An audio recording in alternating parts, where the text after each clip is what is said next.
there it is, a beautiful double kill. 2-0 for West Ham, progressing through to the next round. Auto block, camping that tank very well, not taking too much damage. Lemon Lime just took a bolt off prayer. Look at this, he's completely taken control of it. The third, there's another redemption from I'm So Happy. He still has 3 doses of restore as well. He can still keep this in. Goes for the claw, 25 damage coming in. Both players use a redemption, and I'm So Happy's gonna take it at the end.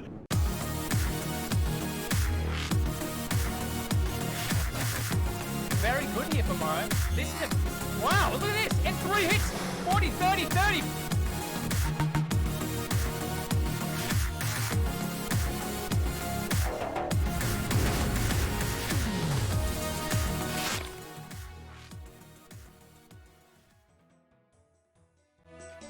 Hello and welcome once again to the Method Mayhem EU PvP circuit. The quarterfinals are just a few moments away here as the top 3 players will be in the money today, which will total around $1,500 with $1,000 going to first place.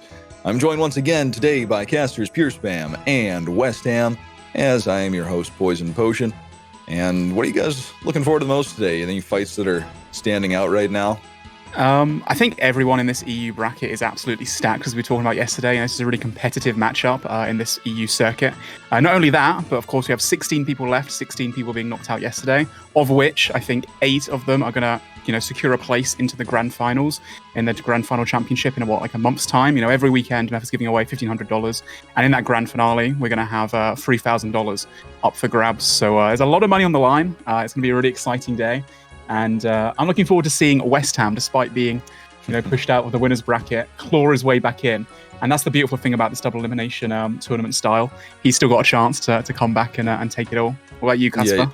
Yeah, I mean, absolutely. I'm going to do my best today, try to make sure that I can get in the grand final. But we are going to see the best of the best go down today. And I'm really excited for the fights. I reckon we're going to see a lot of big plays here. I'm really excited to see Saladin yet again. I think that's going to be my favorite throughout the tournament, but we will see. Yeah, looks like right now our first match is going to be Gulf or Harchi versus Mist Emblem area. Sick. So Gulf is known, by a lot of people. He makes videos. I think he streams sometimes too, and he is in Frontline, I think, right, Casper? Yes, that would be. Yeah, correct. And he's well known as one of the best guys around. I mean, he beat Bellis in the previous matchup yesterday to get into the round 3. So to beat someone like Bellis, who's won previous DMM tournaments and taken prize money in the tens of thousands now for his clan, it's going to be really interesting to see how he does. As for Mist, I don't know much about him. Do you know much about him, West Ham? Unfortunately, I don't. I have my suspicions of who it could be, but without knowing who is on the account, I can't really give much insight on that. It could either be Jimmy or someone like Sanzo, for example. Depending on who it is, they're going to perform differently, but if we are being realistic, I think Golf will bring this home, and if he doesn't win, I'm sure he will win on the PvP tracker. So right now we're looking at the winner's bracket here. We actually do have a loser's bracket inside of these finals. Here we go. This is the loser's bracket. The overall winner of the loser's bracket will be going into the winner's bracket for the finals to still have a chance at winning first place. The only thing is that since they did lose once throughout the tournament, they will also be getting a 2-game disadvantage in a best-of-7 match. I think it's a 1 game that they'll be getting. 1 game? Yeah, 1 game. There's still going to be a pretty big, a pretty Yeah. nice thing for the winner of the winner's bracket to get that little up. True, and they do deserve that because they didn't lose a single time, and the person in the loser bracket, well, they did lose once. Yeah. Of course, we see West Ham there. After that loss in the first round, he has come back and is now into round 3 and just a few rounds away from possibly maybe taking it home. What do you think about that, West Ham? You ready? Yeah, I mean, you got a lot more practice today. After seeing what my opponent did to Reese yesterday, I'm honestly a little bit worried. I think he's got the skills to beat me. I'm not exactly too warmed up today. I haven't done any fights, so I'm going to be going into this completely fresh, hoping that I can still win. But it will be an interesting fight. All I have to do, I believe, is win 2 fights to qualify, and after that, I should be fine. Yeah, they are best of 3s. So, hey man, I'll be rooting for you. But this guy Sainsbury's, he's not someone to be meddled with. You shouldn't underestimate him because, yeah, like you said before, Reese is a really competent hybrid as well, and he lost 2-1. So yeah, good luck, mate. Yeah, definitely coming in as an underdog. We didn't expect, like, I had no idea who he was, but he's really shown himself to be a really good nature, and I think he's a man to be feared. Yeah, and again, this is going to be first place $1,000, second place $350, and third place $150. And like we said, those top 8 place players will be invited to participate in the Method Mayhem World Championships. And that will be going on March 20th, I believe it was. Yeah, a month, just over a month from now. Yep, that's right. And that'll be competing for $3,000. So that is also going to be something to look forward to. Of course, next week we'll be having our U.S. qualifiers. I think, I can't remember if it was West or East, but the next 2 weeks after this are West and East U.S. qualifiers.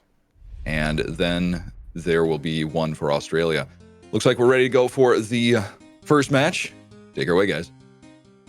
All right. Well, let's, yeah. Or maybe we can not. jump in straight away, or just a little bit more chatting and that.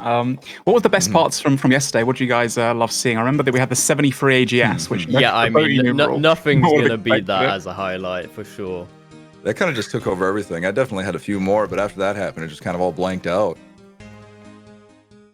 We had, obviously before, you said you were looking forward to seeing Saladin run around. Like, his movement is pretty much uncomparable compared to any other hybrid in this tournament. He's just so clean with it. And I think yesterday we actually saw his final round moving into round 4. So he's actually secured himself a place already in the top 8. So he's going through to the grand finals. And the reason for that is, of course, because he was unable to compete today early on. And as a result, the reason for that is because he was trying to get home, wasn't he? He was like in the snow and driving as fast as he could to get back safely, of course. Driving 80 and a 30. Okay, so here we are a little bit late to the fight here. It appears we have missed the start, but right off the bat, we are seeing Golf dumping a claw straight away. They're not doing a lot of damage with it, though. Yeah, using those specs early on, as we mentioned a few times yesterday, the spec does regen over time, so it's really important. Unfortunately for him, though, Emblem Area is running circles around him, getting quite a few free hits. Although that claw spec, with a really nice claw and a double followed up, actually chancing Golf right there on 50 HP, hitting him off prayer but on tank.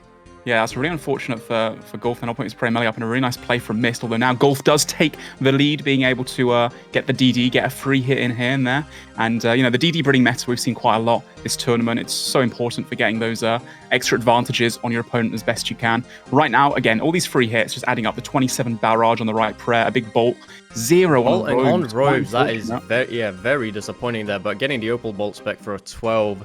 Right now, it does look like Golf is evening out the playing field a little bit. I would still have my suspicion that Emblem Area is up a little bit after that claw, but I'm not entirely sure. Yeah, well, that 22 bolt does bring him back into the fight. A 30 spec through the prayer. It was on the robe skirt and the Carol's top. Emblem Area is not too happy about that, dropping the as well. But Golf stays composed and let him phase him. Steps underneath after getting a free whip hit in as well. And exchanges a bolt for bolt, 0 for 0. I'd say it's pretty even right now. Both players have used up both their specs, so not too much they can really do in terms of getting KOs and that. It's just going to be a back and forth for a little while until they're able to regain their special attack. Yeah, and I mean right now RNG seems to be in Golf's favor. He is just doing these 20s and 24 barrages. As I say that he has been hit the 20 and the 24, so they are now a completely even playing field yet again. Well, now both players being unfrozen, never mind. Golf does catch that freeze, really important for him, of course, giving the advantage to get some free hits in, as we saw there. A little bolt, not too much damage being done. That's a 0 on Robes. It wasn't Prey melee, to be fair, but still, you expect to see at least a 20 or something when stuff like that happens. Another 0 for a 0, and any second now his opponent Mist is going to be unfrozen. It's really important now that Golf gets the upper hand. Yeah, that's some very unfortunate RNG for Golf right now, but bolting very low hits on his Robes, off Prey on his opponent, and he is just not unable to do any damage right now. He's had some decent free hits, though. Like, those add up during the end of the fight. I've seen from the PvP trackers a few times. Usually the fight's, like 70 hits average or something. If you've got, like, an extra 10 on your opponent, that's a lot of advantage. Whoa, Golf of that is spec. A really good spec from Golf, but unfortunately he's hitting 0s yet again. Yeah, that was on the right prayer, and it was on robe skirt too, so he's going to be fuming about that one. That whip as well was again on robe skirt. He just can't get the RNG, and right now Emblem getting the 30 barrage on the right gear there, so that's brought him back into the fight. The staff bash not too good. Looks like Golf's still trying to spec as well. Emblem stepping under once again, bringing him back into the fight. The 22 whip, that's kind of evened out a little bit for him. Right now, I'd say it's pretty neck and neck, but there it is, 60 spec from Emblem Area. That is huge to get him back into the game. Yeah, I mean, I can't tell who's up food right now. It is very difficult to tell. I mean, Golf has gotten three more hits by the looks of things, but it's really hard to tell. Yeah, that spec was massive, especially considering that Emblem's specs have all been pretty trash at the moment. That bulk might be big. Oh, it's a 0, unfortunate, on the robes and the right prayer as well there. Emblem currently going in for the freeze, gets the DD, gets a free hit as well, but he's been hitting his robes for a 15. On robes there, yeah. Yeah, not the smartest decision there. Still quite even right now, a very even fight, and 31 ball through the prayer for Emblem. That is some crazy RNG. That is very depressing for Golf, unfortunately. It looks like Emblem has splashed though, and Golf should be able to get the DD advantage. As I say that, he has frozen him back, and Golf's whipped him a 41 on robes off prey right there. That is very deserved damage from Golf. Oh yeah, absolutely. I think right now Golf might have actually evened out a little bit. Saying that though, Emblem gets 21 on the wrong prayer there, but still hits through the prayer. That was massive for him. 27 ball on the robes. 27. Wow. I'd have to argue that he's probably up HP right now. It looks like Golf is down with 40 hit points, not eating, so he might be out of food. Emblem is probably following behind with only a couple food left at the max. Yeah, maybe not entirely sure if Golf is out or if he's just saving. I mean, he does have the DD advantage right now, and he is still not eating, so Golf might be completely out of food here. It definitely looks like he is. Yeah, and I'm going to say as well, that's it. Oh, and there he goes. Oh, Emblem area takes the clutch on the first fight. 1-0 in this best of 3 first fight series. Wow, the RNG for Golf there just really wasn't up to par compared to Emblem's. I'd say that Golf got a lot of free hits there, but they just weren't enough. His specs were trash. His hits on the robes were pretty bad too, and Emblem's bolts just tore him apart, didn't they, West Ham?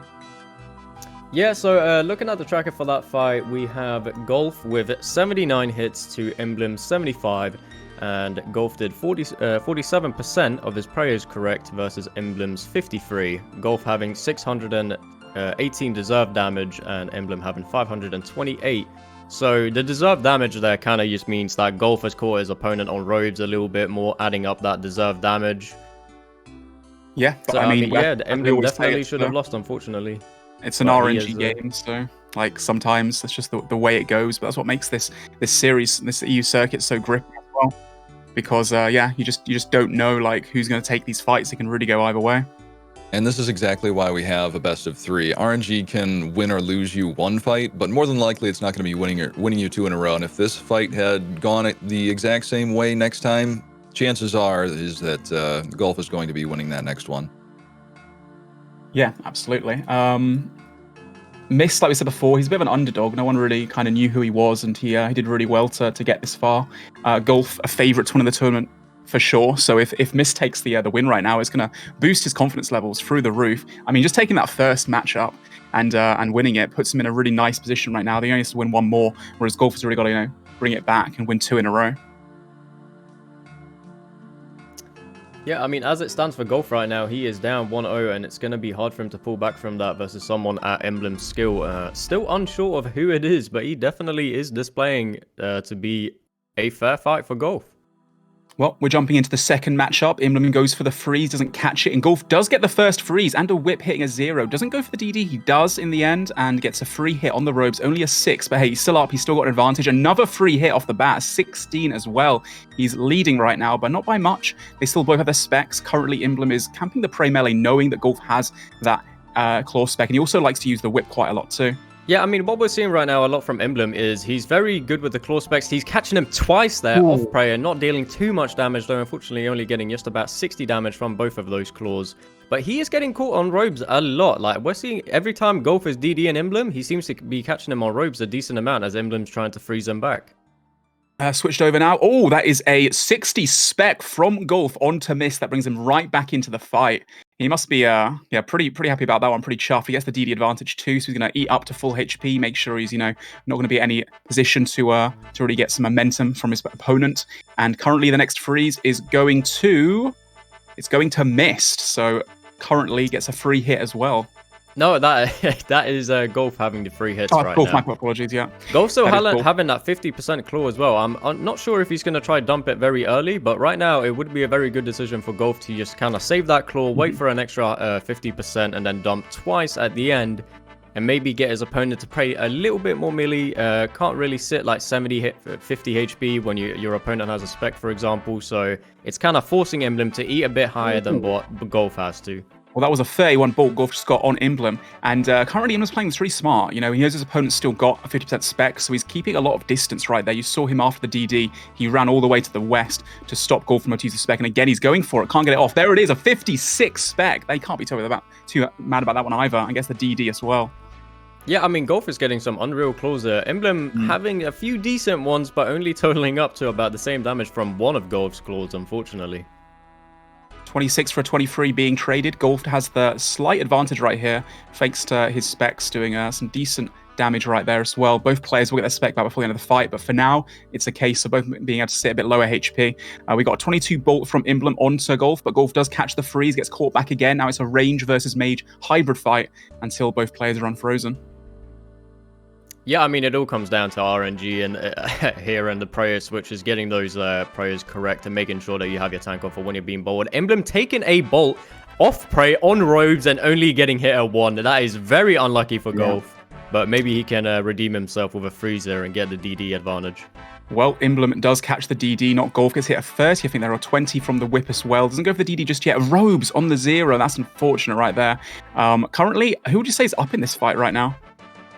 I mean, just by play, it seems like Golf is doing a decent bit better, but unfortunately for him, he's not taking... Oh! No! Is he about to make KO? I think Golf actually just got chance there. Yeah, he does a mega chance. It was a 56 claw into like a 40 whip, I think, right there. And the guy was left with, what, 2 hit points? That would have been a shambles there for Golf to go out and just like that. I mean, it's not over yet. He's down a lot of HP. And his claw spec only has a 20 back as well. So Emblem now in quite a clear lead. Golf is going to be DD'd upon as well. He must have only a tiny bit of food left. Catch that freeze was imperative for him, hitting a 10, but getting whacked back a 34 whip as well. This is definitely settled it. There is no way Emblem is down food right now. Emblem is just getting the right amount of RNG. He is doing what he can correctly, and those two, like that claw into the whip has really changed around the fight, and I think Golf might be completely out of food here. Yeah, sitting on 4 HP right now, I have to agree with you there. It's going to take a bit of a miracle on some crazy RNG to come back. Getting hit a bolt, 0 on his robes. 0 on robes there. Another 0 on the wrong prayer there. And a 43 whip. Those whips are huge right now. I mean, it looks like it's over for Golf. Golf has no food right now by the looks of things. And Emblem should be up at least 200 damage. Oh, and a 26 bolt to finish it off. Emblem's areas, his RNG there was absolutely top-notch. Golf just couldn't really keep up. At times, we thought he was going to come back a little bit with those big claw specs, but Emblem really put the pressure on, played that so well, and got the RNG to match. So that means that Emblem is going through first to the round 4. He secured himself a place in the top 8, which means he's going through to the Grand World Championships, the finals, in just over a month's time to play for $3,000. And he's one step closer to taking away part of that $1,500 prize pool that's being given away today as well. So, yeah, great first matchup, but really surprising. Did you expect Golf to lose there? I mean, definitely not. I definitely thought Golf would be able to bring that home. Looking at the tracker, though, surprisingly, even with Emblem's momentum that he got, they had the same amount of hits. I'm guessing those 3 hits that Golf got at the start really added up, and even though Emblem did get that beginning momentum, it wasn't enough. So they both had 57 hits, Golf having 47% praise correct to Emblem's 65% praise correct. Wow. With Golf's 433 deserved damage and Emblem's 453. So still pretty close on that deserved damage. Yeah. Yeah, I think it's a matter of Golf hitting his opponent on robes and not really like hitting him on tank as much as Emblem is, and that's really like adding up on the deserved damage. So praise isn't necessarily everything. Sometimes it's about catching your opponent on robes rather than tank a lot too. Yeah, it was a close one. Obviously, Golf isn't out of this tournament just yet. He goes down to the losers bracket, which means, unfortunately for you, West Ham, if you do beat your opponent in the losers bracket, you've got to go up against Golf next. So, how are you feeling about that one? I mean, what? Wait, no, I'm wrong. Sorry, Yeah, apologies. I thought it was. It's the loser 46. No, my bad. I thought it was, but I just didn't read the challenge sheet properly. Okay. You were panicking for a moment there, weren't you? Yeah, I mean, fighting Golf would definitely be a very interesting fight. I think both of us are at very similar skill levels, so I think that could go either way. It's just about RNG. Sorry, PP. That's all right. So, of course, Mist or Emblem going on to now the semifinals, as our next fight here is going to be Mike LMFAO or Pure Doom going up against PKR1232 or a Teggy Maney. That's that guy, is it Bill Jetty, I think you told his name was? And he was Again, I'm going to use this phrase quite a lot, but he's a demon. He's an absolute beast. Who did he beat in the first few rounds? He beat ESO, who was a sick Brid, and he also beat Bubza as well. So, of course, this fight being the round 3, so whoever wins this one, again, is going to secure themselves as a top 8 contestant, being able to get a place in the World Championship just over a month from now. Do you know much about Mike? And whoever wins this fight as well is going to go through, but whoever loses it, West Ham, you're going to go up against. I know a decent amount about Mike. He's competed in a lot of previous tournaments, done extremely well. I believe he's even won 1 or 2. Bill Jetty, though, being very notorious for being a very good tri-bred, I mean, it can go either way. I do think Bill Jetty has the track record of winning this fight. I mean, he's performed really well in the past. People know him as an insane tri-bred. But I honestly think that it will be a fair fight nonetheless. Oh, claw for claw being exchanged there. Pretty even damage. I was going to say, off the bat there, Pure Doomed actually managed to catch the freeze. But Teji had a great freeze back at him, a 30 barrage, and got straight back into the fight. A 26 whip on the run. That was beautiful too. Again, that movement, running away and then coming back, so his opponent doesn't really know what he's doing. But Pure Doom does catch that really really important freeze. Another bolt, 22 through the prayer on tank. Pure Doom's RNG is a little bit better right now, I think, as well. 19 barrage being hit back in open ball, only being a 9. Wow. I think right now Pure Doom is really up a little bit. Yeah, it's really capitalizing on the Bill Jetty's camping prey range here and trying to get those big barrages in as fast as he can. I mean, we'll see. If I was Pure Doomed right now, I think I would be trying to keep my distance as much as possible from Bill Jetty, because when he's unfrozen, he's really got the movement there to try catch his opponent on robes and off prey and stuff like that. So I think Pure Doom's really doing a really good job here. Oh yeah, absolutely. This is a much closer fight than I thought it was going to be, based on the previous match we've seen with Bill Jetty, who's been, really running circles around his opponent. Right now, next freeze coming in for both players, and both being caught again. A bit of a hybrid fight. Hits being exchanged, and a lot of RNG involved in these fights, right? Because there's less room for error just between two prayers trying to get the right gear on. Right now, pretty even. Also, we got a raid from Dino. Welcome to the stream. Good luck on your fights later. Look forward to casting those as well. 26 bolt from Teji there, taking a bit of a lead, but getting hit back down with a 15 barrage.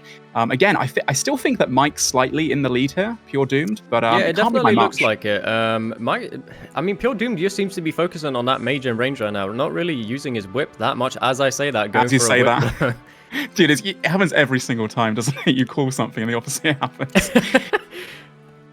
Right now, the freeze coming in for Tej. You got to say one thing: he's so good at catching those freezes when his opponent's DDing upon him. He probably just spam clicking the freeze constantly, perfectly until the guy steps out. And now the tables have turned. Teji gets the DD advantage, hitting a 17 whip for a 0, switching between his gear constantly. Trading hits fairly well though. Yeah. I'd say Pure Doomed is doing a very good job keeping up with the DDs, making sure that Bill Jetty isn't getting any free hits here. Mm-hmm. Saying that, though, I think he tried to go for the claw spec there, Mr. Pure Doomed, but he wasn't able to get it out. Again, Teji with that movement is just so sublime. It just gets away from everyone and runs around like a figure skate, as I said before, really beautifully. Gets the free hit, steps underneath, 21 whip, another free hit again. Here, a 26 whip bolt on the robes as well. He's really pummeling this guy right now and really coming back into the fight. A 44. Yeah, he is really getting the momentum right now that he needed to bring himself back into the fight, and I don't think Pure Doomed can bring it back at this point. 36 bolt. Yeah, I think right there, that was like 150 damage exchange and only getting hit. Yeah, his claw spec as well hitting more, 20, tank the other claw specs. Looks like Teji will probably win this one. Now Pure Doom down to 0 food left. What a turn of events. I believe that Pure Doom was up for pretty much the whole fight. He does get a redemption off. It's going to be quite close down to the wire. Teji might be almost out of food as well. Pure Doom going down with the 31 bolt there, unfortunately. Yeah, I mean, Pure Doom was definitely up throughout that fight, but those last few hits there, that totaling up to like 120 damage just in 5 hits, it definitely sent him back a lot, and it seems like he was just not able to bounce back from that. Yeah, I mean, we were expecting Bill Jetty here to win this because we don't really know much about Pure Doom. We know that Bill Jetty is one of the most fierce competitors in this tournament right now. But to be fair to Mike, he had a really good first half of that fight. He was up food pretty much the entire time, I believe, and just in a couple seconds, it can all switch like that, and that's what makes these tournaments just so exciting throughout. Yeah, like you guys have been saying, the momentum swings that can happen when you have a DD on somebody and say you're down 100 damage, it can come out in just a few seconds because that person is trying to freeze you as well so they don't get DD'd upon. And that is the entire time you're sitting in those mage robes trying to freeze, you are very susceptible to taking a lot of damage from claw specs, whip hits, bolts. It's all going to get on you really, really fast. So very good job there from TJ Mania or PKer. As we head into the next fight now. It is indeed a best of 3, so right now the pressure's really on Pure Doomed. He's trying to get that first freeze. Gets a 40 whip off the bat by Teji, and then a 14 as well. Well, that's a big lead off the start. Both players having 2 specs, of course. It'll be interesting to see if they use them off the start, as they did before, or if they're going to play it a little bit safer. Yeah, so I mean, getting that freeze off of the start is very crucial, but at the same time, if your opponent can try outplay you and get a decent bit of damage in before you do that, I mean, it doesn't always mean that that freeze is going to benefit. Yeah, I mean, just like there, Teji had a great freeze there once Pure stepped out for just a game tick. Gets the claw spec off, only hitting like about 25 damage or so. Not the best, but 28 bolt to follow. Right now, Teji's definitely pulling his lead a bit further ahead. And what a beautiful little switch there as well. Spec Very return, nice 36. claw from Pure Doom, though, going in for that 36 into a 34 whip. Nice. That probably evened out the playing field a little bit, but I still think that Teji is slightly in the lead, although saying that he's been frozen, gets the freeze back. That was so important. No, he hasn't caught the freeze. He has now. All right, another hybrid fight between these 2 titans of this OSRS PvP tournament. Looks like both players opting just to fake heal on, I guess, use mage more than the bolts at the moment. Yeah, I mean, it definitely seems that Pure Doomed is focusing a bit more on the mage and range than what his opponent is. I'm not sure if he... What's their special looking like right now? I do believe Pure Doom has at least 1 claw spec left. Yeah, I think he does, because Teji just putting up his prey melee there after getting hit a 20+ bolt. He's got to, prioritize having that prey melee, not getting hit a 70 spec, which can just really turn the tables. He's doing a good job right now, though. Using that DD right there to catch their breath, heal up, potion up again, make sure they got the boosted stats, and get right back into the fight. Yeah, 40 bolt from Teji there. That is absolutely huge. A whip to follow doesn't hit anything, unfortunately, for him, but he does opt for another bolt. Again, a 7 open bolt in the right prayer. Oh, a 0 spec from Pure Doom. That was off prayer, I think, as well. Very unfortunate. It was a really nice spec. Unfortunately, not really gaining him that much, especially not after that big bolt that Teji just got.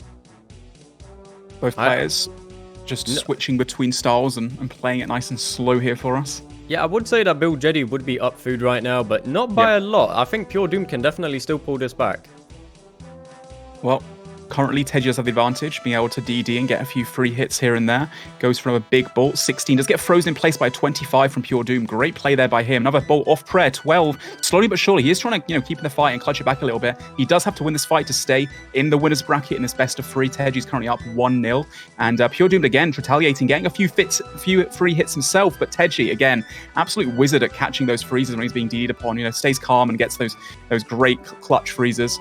Getting that 34 barrage as well. I mean, Pure Doom taking a hit on Robes there to deal a 34 barrage back. That is very lucky from him.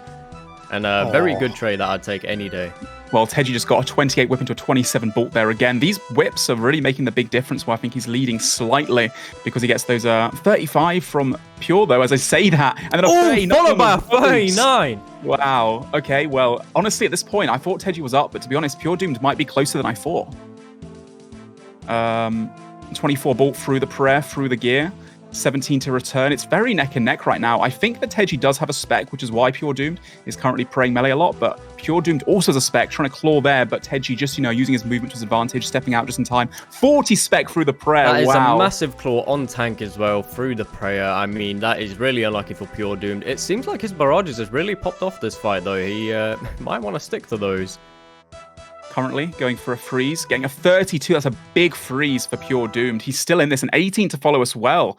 I mean, just like that. Only a free clawing his opponent off prey for a 0-1, unfortunately for Pure Doomed. I do believe that was a chance as well. I think if he had got that freeze there, it would have been this fight in the bag for him. But saying that, Teji is down to 40 HP now, not eating up. So he may be out of food, which means that Pure Doomed is probably quite low as well. Pure Doomed getting that 6 off, slowly but surely dwindling his HP down to 0 as best he can. Another whip, 31 on the right prayer. Beautiful there, and he's Pure Doom should have this, 20. and he's got it with the 20 bolt right there. On the Robes. Wow, that was really neck and neck throughout, and really close. Pure Doom saying, it's not over till it's over. It is a best of 3, of course, now matching up with the 1-1. Next fight takes the win and secures the place in the top 8 through to the grand finals.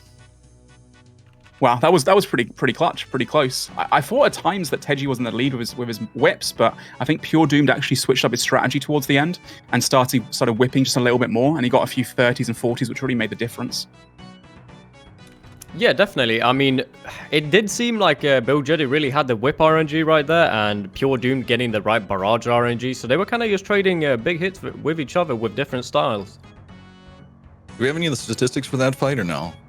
I'm attempting to get him, but right now I have not received an answer. So hopefully we can at least get him towards the end and do like a final, I don't know, analyze them at the very end.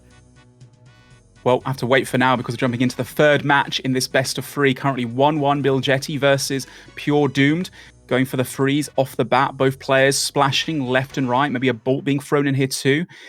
Lots of splashes. There we go. Teji does catch the first freeze. Pure Doomed retaliates. One step away. Now both players have 2 claw specs. So it's going to be, pretty interesting to see who gets that crazy RNG and catch their opponent off prayer. Yeah, I mean, right now they're both very focused on keeping that prey melee up just to make sure that their opponent isn't going to dump their claw spec early and get it off. As I say that though, Bilgetti goes for the claw spec on prey, on tank, hitting zeros, rightfully so. And Pure Doom still has 2 of his claw specs, so he probably wants to dump one soon so he can begin regenerating so he can get another claw spec towards the end of the fight. Unfortunately for him, though, he gets frozen by Teji. I was about to say a minute ago that despite his claw spec, Teji's hitting 0. Pure Doomed also hit a 35 whip to retaliate, but that freeze was so clutch for Teji. He's back in the fight now. Pure Doomed desperately trying to get out for claw spec early on, so his spec does recharge throughout the fight, but unfortunately just not able to do so as Teji's movement again is just so good. Yeah, Bilgetti just knowing that he has to keep the distance here, he is doing his very best to not give Pure Doomed the opportunity to claw him, making sure that he's going to have that little advantage of regenerating faster, and if the fight goes in his way, potentially ending the fight before Pure Doom can get a third claw spec. Oh, big bolt coming in. Open ball spec 40. That was on the right prayer, but it was on tank, so quite lucky from Pure Doom there. I'd say that he's up a little bit HP right now. Retaliating with a claw spec. That means that Teji has no claw spec. Pure Doom still has 2. He's not used a single one yet. He's not been able to because of Teji's movement. Looks like they're both going to go for some freezes, and Pure Doom obviously knowing that Teji does not have any spec. He needs to get closer and use his specs up, whereas Teji's trying to keep a little bit of distance. There, right? Trading a 42 bolt though for a 10 barrage. I mean, Pure Doom really needs to get these claws off.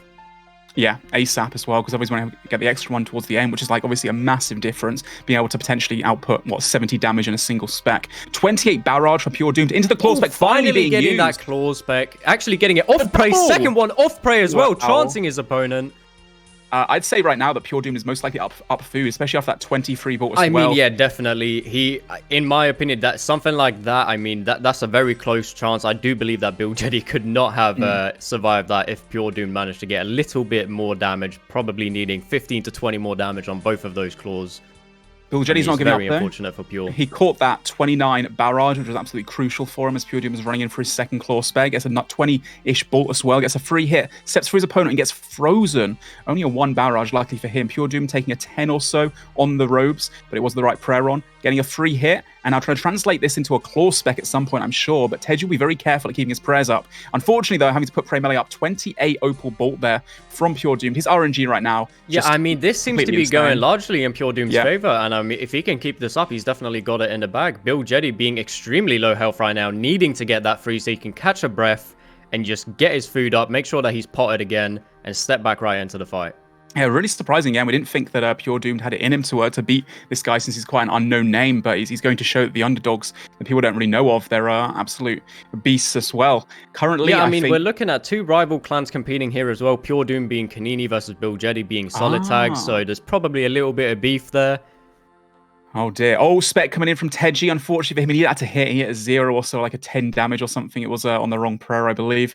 And now Pure Doomed again, keeping up that pressure and can try and translate it into a little bit of momentum once again. Getting a hit on the robes on the wrong prayer. Still a 12, chipping away and just keeping that lead as best he can. Doing a great job right now of getting some free hits as well. There as well. Wow. Yeah, that was pretty big. Yeah, I mean, Pure Doomed is doing a very good job at not giving Bilgetti the opportunity to use that momentum, like to use his skill with the footwork and just keep DD in him and make sure that he is keeping him still and just trading hits with him, even getting a few free hits at times. If this keeps up, I don't think Bilgetti will actually get himself that last spec before the end of the fight. Definitely not. I think by the looks of things right now, it does seem like Pure Doomed is going to be bringing it home unless Bilgetti can completely turn the table here and get some insane RNG. It does really look like Bilgetti's out of food here. I don't think he has more. I think Pure Doom definitely does have a little bit more, surely. Yeah, he's just 888 right up to full HP right there, as we said that. Right now, really smart play from Pure Doom as well, so keeping his distance, knowing that at some point Bilgetti will get that third spec back, and also realizing that, Bilgetti's really good at that whip.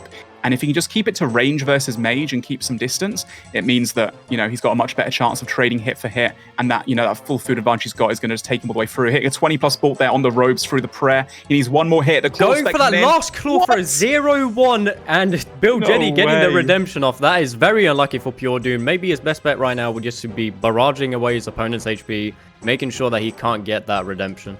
I mean, if anyone can come back, it's Pure Doom right now. Again, keeping his calm and composure, just being able to catch that freeze, and now switching around, getting the DDs as well. Currently, I believe Doom's going to go for the bolts and just try and chip away as best he can, as that was doing. The 4 there. One more hit made to catch this freeze, but Bill Jetty not letting up. Getting caught, though, the 10. That's so frustrating for him. Is he out? Oh, Bill so Jetty close. goes down to Pure Doomed. That was towards the end, man. I thought he might potentially have a comeback, but I think just throughout the fight, especially, you know, in the middle and such, Doom's just had such a advantage with his RNG, with his movement. His specs were better as well, and I think he does deserve to win that fight. Yeah, 2-1 to Pure Doomed, now going through to round 4, which means he has secured himself a place in the top 8. So he's going through to the championship in a month plus time, and he's also one step close to that $1,500 prize pool. Yeah, definitely. In the meantime, I'm gonna message them both, try to get the trackers for that fight, but I'm gonna run for a drink quickly, so I will be back. PKR 1-2-3-2 going into the losers bracket round 4. TJ Maney, he is going to go up against the winner of the Cloud versus West Ham fight. Oh gosh, I was talking to West Ham yesterday about this. Now I was asking him, who would you rather fight against? Would it be Pure Doomed or would it be TJ Maney? He didn't really like his chances against Bill Jetty, so he's gonna have to try and face him if he can beat Cloud in his losers round bracket. But yeah, really interesting these first few fights, and a lot of surprises as well. Well, like you guys were saying, this Pure Doom guy, kind of an unknown person coming into this tournament. We kind of figured out who PKR 1-2-3-3-2 was, but as I think he was the underdog for this match, and I kind of thought to myself from the matches I'd seen before with him, I thought he had a chance, and it turned out to be true here. All right, really close. Well, while we're waiting here for West Ham to get back with his water, we've got. Yeah, I do have the trackers actually. Okay. So for the trackers, we're looking at the first fight. We have Bill Jetty with 55 hits to Pure Doom's 54, with 51% prayers correct to Pure Doom's 35%. Wow. Deserved damage being fairly close, actually. Bill Jetty only having 407 deserved damage to Pure Doom's 367. So despite the prayers there, they are actually fairly even. Looking at the second fight, we have 55 hits from Bill Jetty to Pure Doom 60, with Bill Jetty having 65% prayers correct, Pure Doom having 62%, and Pure Doomed having 442 deserved damage to Bill Jetty's 430. So it does look like he took away a lot from that first fight and was able to learn a little bit about his opponent and bring it back for himself. Final fight as well, we are looking at 81 hits for Bill Jetty, 84 for Pure Doomed, with 51% praise correct on Bill Jetty's side, and 38 for Pure Doomed, with only a 50 damage difference in the deserved damage. All right. Well, it looks like we are doing match 56 here, as match 47. The match 47th has actually gone through a forfeit. Match 48 playing yesterday. So we will be going to match 56. Before we do that, though, I just want to bring your guys' attention to the Method community team, as well as Method merch. If you would like to get in on this, you can type !community in the chat, signing up, become a member of the community, and there's going to be lots of giveaways and opportunities for other streamers. And as well, the Method merch is very high quality merch with the hoodies and t-shirts.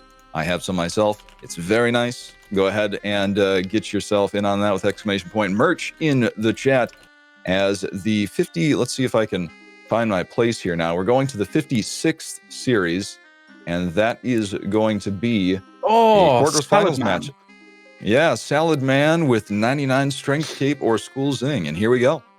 So, off the bat, coming for the claw spec, but actually faking it. So Saladin is definitely a favorite here, Saladin. Yeah, I mean, straight off the bat, we are seeing Saladin with some very good movement, taking that AG spec though, and clawing him straight back for an insane chance.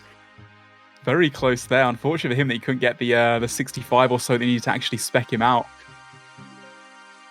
Oh, it's a practice fight. This is a practice fight. No, that was so interesting from the start. Yeah. The practice fights are better than the actual fights. No, I was gonna say very unfortunate for Saladin as well. I mean, with that chance, I would have wanted that to be a real fight. That's for sure. Yeah, could be just they're not paying as much attention as they would, but you know. Oh, we got Ben in the chat saying they said they were ready. I'm fuming. It's all good that happens. I will say as well. Yeah, really no, after that chance, way. is like, oh, this is a practice fight, right? 99 Strength Cape using the AGS. We've not seen that too much in the tournament. What do you think about that one, West Ham? Sorry, what do you say about the AGS? What do you think about that one? Do you want to weigh up the AGS versus Claws decision for the chat and those that weren't here yesterday when we were talking about the pros and the cons? I mean, I'm a massive fan of the AGS. At some point, I kind of had to stop using it, though, because my opponents were predicting me using the AGS and camping that AGS back a lot. So I have switched up my tactics every now and then, but I do really like the AGS, and I prefer them over Claws, actually, because when you're in a DD situation, getting that AGS back and trading 1-for-1s, it can be better. It can be better at times, especially with the extra accuracy and the more max hits you have on the whip and the bolts. It can really change a fight. Yeah, definitely. I mean, I want to see the AGS again because obviously we had that amazing KO yesterday, and I think there's a much bigger chance of getting a KO with the AGS since it's a a one-tick weapon rather than the Claws being damage done over 2 game ticks, which allows the opponent to be able to eat a little bit easier out of it and manage to survive. But in terms of this fight, Saladin, we all know, is a absolute machine. He's been around for a while and he's showed his stuff in previous tournaments too. Do we know much about 99 Strength Cape? 99 Strength Cape, although not being I haven't seen him in PvP or Wilderness a lot, but from what I've seen from him in tournaments, he's a really skilled nature. He does this quite a lot. He basically participates in every single tournament I've ever been in. I've seen him participate in as many as he can, so I think he's got the skill that it takes to beat Saladin, but I do think Saladin is the better opponent here. Well, I mean, he did beat Dino earlier on and knocked Dino into the losers bracket. A lot of Dino fans in the chat right now, so I guess they're probably going to be hoping that Saladin takes him out and gets revenge for Dino. We'll have to wait and see how that one happens. Oh, that's a big spec. Well, 26 or so was it? Not the strongest, but at least got his spec off nice and early, so it will regen over time. And 99 Strength Cape right now just splashing left and right. Yeah, he's using that movement, getting clawed extremely big off prey on robes, though very deserved claw there from 99 Strength Cape, but Saladin just surviving on about 10 HP there. Wow, that was like a 65 spec or so. Yeah, really lucky for him that he didn't actually die. And unfortunate for School that he couldn't, continue maximizing on that RNG. Oh, but returning with a 58 spec, Saladin staying in this fight, not giving up just yet, of course. And now 99 Strength Cape creating some distance, getting some HP back again. Bowling him on ropes for a 0 there as well. Yeah. Very unfortunate for Saladin. Looks like 99 Strength Cape does have the DD advantage right now, and Saladin is down half of his HP, being clawed a 0 off prey, but on tank. Yeah, a little bit unlucky with that spec, actually. Currently, I believe 99 Strength doesn't have any spec left now, but Saladin still has 1. Be interested to see if he actually keeps the spec and keeps the pressure up to force his opponent to prey melee a little bit more, or if he's going to go for the spec and try and come back into this fight, because I do believe that 99 Strength Cape is probably up a tiny bit of food right now based on the claw specs that he got off. Yeah, I mean, based on what we saw earlier, they were practicing versus against each other right before this, right? So it will be interesting to see what the practice fights were saying compared to this. Right now, Saladin does look like he's down at least 100 HP here. With 99 Strength Cape gaining some decent momentum on him. Yeah, getting a few free hits as well. Hitting that big 38 whip as well, which was beautiful from 99 Strength Cape. Getting, again, another free hit as well. Another hit off prayer of the bolt, but not getting much damage out of it. Saladin retaliating with a whip, and now they're both unfrozen. Let's see who catches the next freeze. 46 bolt there for Saladin. And another one, 16 bolt. Well, that's brought him back into the fight. Chasing with the whip. School just about running away. Managed to get a bit more distance to prevent himself from being down too much HP there. Here we see two very different opponents. Saladin is definitely the type here to try utilize 99 Strength Cape because he's trying to catch that freeze very badly, and Saladin is staying in as much anti-mage as he possibly can, flicking bolts, flicking whips, making sure that he catches him on robes, and he's gaining a decent amount of damage from that. But 99 Strength Cape does get the DD advantage at times. But Saladin, being a player that he is able to hit him back anyway, training 1s-for-1s. We haven't really seen a lot of free hits so far. So I do think that Saladin's outperforming his opponent right now. I think still has a spec left, unless I'm mistaken as well. And if he doesn't, then both these players will be getting their spec back shortly, because this fight has gone on for a few minutes now. A little bit of distance being made by both players. This next freeze being imperative to continuing that momentum and gaining a little bit of advantage. Looks like School does manage to catch the freeze. He goes in for the DD, gets a free whip in there as well. 27, not bad for him. Sidestep 2, gets another bolt of prayer, but it's on tank. Looks like Saladin might be actually out of food currently, and 9 in strength cape might be too, both sitting on about 60 hit points, considering they've got claw specs coming in soon as well. And looks like just there, Saladin trying to catch the claw spec, but 9 in strength cape is getting out of the way. Just looking at Saladin's movement, he is still bolting his opponent on ropes, getting that 23 right there, and attempting to DD 99 strength cape right here as 99 strength cape splashes on him. I'm not sure if he does have a claw spec or if he's just faking that, getting that 43 bolt as well. He is really keeping his opponent on edge right now. Yeah, that's huge. I think Saladin might have closed the gap now. It might be a little bit more even. He still has that claw spec too, but School uses his, only hits an 18, which isn't quite unfortunate. It was on prayer, it was on the tank as well, to be fair. See if Saladin does manage to grab his claw spec back as well. Yeah, I mean, right now, by the looks of things, from what we've seen, Saladin's been pulling out those claws, and it does kind of look like he's just faking them, making sure that 99 strength cape is aware he does have the 55%. And right now, he is just dumping damage on him, getting that 0 claw, unfortunately, for Saladin, though. I mean, that's why he was waiting to use the claw spec. He forced his opponent to pray melee, and then he got that 44 bolt in the midst of it. Tried to go for the claw spec afterwards, but unfortunately hitting a 0. Now, School catching that really important freeze next to him. 30 feet barrage to follow as well. Looks like School might have, caught back up again now and taken the lead again. 26 whip as well. He's running a train on him right now. Saladin 19 through the prayer as well. The RNG is definitely in favor of School. I mean, the tables have just turned right here, but I still think Saladin might be up a little bit HP. Well, currently School creating some distance as well. Both players not having any spec and both being almost out of food. 22 barrage again. I'd say that School would probably be slightly up in hit points at the moment. That's a nice barrage off prayer. 13 as well. Chipping away a openable spec on the tank, on the prayer. 18. I mean, it's something at this point near the end of the fight. Every little bit counts. Saladin trying to stay in the fight, using some blood blitzes. I think he might be almost out of food as a result. And getting a bolt as well on the robes, but not doing too much damage there.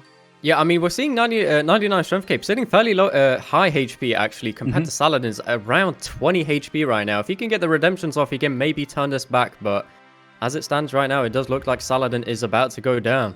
I mean, we've seen people in the past in these tournaments actually use the redemption to come back into the fight and use it 2 or 3 times in a row. It could happen if anyone can do it. I'm sure Saladin has the potential, but it's going to take one more barrage for strength cape to finish him off. Will he get it off? Oh, there it is. Saladin getting that redemption as well. Yeah, that is massive for him. He's got one more chance to use it again. He does it again, 2 in a row. He can't do any damage back though, unfortunately. Oh, Saladin does he take it down? He does take down 99 strength cape with that final claw, getting 4 claws off in one fight. Wow, that was epic towards the end. My gosh. I mean, yeah, the back-to-back redemption pulls there. Strength Cape just couldn't get that last hit off and just whittle him down to like 5 HP to flick the redemption. Of course, if you're under 10% hit points, the redemption does proc and you get your HP back again at the exchange of using your prayer up. And then that claw spec, perfectly executed. It's like a 38 damage spec, and School just wasn't able to tank and get his prayer up just in time.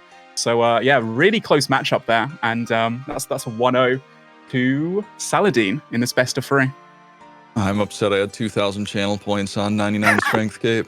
And I was kind of like, yeah, he's got it, he's doing the barrage. And I don't know what that redemption was on, like maybe 3 HP. Yeah. Looking at the PvP tracker right now, unfortunately, naturally how this the PvP tracker works as well is whenever your opponent runs off screen, it will actually split the fights into 2. So we have 2 different statistics here that both should be added up into 1. But we have the first one saying 21 hits for Saladin, 19 for 99 strength cape, with Saladin catching 57% on prayer, correct prayers, sorry, versus 99 strength cape 63. Second part of the fight having 61 hits to 99 strength cape 66, with Saladin catching 44% prayers right to 99 strength cape's 47. So really even throughout then. This is a really good matchup, to be fair, and looks like RNG was just in Saladin's favor. It is a best of 3, of course, and they are playing for... well, actually, both these guys are in the top 8, so they've actually secured themselves in the World Championship. But obviously, there's $1,500 prize money on the line. They want to take a little bit of that with them too, as well as representing their clans, as you said before. 99 Strength Cape is a Kanini member, I think you said? No, Saladin is a Kanini member. Saladin's a Kanini member, and 99 Strength Cape is a solid tag? I do believe that 99 Strength Cape is teamless, as I haven't really seen him participate much in the Wilderness. Well, we're jumping back into another fight now, and looks like 9 Strength Cape's getting the first freeze in, going for the DD and hitting a 13 there as well. Slight advantage, both players having their specs, so both probably opting to pray melee a little bit more, but despite that, a 28 for a 24, pretty even trades at the moment. School getting a free hit, sliding the lead. It's a big bolt, 45 on the right prayer, on tank, but it was a bolt spec, 12 barrage as well. He's up 100 HP or so right now. That's a bolt on the robes. Right now, Sully needs to catch this freeze to get back into the fight. I mean, 99 Strength Cape has had a massive start for himself right here. It does look like Saladin has choked that claw spec. I'm not sure if he was attempting to fake it out his opponent there. But 99 Strength Cape definitely being in the lead. Saladin trying to focus a little bit more on those barrages and bolts right now. Trying to get as much damage as he possibly can. Trading a 30 claw for a 35 barrage. Unfortunately for Saladin, it does look like he is still down and not able to pull it back so far. Yeah, the 35 barrage there was crucial for Strength Cape to mitigate the damage of the claw spec. Oh, look at that claw spec coming in. 42 damage or so for Saladin. He's still down HP, I'd say. It's only around 50 to 100 HP, probably a bit less than 100. But School is definitely in the lead and needs to win this fight to stay in this winner's bracket of the tournament. It's currently 1-0 for Saladin in this best of 3. Yeah, I mean, just like we saw earlier, right? We saw Saladin being up like 100 or 150 damage, and just 99 Strength Cape pulling all of that damage back in one freeze, so it could really turn at any point. Yeah, well, Saladin still has 1 claw spec remaining, doesn't he? I believe. So it's going to put a lot of pressure onto 99 Strength Cape if he can get a freeze DD and force him to have to pray melee a lot as well. Both players, though, being caught a few steps away from each other. Interesting though here, if they understand the timings of the freeze times, which they will, they're both really competent PKers, being able to utilize that and get a whip hit in or a claw spec in when their opponent doesn't know they're frozen. Oh, 32 there. Saladin slowly clutching this one back, but School going straight to full HP, getting hit with the whip, a 0, unfortunately for him, and he's trying to go for that claw spec, wasn't able to do so. Saladin getting a bolt as well as he runs away. Saladin is just doing bits on the movement right now. He is making sure that his opponent cannot whip him. 99 Strength Cape attempting to go for that whip on the run there, but Saladin immediately moving away. Unfortunately for Saladin, though, that freeze that 99 Strength Cape has just got has really been able to make him pull himself back into the fight. So yeah, the looks like they're just about even again. The 38 whip into the 19 whip, I'd say so as well. 9 Strength Cape right now, creating some distance after knowing that Saladin was about to be unfrozen. Goes back in again, tries to catch the freeze for some more DDing and some more free hits. Unfortunately for Saladin, he just can't catch that freeze. I was on the right prayer as well. A bolt on the robes, again, a 0. Really bad luck right now. And School gets the freeze again, gets a free hit bolt, a 0, but doesn't manage to step underneath. He misclicks slightly, and currently Saladin managed to freeze him a step away, so he can start to come back a little bit here if he gets some good RNG. Yeah, I mean, 99 Strength Cape definitely has the pressure right now, right? Because if he loses this one as well, he is completely out of the tournament. Saladin, knowing that he has that 1-0, is a little bit more comfortable by the looks of things. He knows that he only has to beat him once more to win. So 99 Strength Cape definitely has the pressure on him. Yeah, absolutely. 24 whip on the tank, on the prey melee right now. He's getting some pretty decent RNG, to be fair. I'd say he is up a little bit of food, and he's got everything to play for right now, of course. 22 whip again on the tank, on the prayer. A bolt here off prayer, but it's a 0, unfortunately, for him. Runs away, knowing that his opponent's unfrozen. He can't refreeze him due to the freeze timers and how that works, but catches the freeze again, going for the DD again, missteps. But fortunately for him, Saladin doesn't catch the freeze. Yeah, and unfortunately for Saladin, it does really look like his freeze RNG is just not there at the moment. He's just not catching those freezes. We have seen 99 Strength Cape really get those freezes and start DDing him, getting a few free hits on Saladin right now. It does look like 99 Strength Cape definitely has the lead. Yeah, it's unfortunate for him, though. He actually went for the claw spec there on the right prayer. It was on tank, but it only hit a 0. And as a result, Saladin still got a chance to come back. He should have a claw spec as well, coming very soon, which is why School is currently praying melee a lot. Although the 25 through the prayer as well, there's the 25 spec as well. I mean, every little bit counts right now. Saladin is desperately trying to stay in this fight. And School is making sure that he's keeping up that pray melee during those whip hits, knowing that Saladin, uses the whip quite a lot as well. Yeah, I think if Saladin can get the freeze advantage and start getting a little bit more DDs on him, he might be able to pull this back. But 99 Strength Cape, as I say that, getting the freeze to Saladin splash, having the DD advantage, yet again, getting another 2 free hits there. Yeah, I think right now, 99 Strength Cape's really made the most of these freeze DDs. He's been able to get pretty much most of them compared to Saladin, not really getting the advantage of being able to run around his opponent. And all these free hits right now are really going to add up in the grand scheme of things. Saladin might be almost out of food as well, sitting on around 50 HP, although School might be almost out as well. That's a big 42 bolt into the barrage next to him. The redemption proc again. Saladin does it. Can he do it again? Will we see a comeback like we saw before? He is desperately... I'm not sure if Saladin is frozen right now. I do believe he's unfrozen, but he is just not moving. He's needing that redemption very badly right now, and I think if 99 Strength Cape just barrages, Saladin does go down to that 13. I was going to say, he actually had a chance there to redemption proc during the whip hit, but he wouldn't have guessed that the guy was going to hit a 20 through his prayer. So quite unfortunate for Saladin, but at the same time, very exciting for 99 Strength Cape, who's managed to stay in the winner's bracket. Currently a 1-1 in a best of 3.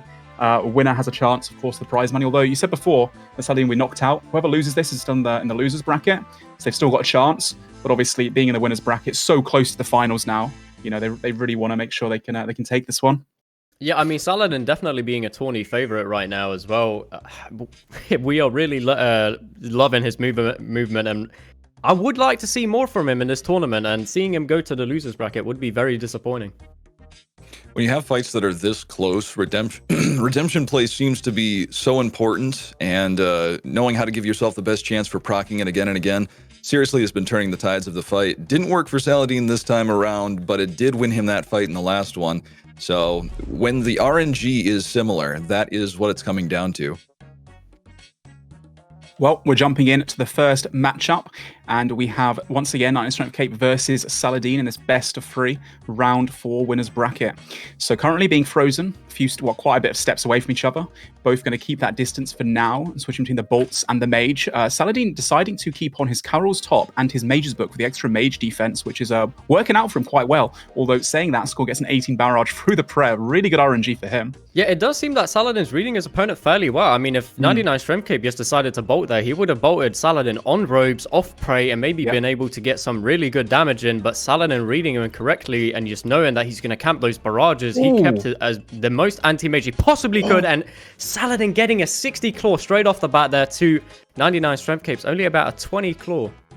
Yeah, well, I think right now it's probably still quite even. It's quite early. Of course, that spec will slowly return, and stepping underneath now, using his second claw spec. Saladin only hitting a 35 or so on the prayer, but hey, it's a little, and he's got the DD advantage for the first time in quite a while. We saw the last fight, 99 Strength Cape really did dominate with the 3 hits and the DD advantage, so currently Saladin's trying to do the same. And again, we see this tactic of moving away when his opponent's about to be unfrozen. Unfortunately for him though, 99 Strength Cape does catch the freeze to turn the tables and manages to get the DD advantage as well.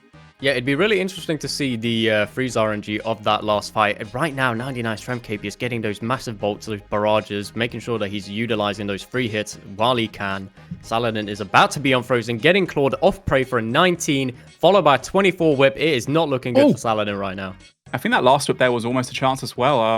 It was around 40 hit points or so. Currently, 99 Strength Cape, I believe, is leading this fight, trying to keep some distance as well. Again, Saladin is an absolute wizard with the melee press, but currently 99 Strength Cape actually goes for the DD once again, knowing he had a big advantage last fight from doing so, and hitting the 29 into the 10, slowly but surely chipping away his opponent's HP. And Saladin just trying to stay in this right now, keep his HP nice and high. He needs to catch this freeze. 41 whip from 99 Strength Cape coming in. He really is, you know, just really elongating his head, the advantage that he's got right now.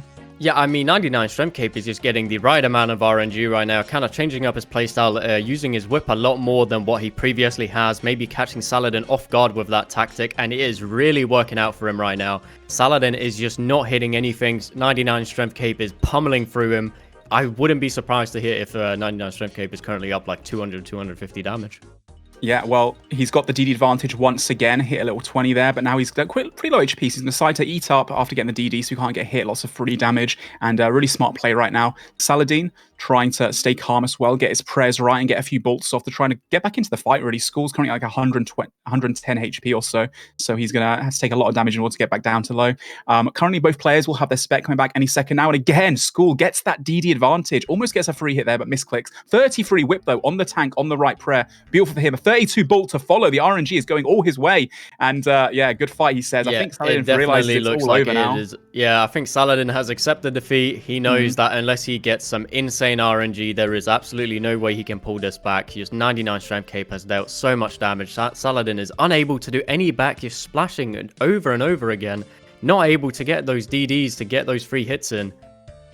Luckily for him, he gets a claw spec off prayer. It's a 68. He's still in this fight. It's not over yet. I mean, maybe he'll get that comeback, and potentially for him, he might get those redemption procs again. I mean, he is down so much HP right now, and Skull did just catch that barrage again, so he is in the lead. But the 22 bolt through the prayer, it's all adding up for him. A 25 bolt to return, though, and that just, you know, relinquishes that slight advantage he had. A 32 claw spec through the prayer doesn't matter. He's almost out of food. He just wants to stay in this for as best he can right now, and the DD advantage again in favor of 99 Strength Cape. Yeah, I mean, currently 99 strength cape, it kind of just feels like he can do whatever he wants and he should still be able to win this. He could just camp bolts right now. Still getting that freeze though and DDing him yet again. I do believe Saladin is out of food and 99 strength cape is probably rocking a lot of food left. I'd say even half of his inventory. Yeah, I don't think there's too much that Saladin can do at the moment, being down so much hit points, 23, unless he can get some redemption procs here. We're going to see him try. He might go for it. He's going for it. Catches the freeze as well, trying to get underneath. But is he going to get frozen? 23 ball again to match. Can he get the momentum that he needs to bring it back? He needs to do like 100, 200 HP. It's a little bit too late. He's down to 5 hit points. It gets barrage, and it's all over for Saladin. He almost came back at the end there. Was 99 strength cape also out? He was on like 20 hit points. I think 99 strength cape definitely had a few food left in him after all of that damage that he had throughout the fight. It wouldn't surprise me if he still had a decent amount of food left. But Saladin, unfortunately, going down there, that was very unfortunate for him. I do believe that he got RNG'd a little bit, but 99 strength cape definitely played it well. Yeah, I'm really impressed for 99 strength cape and just how well he kept up the pace there and how he turned that momentum into such a strong advantage. That was a really exciting fight. Now, of course, that does mean that PP, Saladin's going into the again. Oh, he's muted. Yo, there. Moving on to the semifinals. 99 strength cape is going to be now, as Saladin goes into the losers round 4, or maybe round 5. I'm still waiting on the update for that. Oh, someone in the chat just said that 99's frontline representing them, so a big name in the clanning scene as well. For sure, for sure. Yep, so 99 strength cape goes through to the winners bracket semi-finals. He's only like, what? He's pretty much, if he wins this next fight now, he has a chance. He does take money home, doesn't he? He'll take 3rd place guaranteed. Yeah, I believe so. That's correct. And Saladin's still in this. He's not knocked out right just yet. It is a double elimination bracket, so he's still got the chance to claw his way back into the finals. And it looks like our next fight here, could be wrong, but I think it might be our very own caster here, West Ham, going up against Cloud. Oh my gosh. Are you going to try casting your fight live again, or that works so well. I think we're giving up on that idea. I am wrong actually. The next fight is going to be 55, so that's going to be Mist versus Mike. So Pure Doom versus Emblem. Right, so again, this is the same bracket that we just saw, round 4. So whoever wins this fight will go up against 99 strength cape, and we'll have a chance of winning that 3rd place prize and one step closer to the 1,000 first place. Of course, all these guys right now that have progressed to round 4 in the winners bracket, they are all, guaranteed a spot into the World Championship in just over a month's time for $3,000. So they're all pretty chuffed with themselves. As for these two guys, Pure Doomed and Emblem, who are you guys looking to see win this one? I believe that Pure Doomed actually beat Tejimani. So yes. Should be really interesting, that too. I've got my money on Pure Doomed, honestly. I'm sticking with this guy. Maybe not for the whole thing, but I think he could be a finalist. Yeah, I mean, naturally, Pure Doom being in Kanini, I'm going to have to root for him, unfortunately, for Emblem area, but I think it'll be an even fight nonetheless. You still got channel points to bet, or you're cleaned? I think I won that one, didn't I? Oh, I've got 6,000 points. Let's go. Let's go. Right, Freeze is coming in for Pure Doomed and Emblem area. Both Freeze each other a few steps away. Currently pretty even in this best of 3 quarterfinal matchup. So looks like at the moment, not too much going on. Clawspec trying to be hit. 31 scratch. I mean, I'd take that any day. Unfortunately for Pure Doomed, clawing his opponent off prey straight after hitting all his zeros. So that claw scratch, the claw scratch was definitely worth it. The claw spec, however, did not manage to pull through for him. No, unfortunately. And Pure Doom now getting the advantage, getting the DD as well, and stepping underneath. Let's see if he can get some more of those claw scratches in to elongate his lead. He definitely is in the lead right now, but Emblem does catch that freeze, which is really important for him. Because obviously getting another 4 claw scratch, I mean, that might be a good strat for him. It's working right now. With that 33 bolt into a 26 bolt, Pure Doom's RNG is cracked right now. He's absolutely destroying his opponent. Imblim creating some distance. He does have both specs left still, doesn't he? Imblim, I don't think I've seen a claw spec come out yet. Yeah, I do believe Emblem still has both specs, Pure Doomed only having one spec left, but if he can keep his opponent away, catching that on prey, on tank as well, really doing a good job there predicting Emblem. I mean, Pure Doomed is definitely rocking this fight so far. Yeah, I reckon he's up at least 50, maybe even towards 100 HP at the moment. Imblim trying to catch that freeze, and again, does a great job of doing so. He's really good on the clicks there when he gets DD'd upon. A 10 barrage through the prayer as well. Imblim really needs to get his claw spec out as well. Oh, you just got a claw spec out. There's another one, 30. I saw it come in on the prayer, on the tank. Not the best, but at the same time, through the prayer and such, you can't really complain about a 30 spec, can you? Oh no, definitely not. I mean, a 30 spec, nonetheless, it's still damage, and getting any form of damage in these tournaments is crucial to winning. Just making sure that you have that little bit of leverage on your opponent. Currently, freezes coming in for both players, both hitting zeros, splashing left and right. A whip hit coming in from Imblim. Not seeing too much whips in this fight so far. Both players opting to use range and mage predominantly. And catching a freeze, Imblim area does get a slight advantage if he can DD underneath. Gets hit a 27 in rows by the whip there. Great play from Doom. Yeah, very nice prediction from Pure Doom there. Whipping him as he's going in, knowing that he was going to get that DD and just trying to get as much damage as he possibly can before he gets the DD advantage. But right now, it looks like they are trading 1-for-1, and Emblem area is just not getting any free hits. Pure Doom now taking back that DD advantage. Wow. We'll see if he can maybe do a different play and get some free hits here. And just to see if there's any side steps or if he decides to use his spec and such. Red Prayer is playing melee quite a lot at the moment, knowing they've got those whips up close and can't really get too much momentum, unfortunately. Pure Doomed realizing his opponent's about to be unfrozen, so steps away and goes for another freeze, so he can't get DD'd upon straight away like he just did to his opponent. Imblim running back in again to catch the freeze, but getting frozen a few squares away, unfortunately for him. Made a little bit too much distance there in order to get the advantage. Yeah, like we've seen in the previous fights, Pure Doom really camping that barrage, making sure that he's getting the most out of it. Not a lot of people are using barrage in these tournaments, so most people are camping whip and bolts, and Pure Doom using those barrages might really be catching his opponent off prey a lot. Both players unfrozen once again, and Imblim going in for that freeze again, trying to get the DD. Can't get it. That's a bolt off prayer. 21, not the best. A 34 spec as well.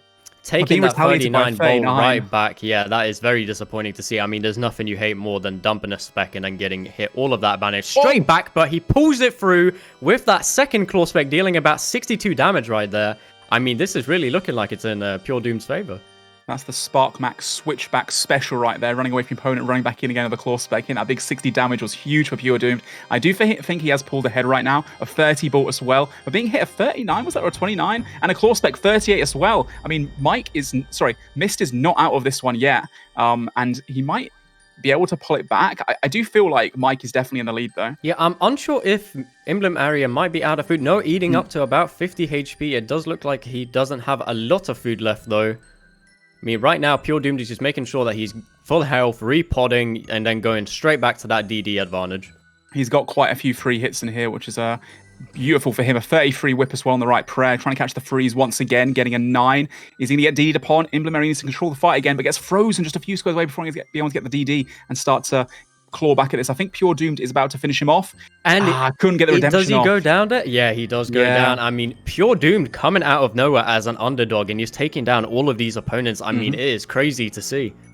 Yeah, that was a really close one. I think Pure Doomed throughout though was, having a slight advantage. He might have been almost out of food near the end.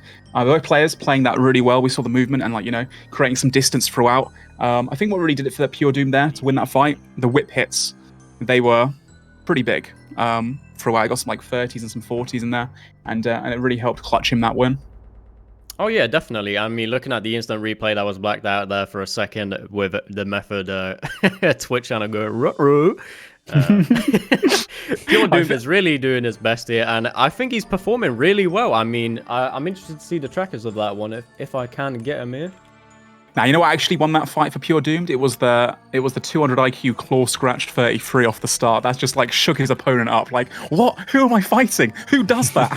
And ends up winning as a result. We were talking yesterday about how those claw scratches were just nowhere near as good as the AGS wax, but maybe I was wrong. Maybe the claw scratches are where it's at. Well, you see claws coming at you, you're always going to pray melee, right? But I guess occasionally, if it's a bit too obvious, again, we said yesterday about these hybrids are like at such top tier levels that it's all about prediction breeding, right? You've kind of got like this inbuilt mechanic cycling through clockwork in your head, going around every 5 game ticks, knowing to like change your prayer, the next attack is due, and having to think, what is my opponent going to do right now? What should I switch to? And then sometimes, you know, just not switching, just like keeping your ball out sometimes, because no one expects it to happen. It can end up giving you an advantage against these like really, really powerful players. Yeah, really, really good fight there. That is the first in this best of 3. And Mike Pure Doomed does take the win. All right. Well, I had a question from somebody. Can players in losing brackets qualify for the top 8 finals? And the answer to that is actually yes. Yes, so the winner of the losers bracket in the final of that does go against the winners bracket to play for first and second place prize. Right, so we have another fight coming in right now. Second battle matchup, Pure Doomed versus Emblem. Currently, Pure Doomed is leading by 1 in this best of 3. So if he wins this one, he closes it out and goes through to the semi-finals. But that 36 ball Opal spec, that's huge. Another one to follow, a 0 on the robes. Pretty unlucky there for Pure Doomed. But again, he's off to a really strong start, isn't he? Oh, yeah, running away from his opponent there, attempting to claw him as well, trying to get that claw off, scratching him yet again. I mean, Pure Doomed is just notorious for these scratches at this point, but he is still doing really well. Unfortunately, we haven't really seen a lot of 2-0s in this tournament.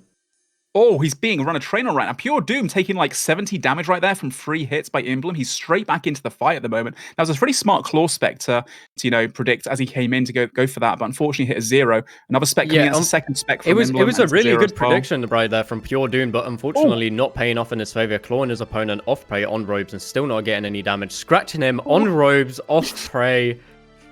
Dude, if that was a spec, that could have been absolutely huge for him. I mean, he's got 1 spec left now, Pure Doomed, and lucky for him, Emblem's area specs both were pretty low at the moment. And now he does have the advantage again to put the pressure on to get those free hits and to DD underneath.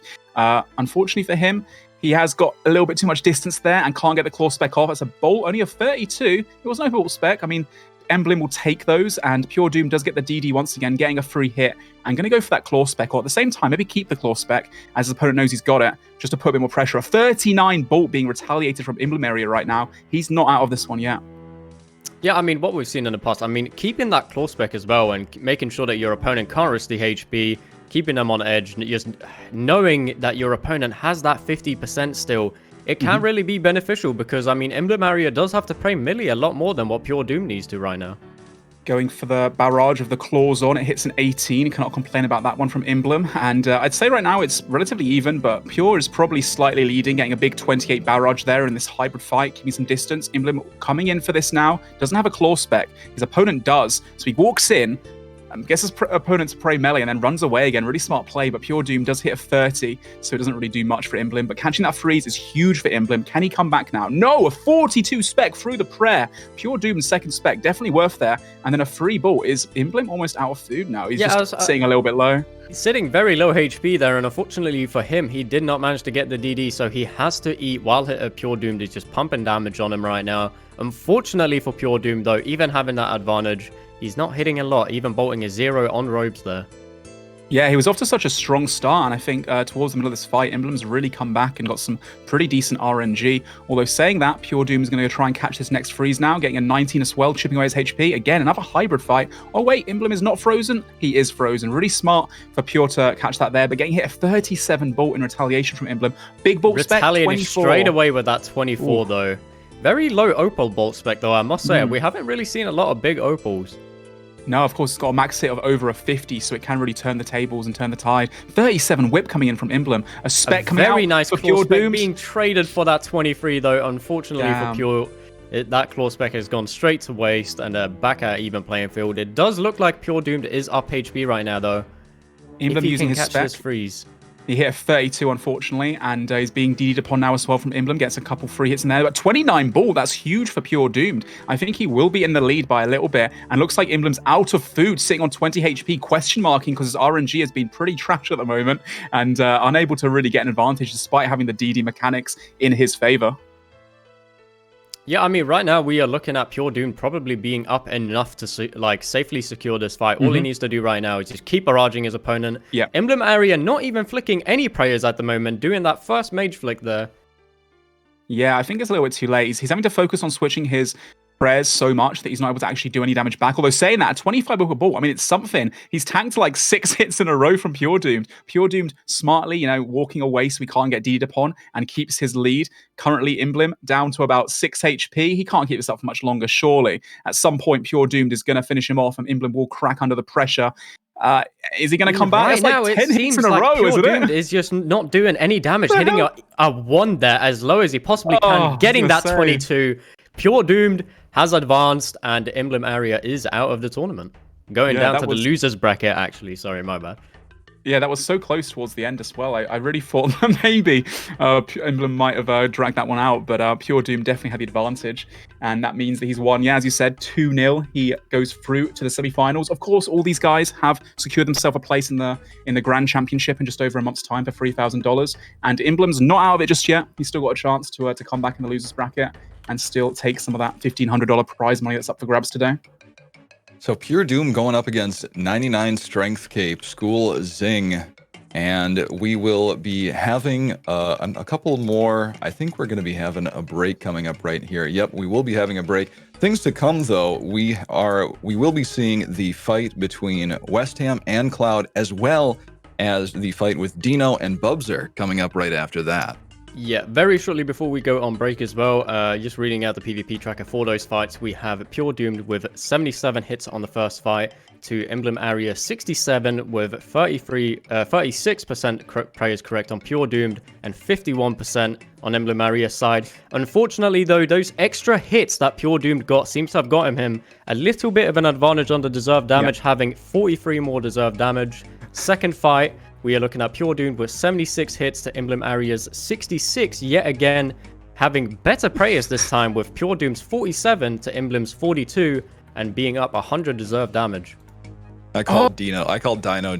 I've just realized. Oh, I thought his name was like Dino, like dinosaur. I didn't realize his real life name was Dino. Sorry, Dino. I keep calling you Dino for some reason as well. Never mind. Well, I mean, whenever I hear his name Dino and I look at his name, I think Dino, and I think of that one song, Dino.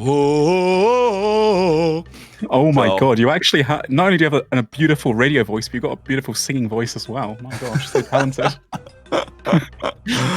This is the real content everyone's here for. Sorry about that, Dino. But anyways, yeah, we're gonna be hitting the break here in just a second. But last thing I will say before we do go on break, somebody did say that West Ham is doing helm takeoffs, but no occult switch. West Ham, what do you got to say about that? What? What are you wearing right now, man?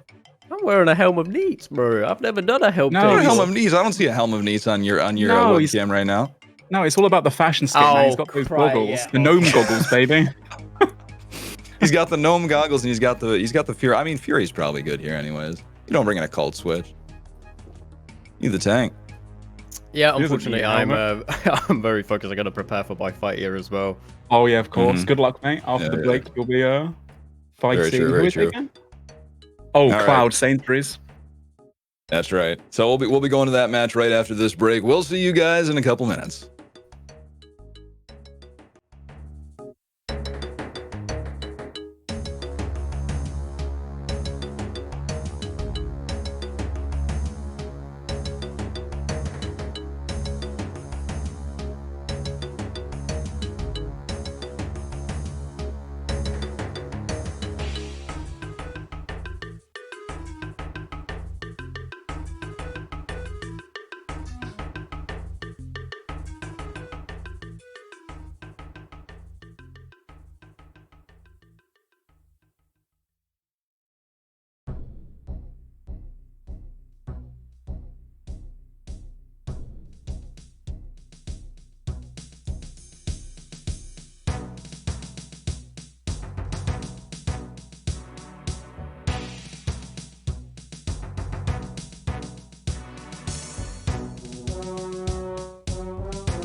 there it is, a beautiful double kill. 2-0 for West Ham, progressing through to the next round.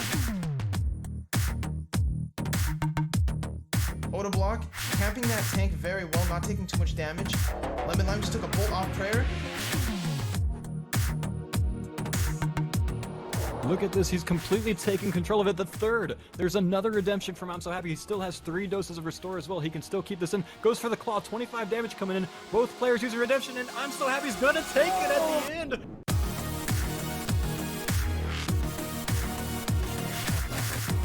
Very good here for Mario. This is a... Wow, look at this. In 3 hits. 40, 30, 30.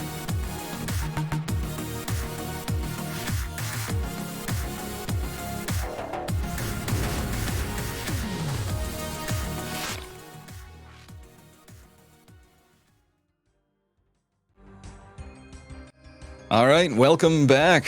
We are here once again with the Method Mayhem EU PvP circuit, as we have one match coming up with one of our casters, West Ham, who is going up against Cloud.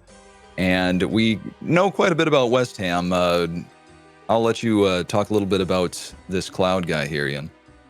I actually don't know too much about Cloud, and I think he ended up beating Reese, which West Ham was quite surprised by. He's a bit of an unknown name, and this tournaments like this one, where the underdogs really shine and can come through and make a name for themselves.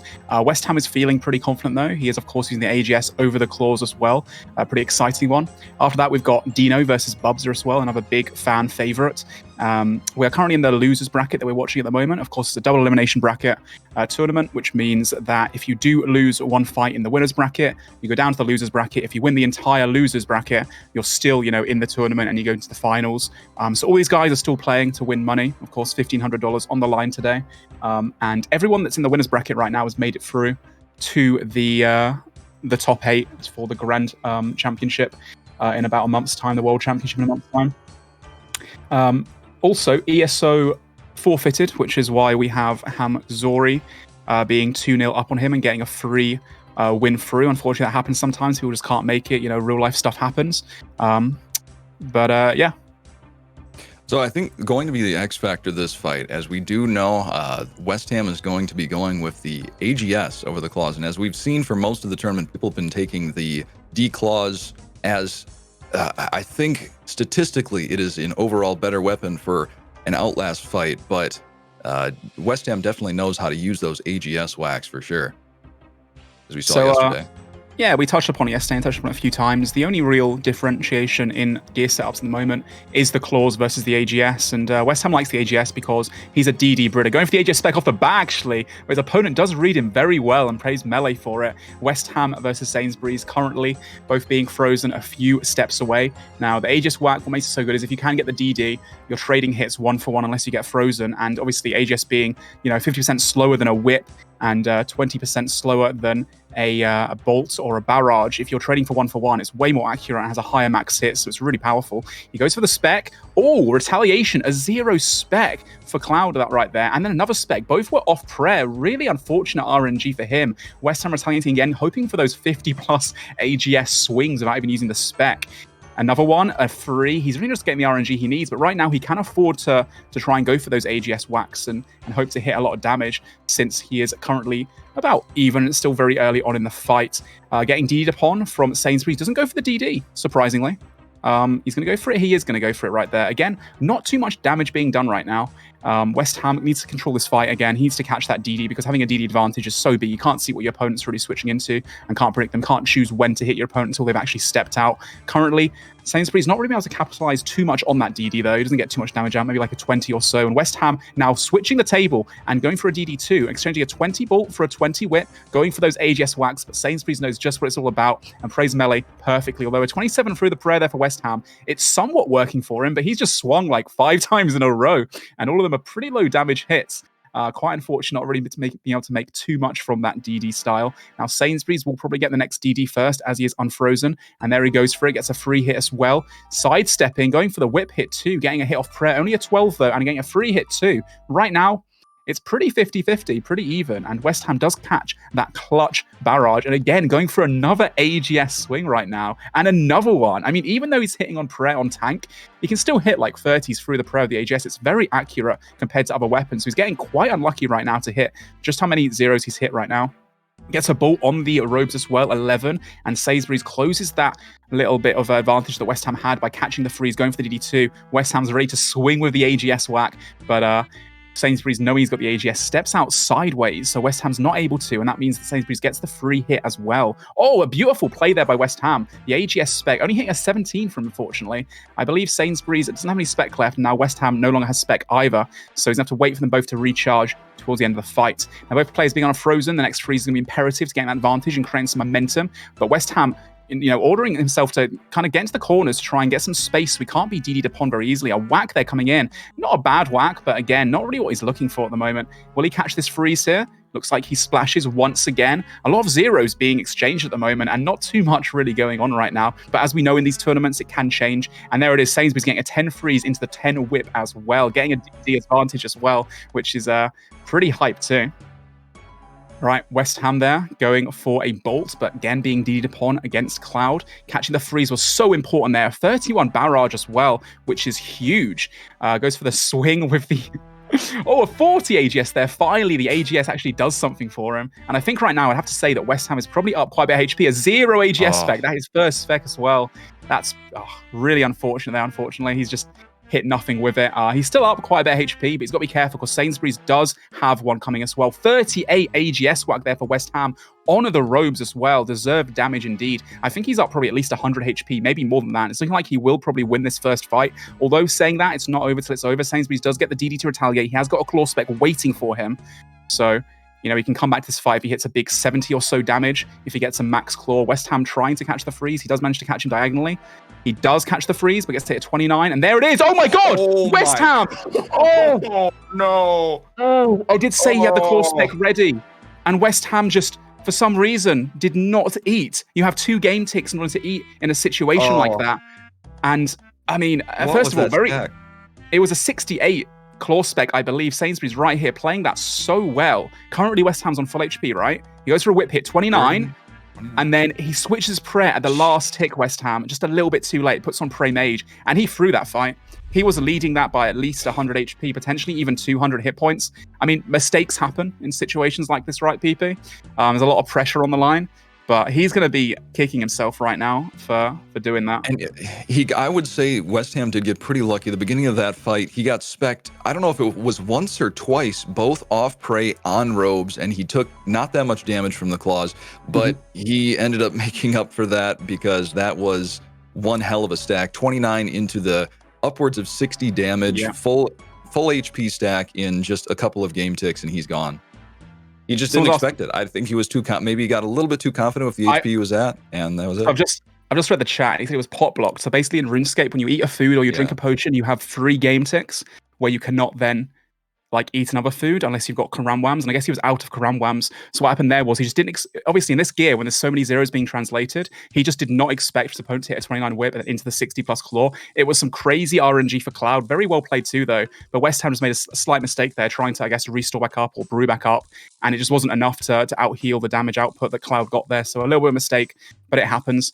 Someone asked me as well how I add up the claw specs so fast. The first the claw damage you see, you just double that, I'm pretty sure. Oh, really? Is that that's what it is. Yeah, because the first hit is then, the second hit's then halved, and then the next 2 hits are like half of that, if that makes sense. So like a 30 plus a 15 plus like a 7 and 7, which adds up to 60. That's how I add it quickly. Quick math, yeah. But all right. I mean, West Ham's not out of this one yet. It's best of 3 in this losers bracket. Whoever loses this though does leave the tournament entirely. West Ham currently down 1 fight to Sainsbury's. Cloud is definitely he wasn't actually in the lead RNG wise, but having that will definitely boost his confidence and gives him another chance. If he gets good RNG, it could definitely turn it around. Oh, beautiful AGS spec there by West Ham. That was off the prayer too. That was a 55 spec, which you cannot be mad at all. And he's probably up about 50 to 100 HP again now. And beautiful little fakey there of the AGS, forcing his opponent to pray. And just about getting out of clutch. Oh, you jinxed it. Yeah, right. I was just about to commend him for walking away from the claw spec. It was beautifully played there by West Ham, but then he just messed up slightly, and Sainsbury's got like a 68 claw or a 70 claw in there as well. Then another 40 whip as well from Sainsbury's. So yeah, that advantage West Ham just had there off the start of getting that AGS spec, just been relinquished by Sainsbury's. Good RNG there and well-played mechanics. 32 barrage just welcoming for Sainsbury's. I'd argue that Sainsbury's is probably actually in the lead currently. A Obalt spec only hitting 11, unluckily for him, unlucky for West Ham. But currently it's a hybrid fight. When these players get unfrozen, of course, going for the DD mechanics once again to try and get those momentum shifts and to try and get some free hits as well. West Ham still has one spec left. West Ham will be able to keep that AGS spec for some pressure. But at the same time, like, he doesn't really want to have the AGS spec too, because if he has the AGS spec, his opponent will just pray melee the whole time. And that's where West Ham's strategy really comes into fruition. He's been able to hit those, AGS whacks and that. But right now, the tables are completely turned. The 35 whip into the 10 whip into the 25 whip for Sainsbury's, an 18 bolt as well. He really is getting the upper hand here. And West Ham must be so frustrated. But in situations like this, as we know, you can come back. The game is, relatively RNG based. And sometimes if you get like a few big hits in a row, you can really create some momentum where you can then translate it into actually being up quite a bit of HP. Now, West Ham having a spec, so Sainsbury's is pretty much just camping the prey melee, which means that West Ham can get a lot of hits off prayer. Unfortunately for him, though, not really hitting too much. The 29 bolt there was beautiful. Another bolt hitting a 0, just can't really change it up that much. Now, of course, he knows his opponent's unfrozen there, and you get a few seconds time where you can't be frozen again, which is why he decides to step away so he can't be DD'd upon. But unfortunately for him, he does get DD'd upon still, and Sainsbury's keeps up that pressure and wants to elongate the lead that he currently has. DDing, getting back to full HP, and now trying to translate that. Oh, that would have been a beautiful play by West Ham there, predicting that his opponent will come back in again, but not being able to get the AGS spec off. I think he was ready to do it there as well. Might one ticket here, but again, his opponent's just praying melee a lot.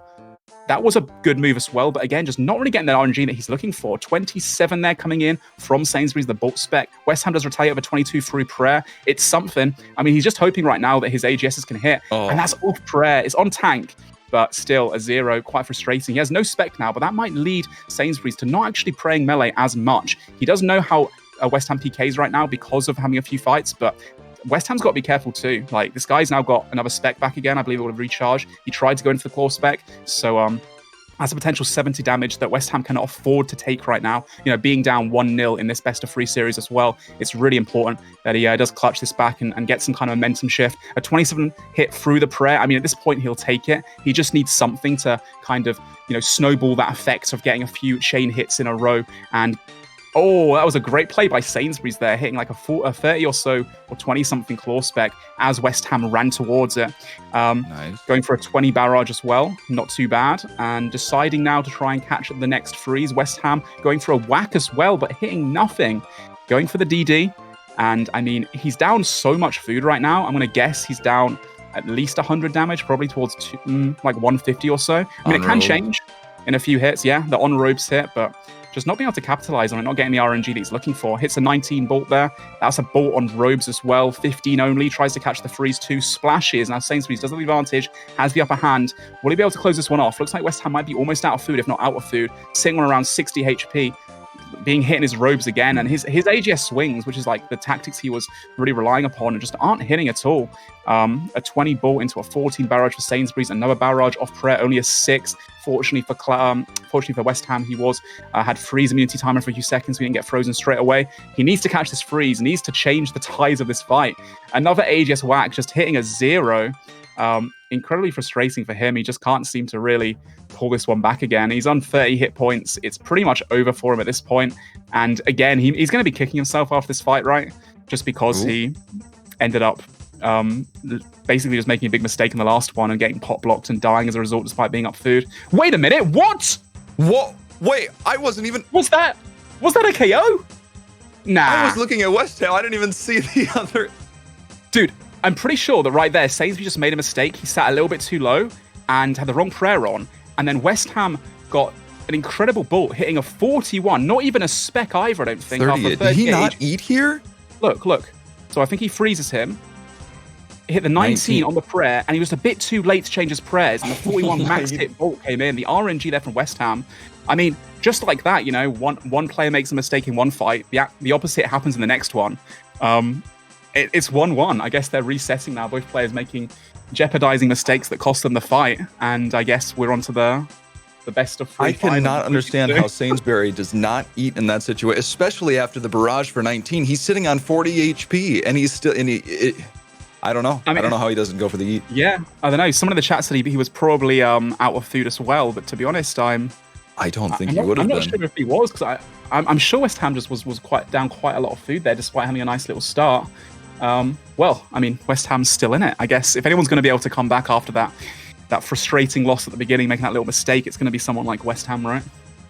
West Ham was definitely utilizing the DDing better in that fight, but you're right, he wasn't getting the RNG on the hits until the very end there. But yeah, just Cloud or Sainsbury getting a little bit too cocky. I mean, West Ham in the last one, he said he was pop block, couldn't eat there. But in that situation, Sainsbury had many, many game ticks in order to eat. I can't see he would have been pop blocked in that situation. I've had a few people in the chat saying that he was putting up his redemption prayer, so maybe we're just wrong. It just felt like West Ham was on the backbone of the whole fight. But I mean, he did get some good RNG towards the end, so maybe he did just come back and ended up being 50-50. Again, West Ham always goes to that AGS spec off the start, which is quite unpredictable, but Sainsbury is utilizing his movement and just clawing himself out of reach. Currently, both players frozen one step away and just trading hits back and forth. Excuse me. So, currently, West Ham using one spec. Sainsbury still has both of his. The claws versus the AGS.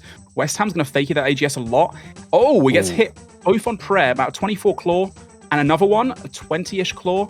I mean, pretty even exchange, to be fair. I think West Ham still has one special attack remaining, so he's got a lot of KO potential there. Of course, the AGS hitting over 1 game tick, whereas the claws hits over 2. So if West Ham can get that lucky 73 like we saw yesterday, maybe he can get another KO. It could happen. These guys are both in the loser's bracket, so whoever actually loses this fight here goes out. And I believe whoever wins will be in the top 8. No, they won't be in the top 8. My apologies. Need to win one more fight to go into to secure the place in the Grand Championship, in the World Championship Finals. So looks like West Ham trying to catch that freeze right now, get that DD advantage if he's able to, but splashing quite a lot. That's a big 33 for Sainsbury's. Unfortunately for him though, he can't capitalize on the momentum that he might have opened for himself, getting some DD there because he was frozen straight back again from West Ham. Only a small freeze, but still, it stops him in his tracks. Both players will be unfrozen at the same time. Be interesting to see how they react to that, if they both go in for some specs or if they both go in for some melee hits or if they create some distance. West Ham opting to not actually go for the AGS, running around in circles, and I would have thought that he'd stay close to his opponent here because he's got the AGS to try and make his opponent like pray melee. Oh, it's a big 41 whip there from Sainsbury's. Really good RNG. Another 22 to follow. We've not seen too much whipping going on here. Of course, West Ham would probably prefer the AGS swing over the whip hit, but doesn't really, see it coming from Sainsbury's at the moment. Sainsbury's probably up a tiny bit of food as a result, getting some free hits here as well. Not the biggest of damage, and West Ham does get a hit off prayer there, but it's on tank, so it's only like a very small AGS whack. Catches Sainsbury's in the wrong robe top there, so does get the freeze, which is really crucial for him. The guy didn't have his Carol's top on. Is that a 30, I think, AGS swing there as well? He is bringing this back quite well. And again, this is the first competitor that we've seen West Ham utilizing the AGS in the way that he does, as opposed to using the claw specs to try and, get that momentum exchange that these players really rely on to turn the tides. 33 bolt there for West Ham, but Sainsbury's does close that one off, steps underneath after the DD, which is really important to stop West Ham from really, snowballing that 33 into something much scarier. Tries to catch a freeze, but West Ham does manage to step underneath, hits the AGS 0 on the tank. Well played by Sainsbury's there, predicting it. But West Ham retaliates a 21 as well. He's still keeping up the pressure, deciding not to eat. He's got to be careful because Sainsbury's will have a claw spec coming in soon. He doesn't want to die again to a KO. Nice prey melee there, although getting hit at 15 free prey melee after 31 bolt as well. Looks like Sainsbury's and West Ham are pretty 50-50 at the time. It's quite close. There's the last AGS spec from West Ham, another 0. His AGS just hasn't really been doing the damage that he's been looking for at the moment, but the bolt 29 is decent. Sainsbury's going for the whip, being frozen his tracks a few steps away. Beautiful play there by West Ham. Quite lucky as well. West Ham will be unfrozen slightly before Sainsbury's, so that would be a slight advantage. 22 mage as well. He's catching Sainsbury's off prayer quite a lot. 22 into the 27, going for a bolt here maybe. Misclicks his staff, doesn't get the 3rd barrage in a row, and Sainsbury's does start to pray well. Oh, that's a prayer. Oh. That was an off prayer as well. Was that could have on been Rose? A big spec. I think it might have been. It was a 1 claw spec only though, so West Ham got very lucky there, and unfortunate for Sainsbury's for sure. Sainsbury's does catch the DD freeze though, so he gets a bit of an advantage. And that is a Bolt as well, 11 spec, trading hit for hit, 7 for 11s. And right now, Sainsbury's again doing really well to keep up his prey melee, knowing that West Ham utilizes his AGS quite a lot. I'd have to argue that Sainsbury's probably a little bit of HP right now. West Ham's sitting on around 50. He could be almost out, getting a few free hits here and there though. And I tell you what, Sainsbury's is doing a great job of predicting West Ham right now though, who just can't seem to really catch him off prayer during these DD scenarios. And it might be very close towards the end right now. I think Sainsbury's might have one more spec. Oh, he used it. Let me go down here, hit a 1 only. This fight's really dragged on a lot. I don't think we'll get the 4th spec in before the end of the fight, though, saying that. Both players sitting around 60 HP now, being neck and neck in this best of 3. 1-1 currently, West Ham versus Cloud. West Ham looks a 0 Bolt. He's going to go for the freeze and try and translate this into a bit more damage. Now, Sainsbury's knows that he's got the AGS swing, so he's trying to keep a little bit of distance right now, but he's unfortunately splashing a lot. West Ham can't catch the freeze, goes for a whack on the run. Beautiful play by Sainsbury there, predicting they'd come in for that AGS swing, and then going for a whip hit off prayer as well. Sainsbury's can't hit very much here. West Ham does get the DD, there it is, 27 barrage as well. It's going to be so close towards the end. We might see some redemption procs coming out, actually. 18 Bolt through the prayer from Sainsbury's onto West Ham. Both very, very low HP at the moment, almost out of supplies. And West Ham taking a Bolt there. 19, though, on the robes. It's going to be very close to him. 18 barrage. I think Sainsbury's might be out as well. Yeah, he's trying to get down to... Oh, that's so big. Okay, Sainsbury's now has the slight advantage being able to DD, but West Ham is up about 30 hit points. Now, that's only like 1 or 2 hits, so it's all going to come down to the wire here. I wonder if we'll see any redemption flicks when he's trying to go for it whilst also DDing. That's so much APM, so many clicks you've got to do in a 0.6 seconds. Really well played. Oh my God, no way. No way. What? So 0 for a 0 translated? That's so unlucky from both players being on 20 HP when both the AGS and the Claw can hit about 70. West Ham desperately trying to hit the AGS hit. It's a 16 down to 1 HP. He's got to go for it. Oh, because the redemption proc, there it is, the ball. Back on to 20-something HP for Sainsbury's. Can he catch this freeze? West Ham sitting on about 20 as well. What a beautiful play here from both players. Both sitting on 15 hit points. Going to come to the wire. The last hit, is that a rope hit? He could be out here. No, West Ham gets quite lucky. Can he catch this last barrage? Please, go for it, West Ham. Sainsbury's, finish you off. 31 AGS. He does it. Oh my God, what a fight. Jesus. Wow. The AGS at the end there, man, coming in clutch. You hit so many 0 AGS swings, and the one time you needed to hit a big number, you got that big 31, mate. Congratulations, especially after the free AGS 0 specs. Yeah, when you proc that redemption, I thought it was over. Those AGS specs were really, really disappointing. Going over the tracker, though, let's break down each fight one by one. So the starting fight, we have me with 59 hits, 36% prayers right. When you say 36 when you say 36 prayers right, does that mean your prayers right or his prayers right? No, that's my prayers. So I'm reading out my perspective here. So it's 59 hits for me. I did 36% prayers right on the first fight. 65 hits on his side and 66% prayers right. Deserved damage on my side is 603 to his 620. So I'm even. Yeah, I'm guessing it has a lot to do with being hit on roads and something like that. Second fight, we are looking at 74 hits on my side, 57% prayers right, to his 70 hits and 59% prayers right. Deserved damage is 773 on my side and 685 on his. Last fight, by far the most close one, Jesus Christ, we have 90 hits on my side to his 91. 49% prayers right on my side to his 56%, with me having 884 deserved damage to his 853. That really came down to the wire. I'm so stoked to win that because that first fight, I truly thought it was over after getting KO'd. I was up 150 HP and I pop blocked myself from that claw, but I still managed to win and I'm very happy about that. Good fight to that guy. He performed so well. I don't know. I'm just all around happy. I was legit like just at the end of my seat, at the edge of my seat at that ending. I thought I could go either way, and it was just so entertaining to watch. So props to you as well for putting on such a good show, mate. And props to Cloud too, because he really could have won that as well, and he's been a fantastic competitor for a while. So kudos to him too. When that fourth AGS spec came in and it went for a 0 when he was off prey, I don't think he was on robes, but I thought that would have been so nice to have it end right there, but it was even more suspenseful than that. Yeah, I mean, I remember on the second fight when I realized he was out of food, I was like, there's no way. And me winning that, I I was completely mind blown because I genuinely thought he was up so much more damage than me. So when I saw that, like, he was actually out of food there, I mean, I did not expect it. Well, fair play, mate. Well played. You've now gone into the losers round 4 bracket, which means you're against Tejumani next, which is Bill Jetty. How are you feeling about that one? It's going to be an interesting fight for sure. I'm hoping, I beg, that my AGS does not perform that badly as it did in these fights. The AGS whacks were decent, but didn't really do me much. The specs were dog ass. Yeah, they were terrible. Yeah, but I think Bill Jetty is definitely going to be a hard fight to go against. It wouldn't surprise me if he beats me. Well, we'll have to wait on that one. We've got Dino coming in for the next fight here, up against Bubzer. Who's Dino? Oh, I'm sorry, Dino. My bad. So that fight's going to be coming up in just a little bit here.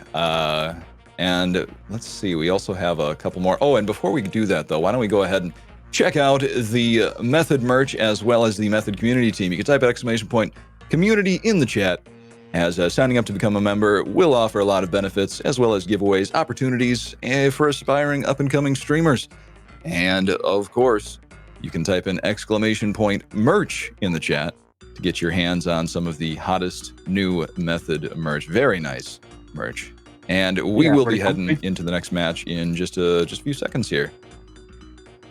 Awesome. So predictions for this one, West Ham. How are you feeling about Dino and Bubzer? Do you know much about Bubzer? We all know that obviously Dino is a full-time streamer that does a lot of deep wilderness PKing. He's got a lot of fans in the chat that will be rooting him on, or I guess as Twitch chat goes, maybe not so much. Maybe hoping he fails. Who do you think has got the upper hand here, and what's the background from Bubzer as well? I mean, if we're talking about experience, I would say that Bubzer, who is also known as Dol Panino, has the more Tribrid experience. He's definitely he's performed very well in out of RuneScape stuff. I've seen him perform very well in RuneScape tournaments as well. He has sometimes lost to opponents way worse than him, but I think he's got the skill advantage on Dino right here. I think Dino is a very calm and collected person, but I think Dol Panino might bring this one. Fair enough. Well, we're starting off with Dino using his super tactics to go invisible, give him a crazy advantage so that Bubzer is unable to see his opponent. And man's already really shaking my head. No, I believe that Dino just did not join the clan chat, and Bubzer's not even fighting back because he realizes. I think we might have a reset here potentially, if these since we can't really watch the fight. Oh wait, no, I'm getting confirmation. Is that Dino is being disqualified? No, I'm kidding.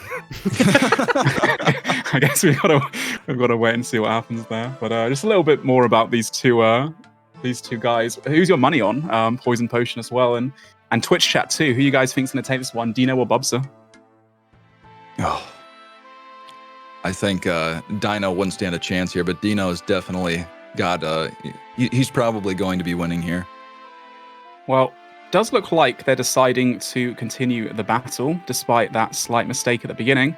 So, fair play to both players. I don't know if either player has used any claw specs yet or really who's up food at the moment. So I'm just going to assume that it's pretty even from this point onwards.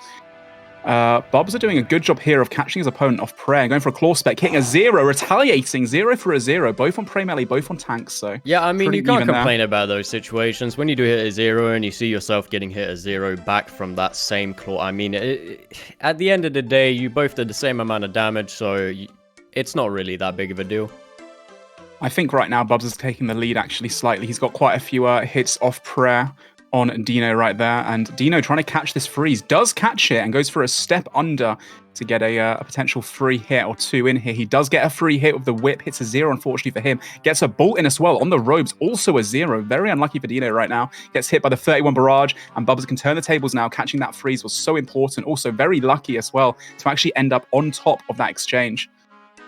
Yeah, I mean, what we've seen from Dino in this tournament, and especially I've seen him compete in other tournaments, he truly has improved, and I think he has got the skills to actually beat him. I would say that Dol Panino or Bubzer does have the advantage just based off of how many tournaments and stuff he's been in previously, but I think Dino genuinely might have this one. He looks like he's up a decent amount of food. They're coming in with that 11 claw, very, very bad claw from him. Very unfortunate on that RNG, but that whip picking it up straight after, so Another 25 bolt as well. I mean, Dino, it does have the momentum right now, and he is snowballing like crazy.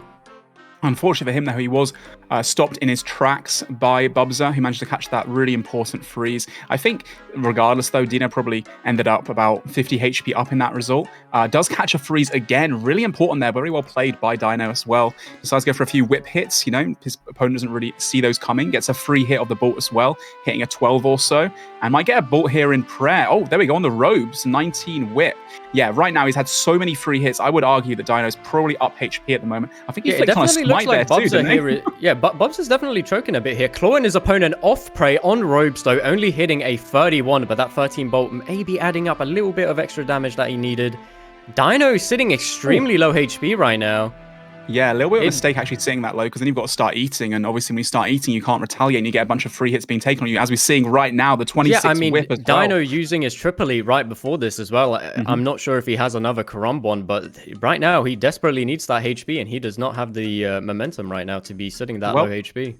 He is unfrozen, and he does catch that really important freeze on Bubza. He will get a free hit there as well. 29 bolt on the tank on the right prayer. Beautiful. A 0 whip on the robes. Unfortunate. Another 0 on the right prayer. It was on tank, though. I think right now, Dino is looking a little bit more calm and getting some decent switches in. A 29 on the robes as well. Bubza keeps getting caught in his robes. And an 18 bolt through the prayer and through the tank gear right now. Dino's really getting some great RNG. Dino's performing really well right now. Definitely blowing my expectations. That's for sure. He's gaining a lot of momentum here, being frozen back though by Dual Panino right there, clawing him a 41 off prey but on tank.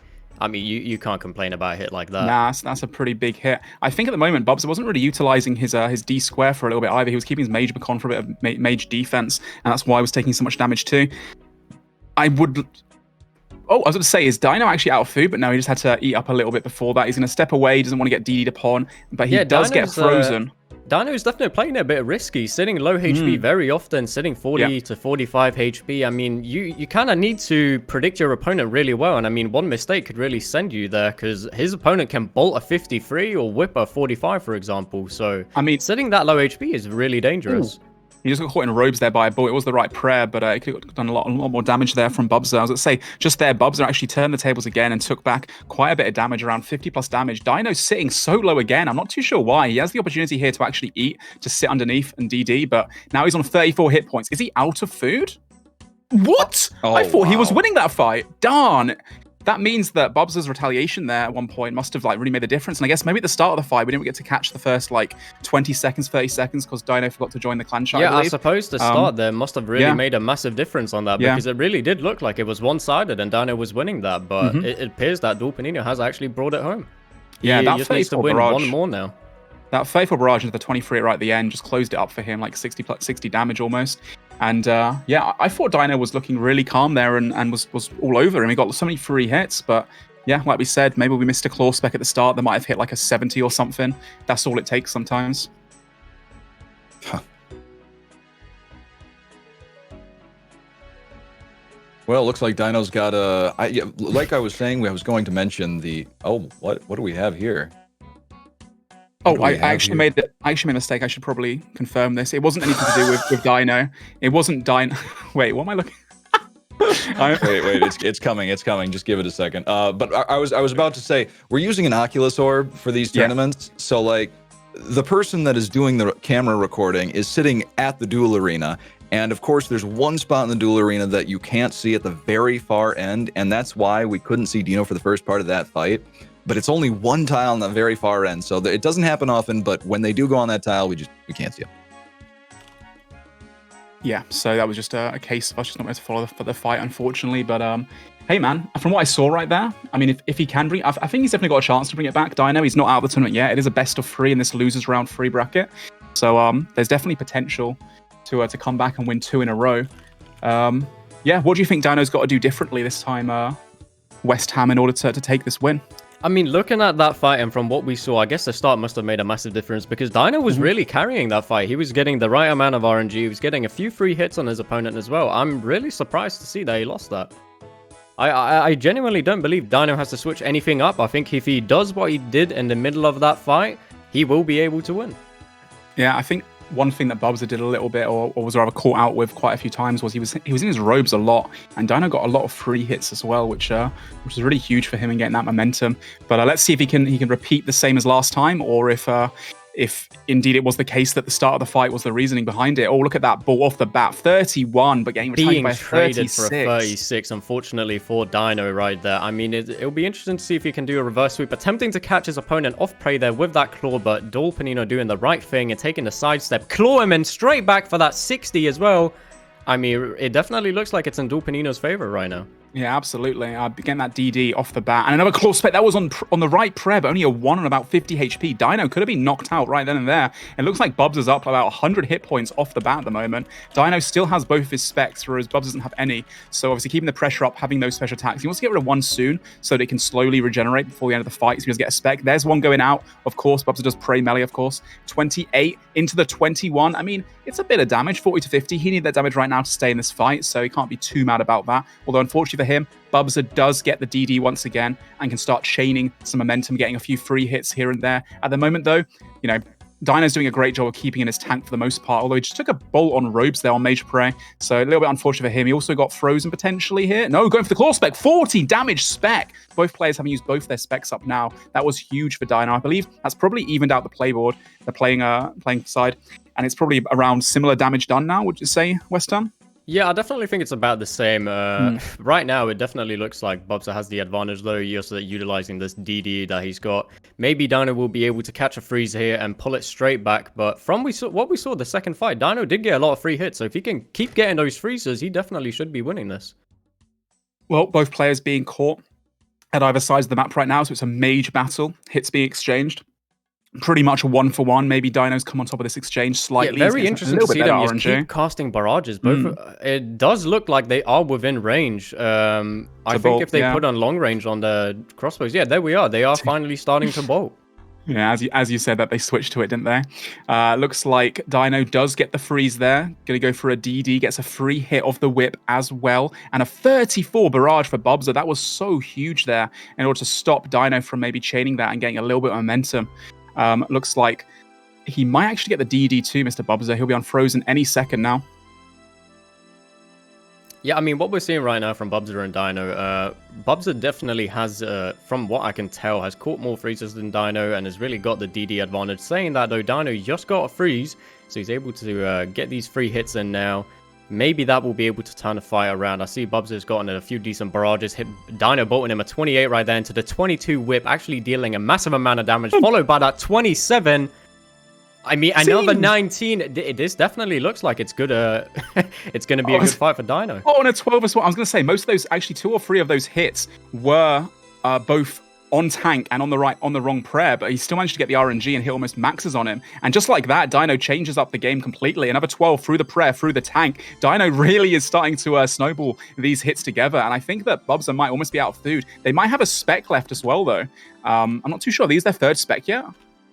I think they've got one left. Yeah, I do believe they have one left, and Dino is he's snowballing that RNG. I do believe we saw his claws being pulled out of there, so he might have that 50% now. Maybe if Dahl also has that 50%, he can get a massive claw and maybe turn it back. But right now, it is definitely in Dino's favor, so we might be seeing Dino do a reverse sweep right here and take Dolpanino out. Saying that, though, Bubza does get the 36 ball into the 9. He's going to slowly but surely try and catch back up again. Unfortunately, though, for him, Dino does get the DD and closes that one up quickly, is able to eat back up to almost full HP. Both players praying melee. Bubza getting hit a 40 ball was that into the claw spec. 18 claw. He can redemption this if he gets lucky. Was that a 0? No! Just like that, Dino takes the second fight. I mean, that is 1-1. Very good performed from Dino. He has taken that momentum. He snowballed it and he just kept going, kept using it, getting those free hits in, and the RNG was there, so his opponent was just continuously eating, and there wasn't really much that Dolpanino could do back. He was just in a constant tanking mode. Let's go, Dino! Every time that Bubza really tried to catch that freeze and get some momentum going, Dino did a really good job of staying calm and like closing it up and just stopping him from finishing it up. So yeah, really well played from Dino there. Bubza though, he's not out. It is 1-1 currently. He won the first fight, so it can go either way. But nice method monitor there. Can I have one of those? Oh, Nah, wow. mate, you've already gotten the hoodie. I didn't get any of those. I Oh, got come the on. monitor. I get a hoodie and you get a monitor? That's not a fair trade. Yeah, it's 200 hertz, but unfortunately I only play on 60 still. This man's Mate, got what- an SM7B. That's like my... Dang, man. Dude, nice that mic. That armchair and table looks like it's like 20 years old. You're going to use the prize money from this to buy a new little setup to be a bit more comfortable. That's fine mahogany. That's mahogany right there. I've realized Was that it? there is no point in me buying new monitors because all of these like extra hertz, I have a 165 hertz monitor and I still play on 60 hertz because I genuinely think 60 hertz is better. I don't even know what. I'm not very technologically clued up, computer-wise, and all that stuff. I've got a 60 hertz monitor too, but isn't I RuneScape got like 144 50 hertz, baby. What's the difference? Like, isn't it RuneScape was 50 FPS anyway? Is it even? Well, look we better? don't talk about that, but yeah, my 144 hertz definitely isn't being very well utilized by old school RuneScape. But you never know. You know, the Steam client's coming out. That's supposed to be uncapped frame rate. I was gonna say RuneScapers like spend $1,000 on a computer setup that doesn't even change their gameplay. Oh, yeah. to play RS on. I'm buying an RTX Right. 3090 very soon, actually, when it's ever back in stock. Oh gosh, nice. Going in Right. for the final fight here, we have the 1-1 between Dino and Bubza right now. So whoever wins this one will go through in the bracket. And right now it seems like Bubza has the advantage, just pelting him with those bolts and actually dealing a decent bit of damage. Yeah, he's up probably about, I don't know, like 5,200. Although that claw spec was off prayer, only like a 36 or so. But getting out early was really beautiful of Dino right there. And we'll bring him back into the fight slightly. Catches the 20 barrage, but is stopped in his tracks by Bubza as he was going for the DD. Catching off prayer too, only a 0 for Bubza, unfortunate. Both players sitting a little bit low right now to try and keep up those hits. And currently trading hit for hit, zeros for zeros, both sitting full HP now.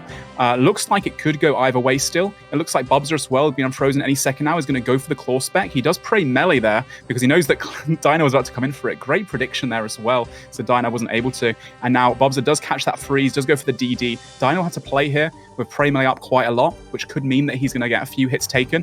Although he prays really well there, only gets hit a 30 claw. Was that a claw off prey? I couldn't really tell if Dino got that.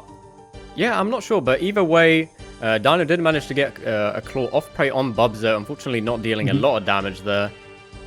Yeah, and But that we means that Bubza does have, what, one claw spec left, right? Yeah, I believe so. Him attempting to claw there by the looks of things, but not getting it off because Dino throws them right off. So now they're just having a 1-by-1 little battle here. Probably just going to be bolting a mage in as much as they can. I wonder, we've seen a lot of mage being thrown here as compared to other fights. I'm not sure if both opponents are just very prominent to use a mage.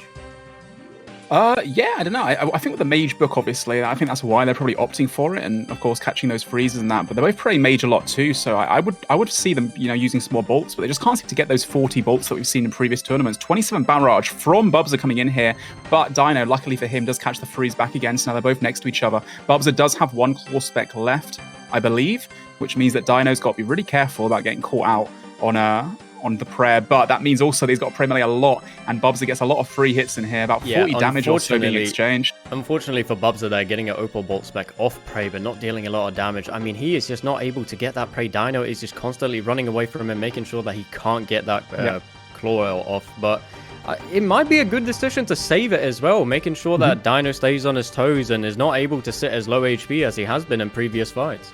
I do feel like Dino in this situation does do a bit better with getting the free hits and catching his opponent off prayer when he gets the DD advantage. Bubza just can't seem to catch that freeze. And look at that 42 whip from Dino too. He's really using the whip a lot more than this fight than the previous ones, and it is paying off for him at the moment. I'd still say this fight is pretty even due to Bubza still having that claw spec and being able to come back with it. But Dino might be just in the lead. Although saying that, the 0 spec on the tank on the right prayer, Very Bubza must be unfortunate frustrated, claw. man. Yeah, that is a very unfortunate claw, and it looks like Dino has got this fight in the bag as of right now. I mean, Bubza is just focused on getting those freezes, and he is constantly splashing, and he's not willing to give up. Saying that though, 26 into the 20 bolt for Bubza, coming back about 50 hit points, but Dino deciding not to eat on around 50 HP and instead getting a few free hits in as well, and now deciding to DD after getting that free hit, get back to full HP, ready for Bubza to be unfrozen so he doesn't get caught out too much. A bolt on the right prayer, only hitting a 0, unfortunately for him. And stepping out with that mage is a stealth. very good move as well. He's making sure that he's got the most amount of mage defense that he can, because he knows Bubza is going to go try freeze him as well. And getting bolted a 40 right there, it might be turning for Dino here. We are seeing Dino take a lot of damage. Oh, a claw But spec getting a Bubza's 0. claws are just not there right now. Yeah, as we were saying earlier, both players using a lot of mage predominantly style in these fights, and as a result, Dino was caught out on the wrong prayer a few times by those bolts, so it was only a matter of time before one hit big. Right now, both players being, you know, almost out of supplies, I'd say, neither having any spec remaining either. It's going to really come down to the wire, to be honest. I would say that Dino is maybe up a tiny bit due to his performance with the DDing and getting a few free hits in here and there, but Bubs is showing that he's not out just yet.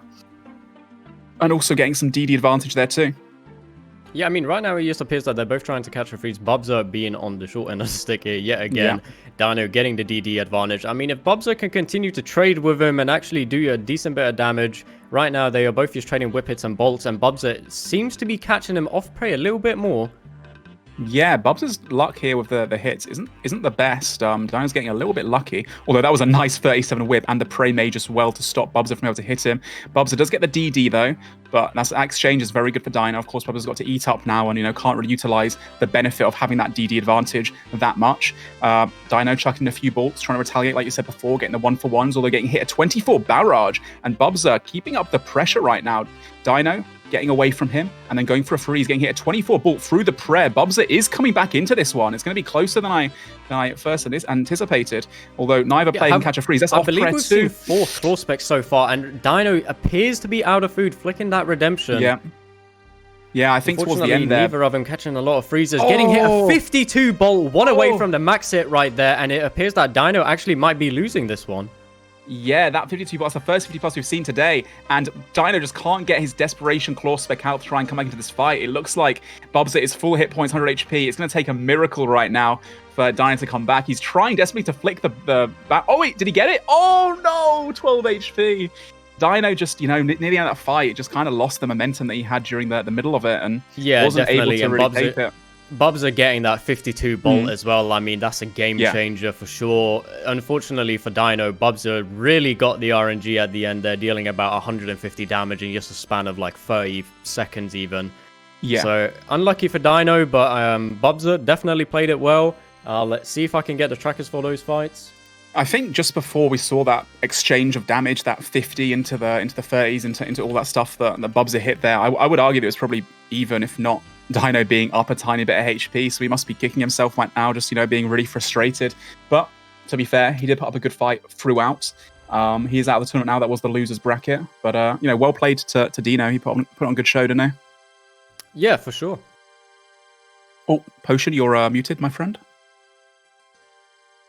So Dino out of the tournament here. Bubzer moving on to losers round 4, going up against Golf now, or Harchi. And looks like our next series here is now going to be 41. So we are going to be seeing the last round actually from losers round 3, which will be Anvil versus Shoddy.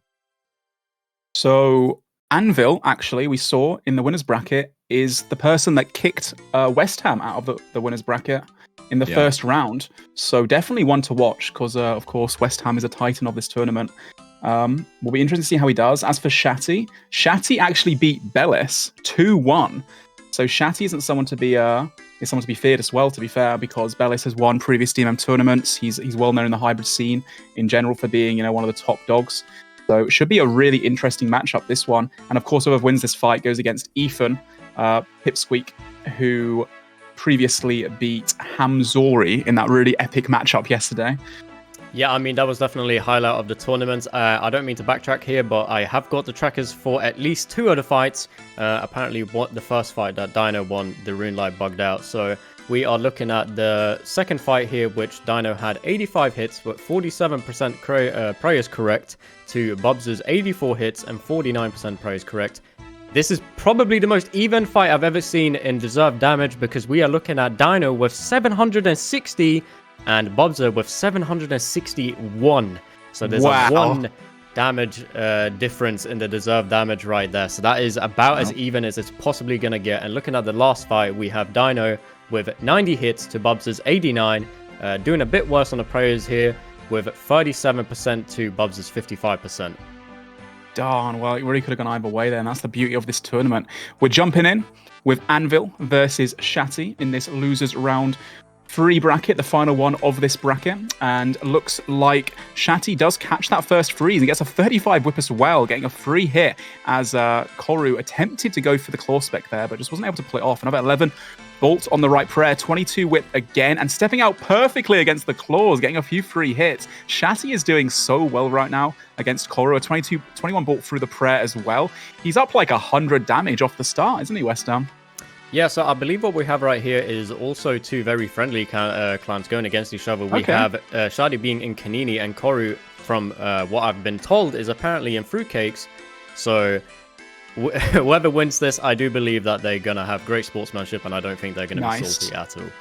Well, that's a nice spec off prayer, an 18. It's not great, actually, but it was good to catch it off prayer. Koru's brought this back a little bit, though, against Shatty. He did get a 30-plus bolt there a second ago. That's a bolt on robes. 15. Shatty tries to eradicate with the AGS, but, sorry, the claws. Only gets a 0 on the tank, on the prey melee.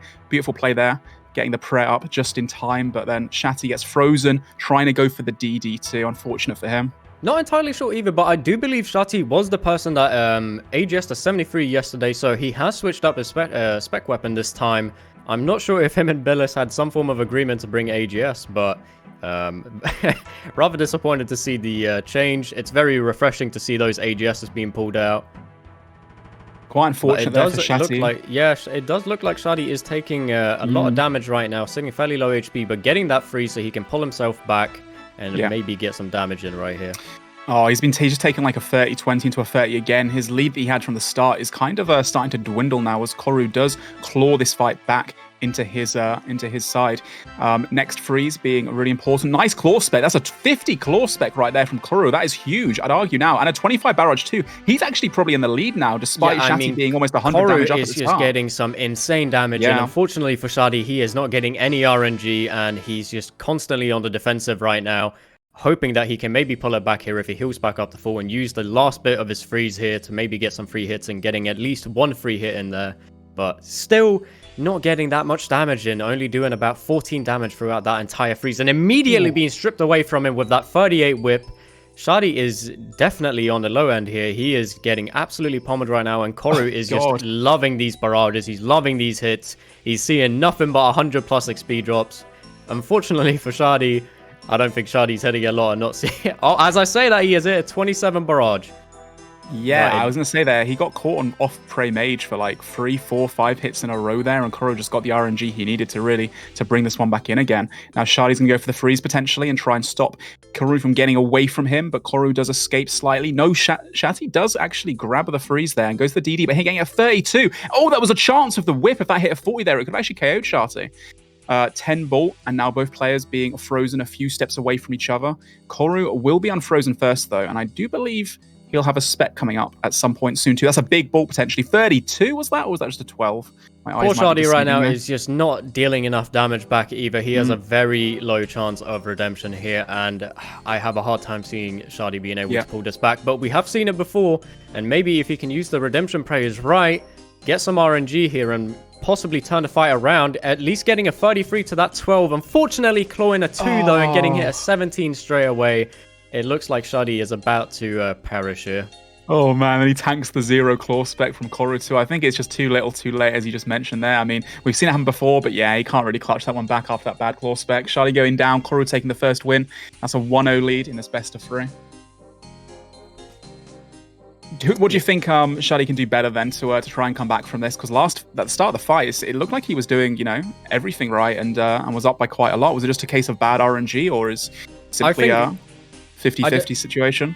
I definitely think Shadi was playing it right at the start, and unfortunately for him, once that RNG that Anvil had started snowballing and he was gathering that momentum and he just kept going and going, I think Shadi was slowly but surely starting to choke a little bit, getting hit a little bit more on robes and being constantly on the defensive. I mean, it's a tough situation to pull yourself back from that, focusing on both healing and trying to do a little bit of damage to your opponent back. I mean, it's a very tough spot. Looks like Shadi's got to bring back that AGS. D-Claw's not working out for him. Yeah, I mean, AGS could be a game changer if he can get another KO like what we saw yesterday. I mean, that I think that I don't see how you go back after what happened yesterday. I'd be going AGS the rest of the tourney. Yeah, I'm a fan of the AGS as well. It's nice to have a little bit of a variety in these tournaments since everyone's using the same setup as well. This match is so important for both these players, of course, because going into the next losers round 4 means that if they win that next round, they guarantee themselves in a place for the World Championship in just over a month's time. Jumping into the second match right now, a 1-0 lead for Shatty, and for Koru. Sorry, apologies. Yeah. And catching the first freeze, looks like Koru actually is off to a nice little lead, getting a bit of an advantage, getting a free hit as well.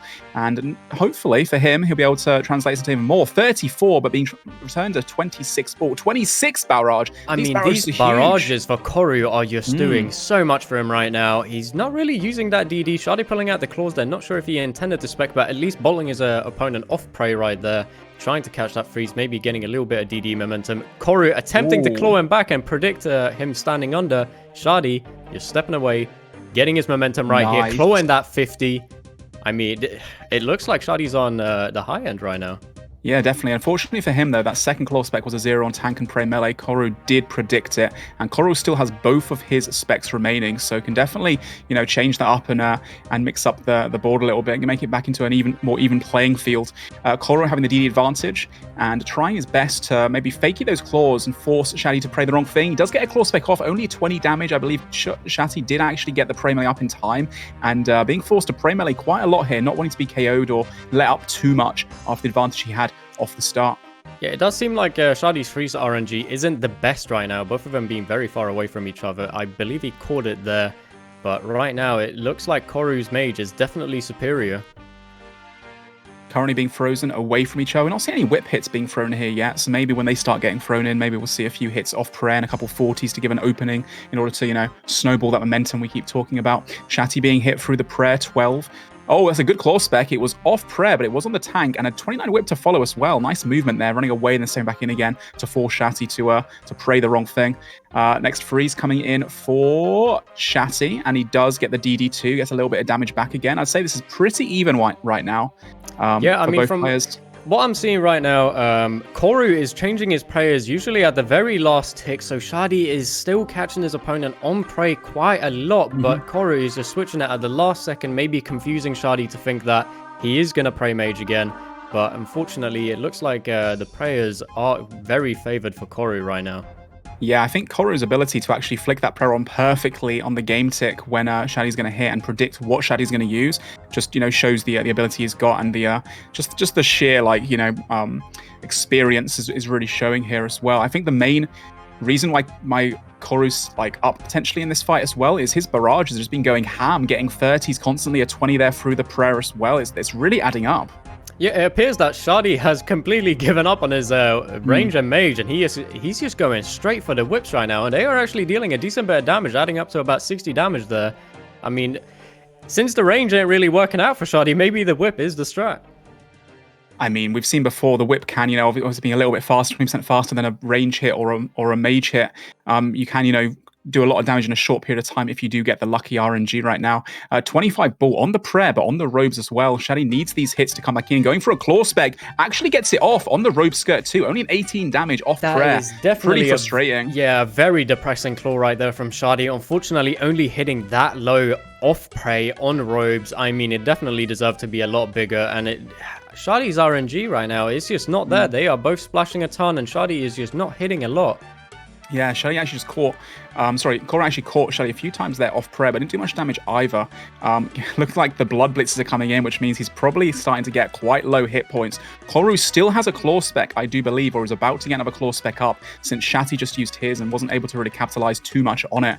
Koru sitting really low, actually. He's got to be careful, because if Shadi does utilize that, he doesn't have a spec left, my bad. Shati's sitting high. Actually, 50 HP. He's got to be careful. You can definitely spec a 50. Here he goes for it. Shatty's movement perfect only there, but getting gets frozen. A 20 opal bolt spec as well. Off prey, on robes. I mean, Shadi's RNG is just not there. Even when things fall into place for him, the XP drops are just not big enough. And right there, Koru already hitting a 30 bolt. Shadi barraging a 2. it definitely looks really bad Petty for Shadi right now. as well. Yeah, Koru's hits are on point right now. Luckily for Shadi, at least, Koru's claw spec was only a 0 on Prey Melee. He did predict that very nicely. So that's like potentially, 70 damage mitigated there from that well-played move. Shadi getting some distance here. Only a 16 Opal bolt there for him as well. He just can't get the RNG to go into this fight. Currently, Koru is leading 1-0 up. So Shadi might be out of this tournament right here, unless he can have some kind of crazy comeback. He's doing pretty well to get the prayers right now towards the end of the fight, but it might be too little too late, West Ham. Yeah, definitely. I mean, right now, Shadi, throughout this fight, has just been hitting very low. He's been hitting consistently, but very low hits compared to Koru, doing big amounts of damage, just like right there, getting a 19 whip through prayer. Unfortunately, bolting a 0 on robes off prey, though. Yeah, that was quite unlucky. They actually could have killed him. I think he was on about 30, 40 HP. It could have been over for Shadi right there. But he does get the freeze, so he has a chance to maybe come back a little bit. But, being 100, potentially even 150 plus HP down right now, it's going to be difficult for him. And being stopped in his track by Koru. Great freeze there. And again, Koru's prayers are just on point for the most part. Although saying that, 36 from Shadi, he's still in the fight. Koru does try and go for the freezes. They're both sitting very low. They might both be actually almost out of food right now. And it's really neck and neck. Both players sitting around 20 hit points. We're going to see a few redemptions coming in here right now as well. A claw spec going for that claw spec through prey. Unfortunately, hitting all zeros. Getting a 21 whip, though. Maybe KOing his opponent here. But Koru has the DD advantage. And Shadi is out of the tournament, unfortunately. Wow, that was so close. Yeah, Koru got that barrage off, and that claw spec really could have won it for him as well, Shadi, and it would have stayed in the tournament. But yeah, I mean, that's just some really unfortunate luck right there. It does look like, I'm not sure if that came down to Pidge right there, because I do believe Shadi, I'm not entirely sure, but I think he should have gotten that claw spec off prey on robes, but instead only catching it on tank with prey melee up. Looking at the trackers, though, on the first fight, we have 61 hits to Shadi and 62 to Koru, with 43% prayers right to Koru, 66 with 407 deserved damage to Shadi and 483 to Koru. So not a massive difference, but still enough for Koru to win. And second fight, we have Shadi with 98 hits to Koru's 92, Shadi getting a free 6 hits there, with 40% praise right to Shadi and Koru getting 52% praise right. So a slight win on the praise, but the deserved damage on Shadi's end is still 685 to Koru's 643. So it does look like Shadi should have won that second fight. Yeah, it was so close. Excuse me, guys. I've got a case of the old bladder West Ham style. So go to the toilet really quickly. Be right back. So Shadi there in those final moments, we're talking about redemption play a lot. If he would have been praying mage at the time that Koru would have casted his barrage, it would have the redemption probably would have procced, because that would have been decreased damage 40%. It wouldn't have hit him as high as it did, and he could have got the redemption off and possibly won that fight. But unfortunately, at the very end, he was praying range, and he did get the redemption up in time, but the damage was too much and it KO'd him. Yeah, I mean, unfortunately for Shadi, even though on that second fight, he should have won. I mean, it is RuneScape at the end of the day. A lot of the times it just comes down to RNG, and although you deserve to win, it doesn't always go your way. And we've seen a lot of that this tournament. Although Koru's definitely been a good opponent. He did do a lot better on the prayers, but Shadi catching him a few times off robes, which seemed to have upped his deserved damage to be a bit better than Koru's. Yeah, we talk about RNG a lot, but really when it comes to these tournaments, there is ways you can make it go in your favor. Even if you have the worst of fights, you can still, if you get your prayers right, if you are able to use those redemption flicks correctly, you can bring back a fight even from being way behind and not having the RNG at all. And of course, we have these best of threes, just in case you do get RNG'd completely, it won't happen again. But yeah, we've got now Anvil going into losers round 4, as Shadi is now out of the tournament. He'll go up against Ethan Pipsqueak. Sorry about that. I'm back now. It looks like our next match is going to be PKR 1232 or TG Bill going up against West Ham. Yes. You know who that is. This is going to be an interesting one. You're quite scared. Well, not scared, but this is going to be a difficult fight for you, right, West Ham? Yeah, obviously, I'm rather nervous. I'm fighting a really good opponent here, so it's. I think it will come down to the RNG. I think Bill Jetty definitely has the skill to outplay me, so we will see. I mean, I've beat Bill Jetty before. He's beat me a few times as well, so it will be interesting to see who comes out on top. But I am going to leave for now. So Ian, good luck on the commentating, and I will be back very shortly. Hey, good luck to you, man. And I hope the RNG is in your favor, of course. Just don't tell Bill Jetty that. Good luck. All right, now that he's gone, who do you think is actually going to win here? Oh, Bill Jetty's going to smash West Ham, mate. I think got a chance here now. I'm joking. I'm thinking, realistically here, I think that Bill Jetty, he's been playing phenomenally this entire tournament. I mean, he did have the one loss there, but I think West Ham's been using that AGS very well. And if he gets the RNG, he could pull out this win. Yeah, absolutely. Be interested to see how they both fight. Oh, 63 just on the left. Oh my God, beautiful. Unfortunately for him, though, Bill Jetty got so lucky they hit a 45 whip. Oh, the chance! It was a 0 on 70-something, 73 or something like that. It could have happened again. Oh, man. Pretty even, though. But unfortunately for West Ham, he now has no special attack. Whereas Bill Jetty does have 2 specials still with the Dragon Claws. So that's going to be quite scary for West Ham. He does get the prayer on in time. Yeah, beautiful prediction. 25 HP is still kind of frustrating, though. But, I mean, at least it's not like a 60 or a 70 or a 50 that we just saw a minute ago. Catching this freeze now really important for West Ham. I believe it's somewhat even at the moment. Although that claw spec could come in clutch. And now West Ham using these DD mechanics, and everyone knows that he likes to use the AGS a lot. Question is, can he get some hits off prayer? That's a 42 ball. That's beautiful. And his opponent, Bill Jetty, knows he uses the AGS a lot. So maybe West Ham's actually going to switch up his strategy now. Rather than use the AGS very much, he's going to try to DD and force his opponent to pray melee, thinking he's going to AGS whack a lot, as he's done previously in this tournament. But maybe he's going to switch it up and go for a few bolt hits and get some free hits off prayer as well.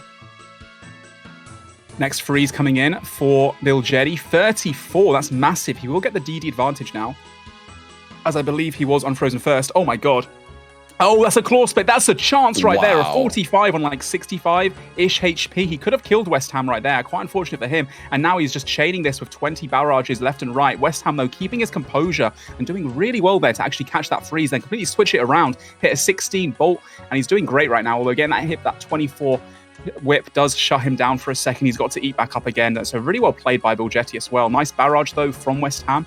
He's stepping away, going for another barrage, catching off prayer again. Only a 5, and he staff bashes an 8 and then gets frozen, hit a 29. Good retaliation, though. Despite that mistake, catches the 29 barrage back on him again. And right now, I guess it's pretty even. He's got to be careful, though, because Tedji does have a spec, I believe. And he's keeping it, forcing West Ham, just like West Ham's forcing Bill Jetty with his AGS, to pray melee for a lot of the fight at the moment. West Ham steps away. I think TJ does not have a spec, and West Ham is going to be the next one to have a spec. Oh, did he use both of his claw specs? My apologies. Yeah, the second one was the 45. Oh, yeah, almost killed West Ham. By the way, that claw spec, if it hits the first 3 zeros, it gets a pretty big damage boost on the last hit, which is why I was able to hit up to a 45 in that last one. Yeah, and I guess to be fair, if the first 2 hits were big, maybe West Ham would have noticed there and it wouldn't have been a chance because he'd been able to actually eat up for the last 2 hits before they actually hit him. But regardless, right now, West Ham getting hit a 25 whip. Bill Jetty's definitely still in this, and I think West Ham was looking quite favourable during the start. But Bill Jetty's barrages are just huge at the moment. He's catching West Ham off pro with them quite a lot. West Ham faking the barrage, getting a 0 hit on the robes there of the ball. That's very unfortunate for him. Bill Jetty can't seem to catch a freeze at the moment. West Ham does get the DD and hits a 63 AGS spec. I think right there, if that was like a 74, 75 or so, it potentially could have killed Bill Jetty again. But equally, he can't be mad at those AGS specs. In previous fights, we saw him hitting 0s quite a lot. And this fight, he's hit, 2 60s now already, which, that in itself is like a 5th of someone's HP pool they've got with their food included. West Ham trying to then get some distance before Bill Jetty is able to catch the freeze. Unfortunately, the 2 contestants are a little bit far south. Yeah, they're a little bit too far south, so we can't 100% see what's going on as we are using a monitor that doesn't really allow for that. It's just the way the duel arena is sometimes, sadly. I'm going to assume right now, though, that they're trading hits back and forth. I can see that West Ham was hitting. He was hitting every time, but oh my gosh, he's on 10 hit points all of a sudden. That means that I guess West Ham's out of food already. He's trying to flick the redemption. I think he got one off, though. That was beautifully played. He's got to be careful. Side steps away from the claws. Very nice. This is indeed the first round of a best of 3. West Ham stepping away now, but Bill Jetty has a very big lead. Can West Ham get this last redemption flick off again? And he needs to get a lot of damage as well in a short amount of time. Getting a bolt, 30 bolt on the robes. That's beautiful. He's a few more of those. Being frozen, though. Bill Jetty going for a bolt on robes as well and finishes West Ham off. Wow, that was pretty close. I did not think that it was that big of a difference at first. Yeah, what happened there, Casper, towards the end? You went off screen slightly during the end of the fight. Did you get hit quite a lot of damage? Towards the end of the fight there, I made a mistake of confusing. I didn't have my tank on, unfortunately, so he did bolt me there on my redemption, and it didn't proc. So I went out. But looking at the PvP tracker for this fight, we have me with 63 hits and Bill Jetty having 68 hits. So he has 5 extra hits there, although arguably I am AGS whacking a decent bit. I have 56% prayers to his 60, with me having 640 deserved damage to his 634. So a very even fight, but I will be going in for the second one very shortly here. Well, Someone let's in the hope your chat saying- AGS can... Go on, sorry. Someone in the chat saying if you stand south side of the arena, you can see the whole thing. So maybe our cameraman going to be able to do that so that we can see the whole fight without that slight fog of war in the bottom of the arena there. Thank you for the feedback there, Twitch chat. He's gone. West Ham again. We can keep saying how terrible he is and that Bill Jetty is going to dominate him. No, I'm kidding. I mean, he was even able to get the AGS RNG there, but he wasn't able to get that fight through. So let's hope he can get that again, because if he doesn't, it's not looking good for him. Yeah, the double 60 specs there were huge, but to be fair, Bill Jetty did get some big specs as well. He hit a 45, I think, at one point, and I think he had a spec right at the end too that he could have utilized against West Ham. Overall, still a very close fight. This is a best of 3 in the losers bracket. West Ham's already lost a fight, so has Bill Jetty. So everything's on the line. And West Ham was saying before, this guy's a very, very competent PKer, and he's quite worried about him. These two guys, both titans of the tournament. So interesting to see them both in the losers bracket as well. They both definitely got the ability to actually win the entire thing. That's a nice little 13 bolt from West Ham. Unfortunately on the wrong prayer, but it was a Opal spec. Both players just hitting zeros. Now it's a 46 from a Bill Jetty. Wow, West Ham's going to be frustrated about that one. Unfortunately for Bill Jetty, though, he can't really capitalize and get some more momentum out of it. And West Ham does retaliate with a 21 bolt to try and close up that gap a little bit. A 0 spec for Bill Jetty. I'm not sure if West Ham got his prayer up in time for that. He does catch the freeze as well. Another Opal spec, only hitting a 7. That's unfortunate. And also gets frozen by Bill Jetty. Now, Bill Jetty being frozen first will have the movement, and will probably try to step away as well. Now, West Ham still has both his specs left, but he wants to really utilize one sooner than later because he needs it to regen so he's not down a spec in the entire fight. Bill Jetty running away, running back in. Oh! Nothing there. As long as you are able to get one spec off, like he does right there, but as long as you're able to get the first spec off, you're good because it's going to start regenning as it is at 50. Your special attack is at 50, but if it's at 100, it's constantly being wasted the time you're not using it. Yeah, Bill Jetty's movement there was really beautiful. Went to the east side of the arena, then ran back again so that West Ham wouldn't predict he'd use the claw spec. And he'd catch him off prayer, just wasn't a very big damage stack. I'd still say that Bill Jetty right now is up quite a bit of food. That's a 33 barrage and a second barrage on the right prayer, but hits a 0. Now, at least West Ham caught that freeze, so he is still in this, but getting hit 20s and 30s left and right, 18 through the prayer as well. Bill Jetty's RNG is pretty decent right now. Bill Jetty has no spec, though. West Ham, if he can hit one of those 60 specs again, I mean, he could come back into the fight, so he's most likely going to rely on that, and he can't really get those DDs that he's looking for right now. Bill Jetty's RNG of the Mage is just so much better. Hits a 29 barrage, steps underneath, gets a few free hits as well on West Ham, which is not good for him. He's going for an AGS spec, but again, Bill Jetty's movement is second to none. Beautiful play there, getting a 20 bolt off and a couple free hits as well. Now, West Ham needs to catch this freeze. It's so important for him, and he needs to get this AGS spec off too, but Bill Jetty just keeping up the pressure. A 44 whip into a 30 whip. West Ham is down so much right now. A little bit of a panic there. He tried to catch a freeze in the wrong gear, and it's just so frustrating in a situation like this when they start to steamroll you like that. It's really hard to get back into the fight and to stay calm. But I mean, West Ham's had the experience; he's able to do so. So I mean, it could turn around. But another 36 bolt. It might be too little, too late now. Bill Jetty currently up about 150 damage or so, and catching the freeze here too. Luckily for West Ham, he does catch the freeze as the world has experienced a little bit of lag, but we are continuing regardless. And yeah, I'd say at this point in time, Bill Jetty is looking very favorable. That was a 34 barrage again, a 30 overall spec for West Ham. Not that bad, but he's going to need a lot more than that to come back in this fight. He still has one spec. Bill Jetty will be regaining a spec before West Ham. Here comes the spec, the fakie, and a 44 whip again. Wow. Bill Jetty's whip is on fire this fight. Oh, he almost KO'd West Ham there with double whip. And then again, a chance with the bolts on the tank. West Ham is just getting... just really bad RNG at the moment, and Bill Jetty is doing so many things right. And his claw spec coming in, traded for an AGS spec. I think is he's West already Ham out of food? I think at this point, out. Being down like 200 HP, all Bill Jetty needs to do now is just go for like a bolt or get a barrage, and West Ham needs to redemption proc and do a lot of damage and have to step underneath whilst also redemption procking. It's so difficult to do. Gets caught in his robes there. Luckily for him, only a 5, but it's too little too late. 14 as well. good fight. Bill Jetty really did steamroll that battle, and West Ham just couldn't get his foot back into the battle. That was very unfortunate, Casper. Yeah, looking at the tracker for that fight, I got absolutely demolished there. Yeah. Seeing nothing but 52s, unfortunately. I have 47 hits to Bill Jetty's 56, with 36% prayers correct to Bill Jetty's 71, with 393 deserved damage on my end and 559 on Bill Jetty's. Me dealing 265 and him dealing 569. Freeze RNG 58% versus 90%, although I did get better freeze RNG last fight, so maybe I was due for that. Yeah, man. His luck on the freezes there, like when he started getting that momentum, it was just so difficult for you to come back. Like those 40 whips, like he chanced you a few times with bolts as well. There wasn't really much you could do there. You just couldn't seem to catch that freeze that you rely on, right, for the AGS swings to kind of even out the claws versus AGS. That's where the AGS really shines, right, when you get those free hits trading 1-for-1, but he just kept catching those freezes, so that's the way it is sometimes. It is what it is. Unlucky. Yeah, I mean, West Bill Ham. Jetty goes through either way. He's a really good opponent. Yeah. I'm not really that surprised that I lost. Unfortunately, on that last fight, I got absolutely pummeled. Not really much I could have done there. I was constantly in defensive mode, not really getting any momentum to try snowball back on, but it is what it is. Bill Jetty goes through in the tournament, and that means he is now on to the grand final, I believe. Yeah, the World Championship in just over a month. Bill Jetty secured his spot, and West Ham, you just missed out, which is, really, really unlucky. You were hoping to go really far.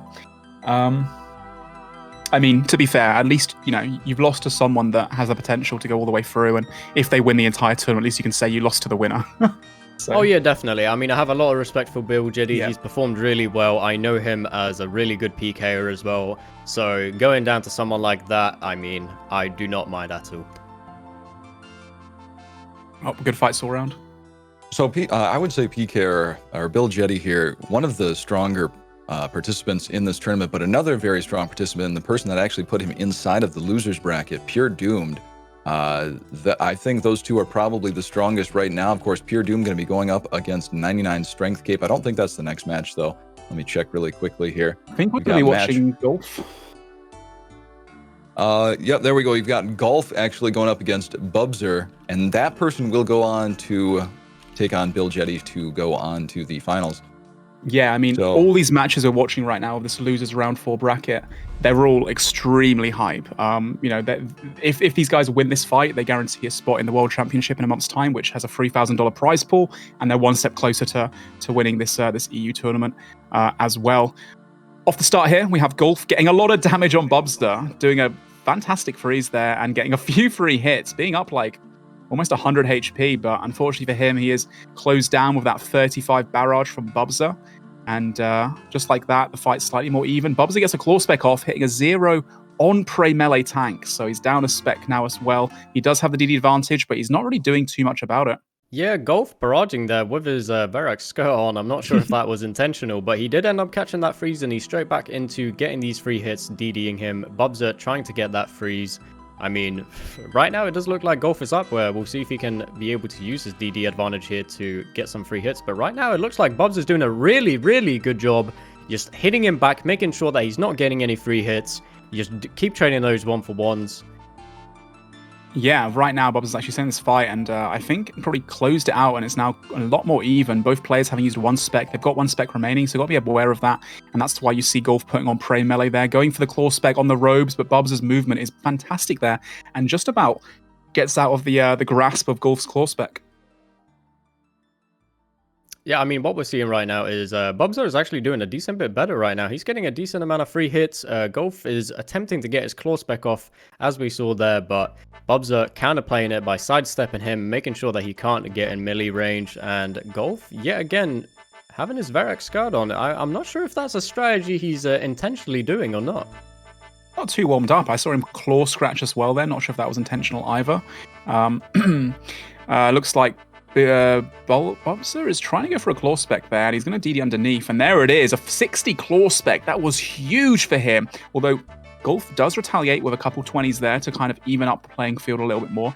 Golf still has one spec as well, which is why Bubs is forced to pray melee quite a lot, getting hit a 20 barrage, then a whip hit on the right prayer. Golf can't seem to hit too much though, and Bubsa is doing a great job of staying in this fight, hitting a 20 barrage as well there, and stepping away again, that perfect bit of movement to cancel out Golf's attempt at claw specking him. Goes for the freeze, goes for the step under as well, and currently Golf still to claw him there. Yeah, he just can't get it off. I mean, unfortunately for Golf, he's been trying to get that claw for a hot moment now, and he's just not getting any opportunities to. Yeah, again, equipping that Mystic top with the Varrock skirt on. It seems like Golf is not that warmed up, but he is actually hit a 70 followed by a 31 whip. It seems like Golf is straight back into the fight. All of that damage that Bubsy just accumulated is straight down the bin, and they are just about even again. Yeah, that was really well played by Golf there as well. He was waiting for his prime time to go for that claw spec, biding his time for the opening that he needed, and man, he capitalized on that so well. Another claw spec coming in from Bubsa, the third one, I believe, this fight. Only a 20 or so, which means that Golf will probably get another one back as well soon. Getting a free hit there on Robes, but not hitting anything with it, unfortunately. You see Golf pulling out the claw spec, actually going for it on Prey Melee, but he was in Robes, so 26 claw spec. I'd say right now that Golf is probably up a tiny bit of HP, despite Bubsa really taking a strong lead at the beginning. Yeah, I mean, that claw spec followed by the whip, I mean, it really set Bubsa back, unfortunately, and Golf is straight back into the fight. Right now, they are both just trading hits, though, and it seems like Bubsa is getting a little bit better RNG, but he is getting that straight taken away from him with that 29 bolt right there.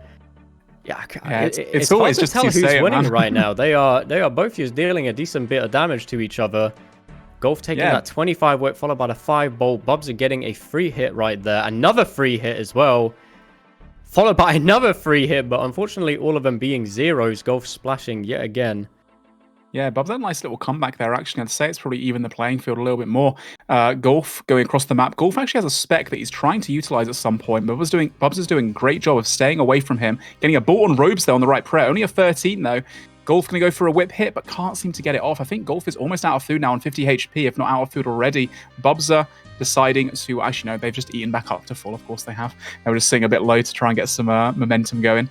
Bubsa getting the freeze here. Oh, nice whip from Golf there. Straight away, maybe getting a freeze there on his blue down HP. Seems like Golf is taking it back right now, but we will see. It's very hard to tell since both of them are not dealing a lot of damage. They are both just dealing small increments of damage, and neither of them getting that insane RNG. I'd say the RNG is very mediocre right now. Yeah, Golf got the freeze there and could have opted for some DDs, but wasn't able to do so. Bubsa shut it down, and again, he just goes from one person to another from getting a couple free hits. Now Bubsa's looking much stronger as an opponent, and Golf desperately trying to catch this freeze to stop Bubsa from getting these free hits and the DDs, and he managed to catch it just as he's unfrozen as well, which is huge for him. And again, once again, as I said before, getting a few free hits here and there. A 17, a 38 on the right prayer. That is huge for him. Not sure if Golf tried to go for that claw there or if he's just faking it. He might just be making Bubsa. Yeah, I think he might just be making... coming in with a 39 bolt, making his opponent aware that he has that claw spec still. Maybe taking him out with that 34 barrage right there. Damn. And Golf is up 1-0. He had that claw spec right at the end as well, and Golf just decided not to use it. You know, like we said before, if you've got that claw spec, your opponent knows you've got it and has to pray melee quite a lot.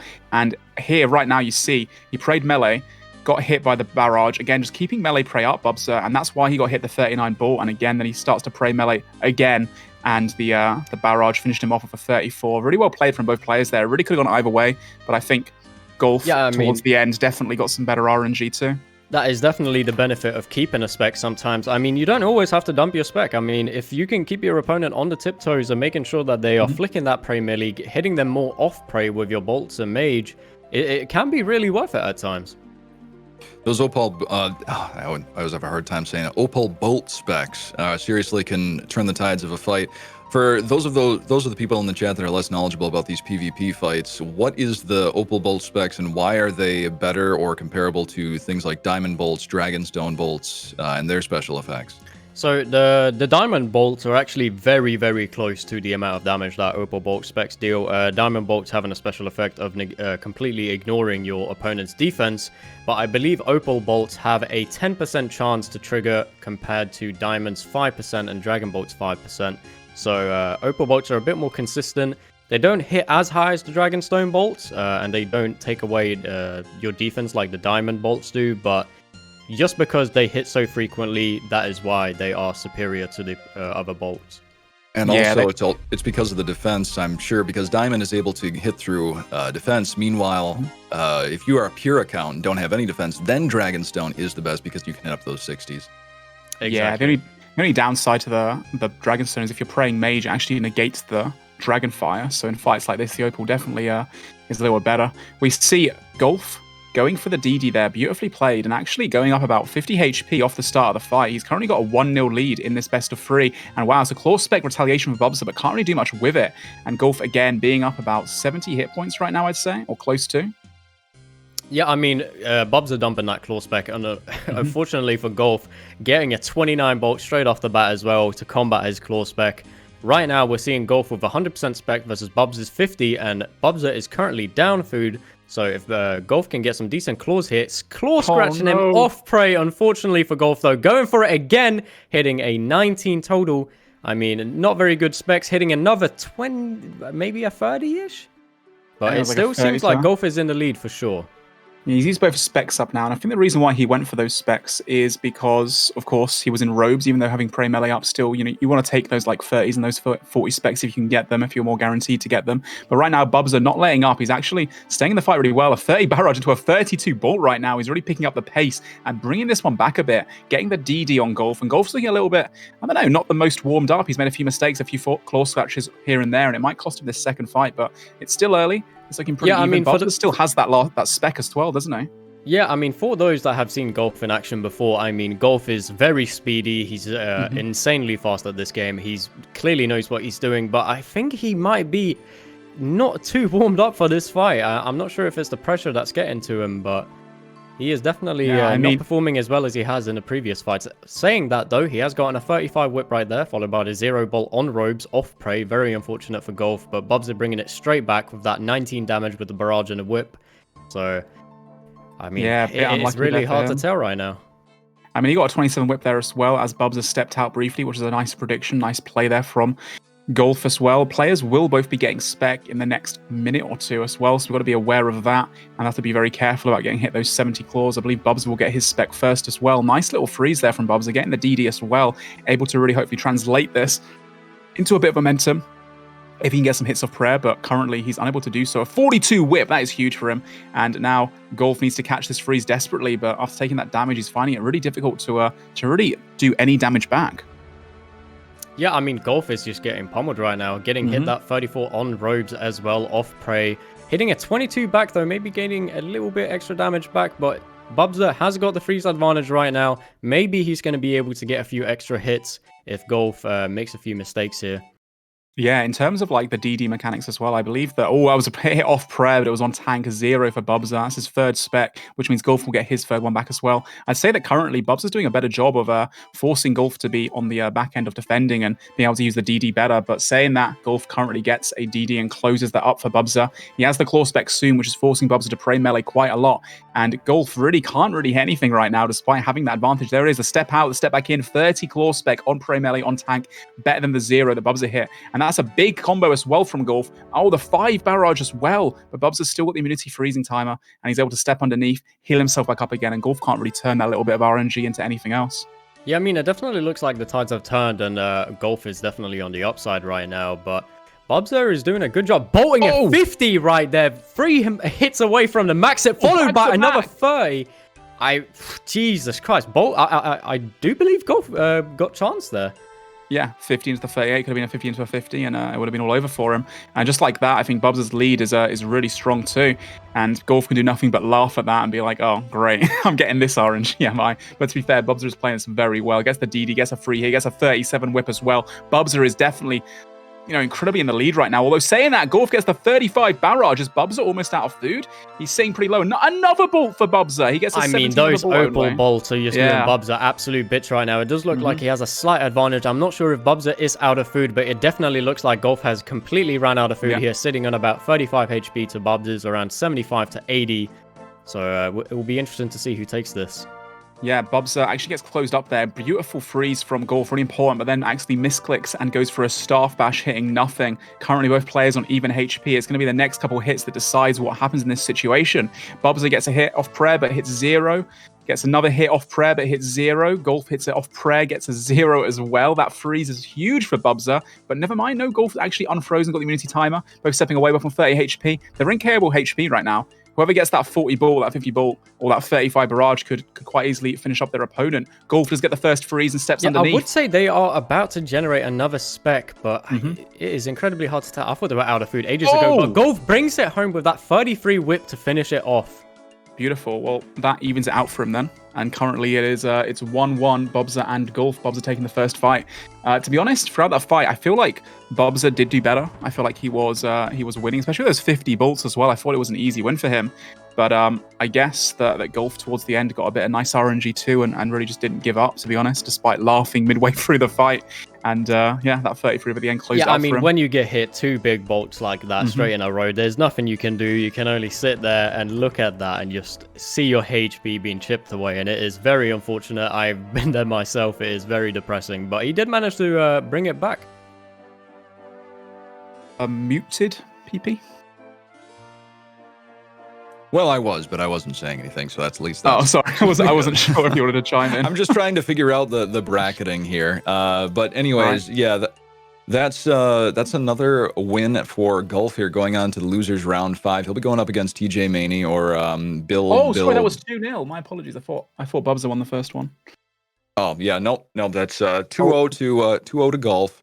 And it looks like our next match here will be going up against round 52. So that will be Casual AGSME 73 going up against Hamzawi RS Cringe.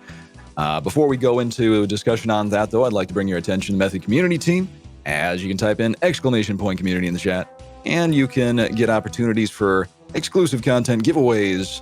And we are also helping aspiring up-and-coming streamers. So if you are an up-and-coming streamer aspiring to do such a thing, make sure to type in !community and also the Method merch. !merch in the chat if you want to get some of this sick merch, as it is cold outside. At least it is for me, currently at -5 right now. Oh, so, God, I've been complaining about the weather here as well. It's like been -2 or something. It's been horrible. Yeah, and I've got that American Fahrenheit too. So. Oh, gosh. Probably about -20, I think, for Celsius. Oh, I'm not my entirely God. Sure. What? Yeah. I won't be able to step outside. Just freeze up as I open the door. Oh, dear. I forgot to mention as well that Golf, of course, actually, after winning that fight, he's now into the World Championship in a month as well. He secured his place there too with a prize pool of $3,000. So he must be very happy with that performance. Right. So first, second, and third is in on the money here. And first place will be walking away with a nice $1,000. Or I think, yeah, $1,000. Second place walking away with $350, and then third place walking away with $150. So these people very close to getting in on the money. And of course, everybody that is currently in this position will be going on to the World Championships, Method Mayhem World Championships, that will be taking place on March 20th. That'll be exciting to see.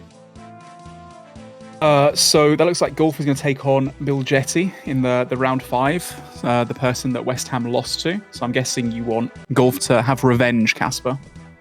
Yeah, I mean, honestly, I don't mind whoever wins. I do believe that is going to be a very exciting fight to watch. We are about to see Hamza versus Casual, which is going to be a very good fight as well.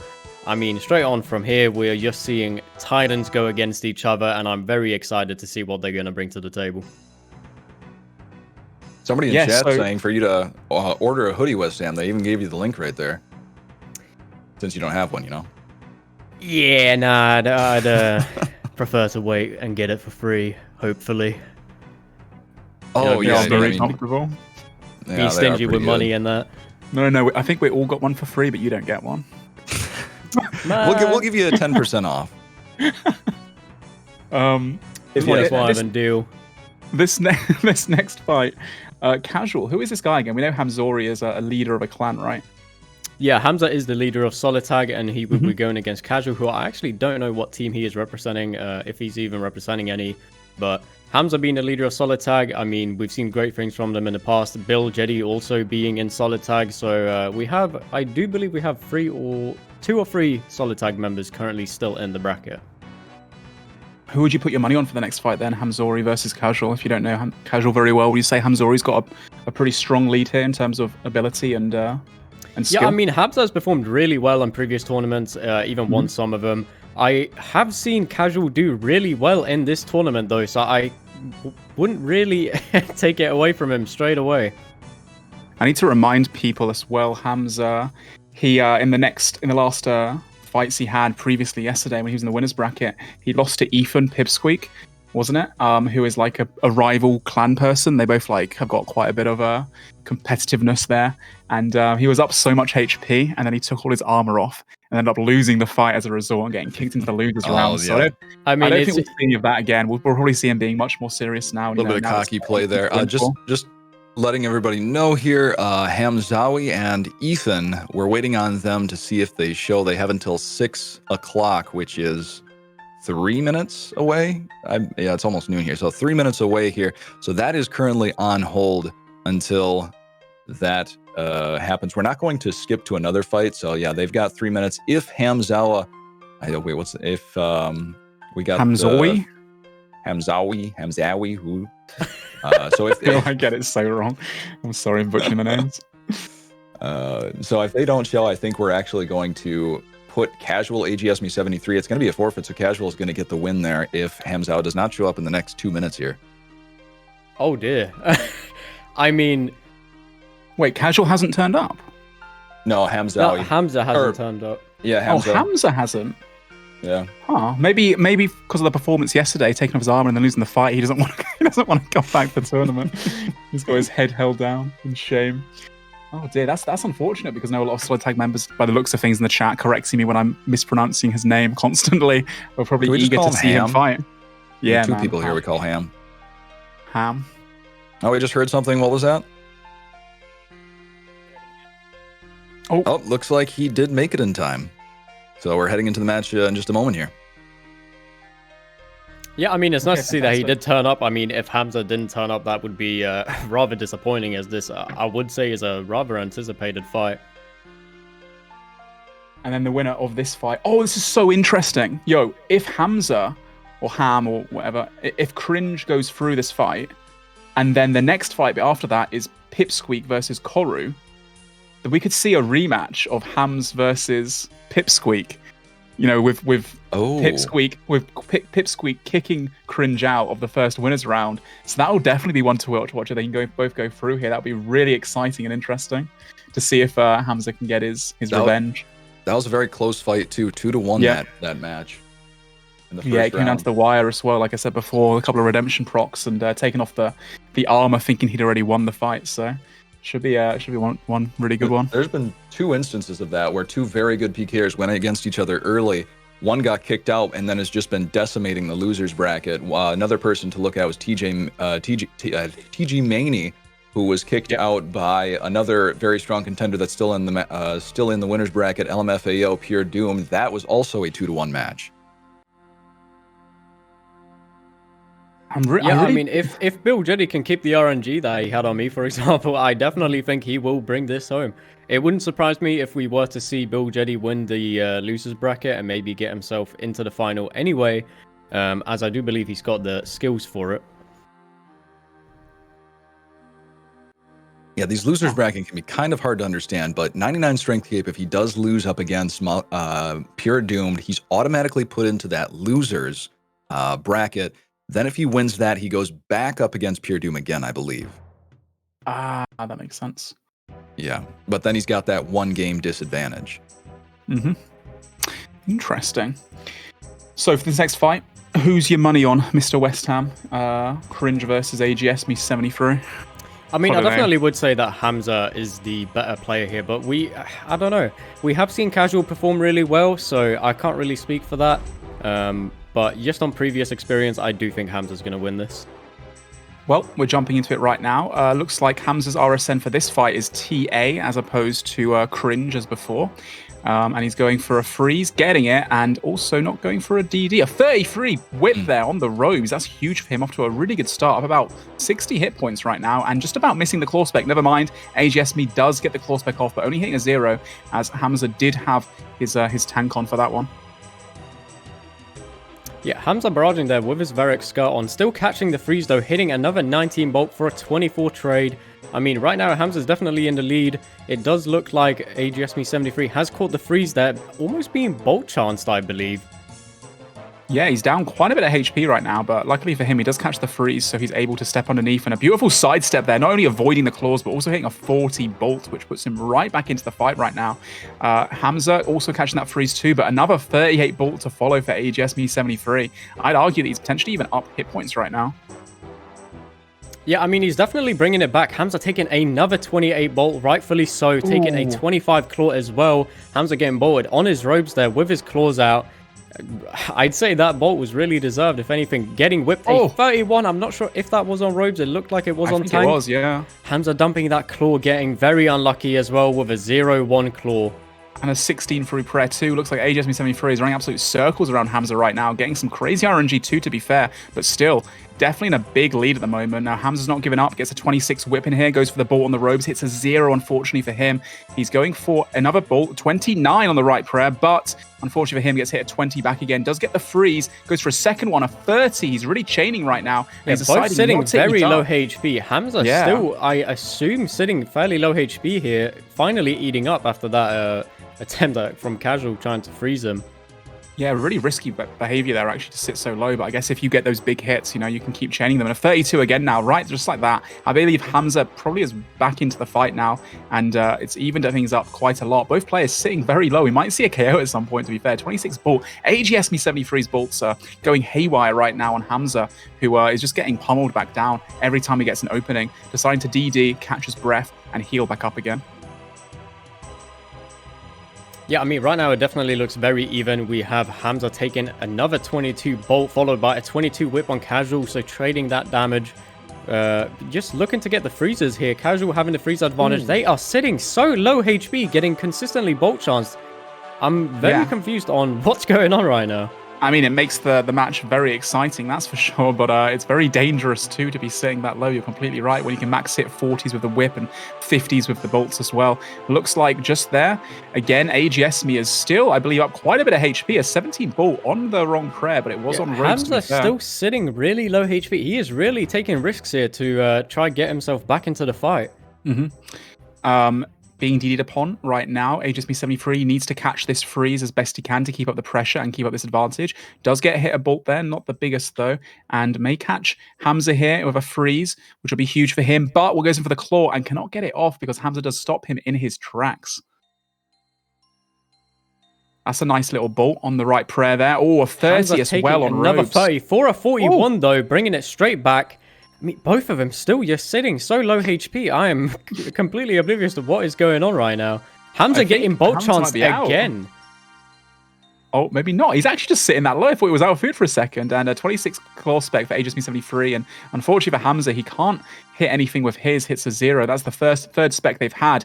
Hamza again getting hit at 26 and a 17 whip, and he's almost out of food right now, sitting on 1 HP. He is completely out of food, and AGSME 73 finishes him up with a 42 whip. I mean, he was ahead of the whole fight there. His RNG was better, and I think Hamza made quite a lot of mistakes there from sitting so low. Yeah, I'm not too sure what he was doing. I'm surprised to see that Hamza didn't get KO'd through all of that. Like, he is sitting so low HP.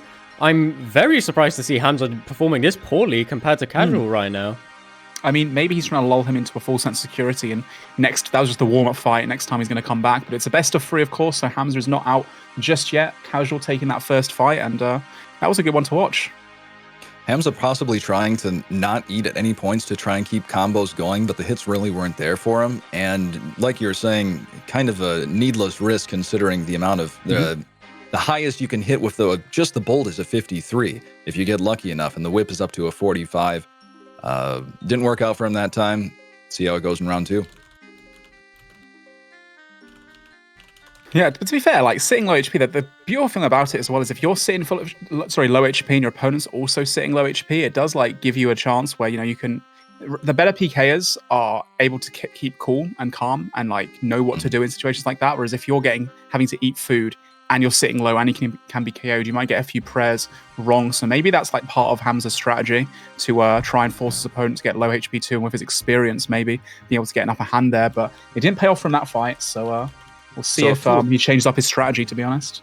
If both of them get hit down to, say, around 20 HP, one of them eats. Say one eats a shark that's up to 40 HP, the other one decides to go in for a whip hit for a 45. Yeah. And that's the difference right there. Yeah, exactly. And not only that, but as before, once you start eating food, you have a 3 tick delay per food, which keeps stacking up if you just keep eating. So sitting on low HP sometimes, if your opponent can't hit back anyway, you're kind of okay to do so. And the risk is, though, like we said before, if you sit a bit too low and you do not pay attention to when the next hit is, and they get a bolt or something like a 50 bolt, there's not much you can do from it. You can't really eat out of it. So pretty risky behavior. Let's see if it pays off next fight. Yeah, it appears that the second fight is taking a bit longer. I am attempting to get the trackers here for that fight.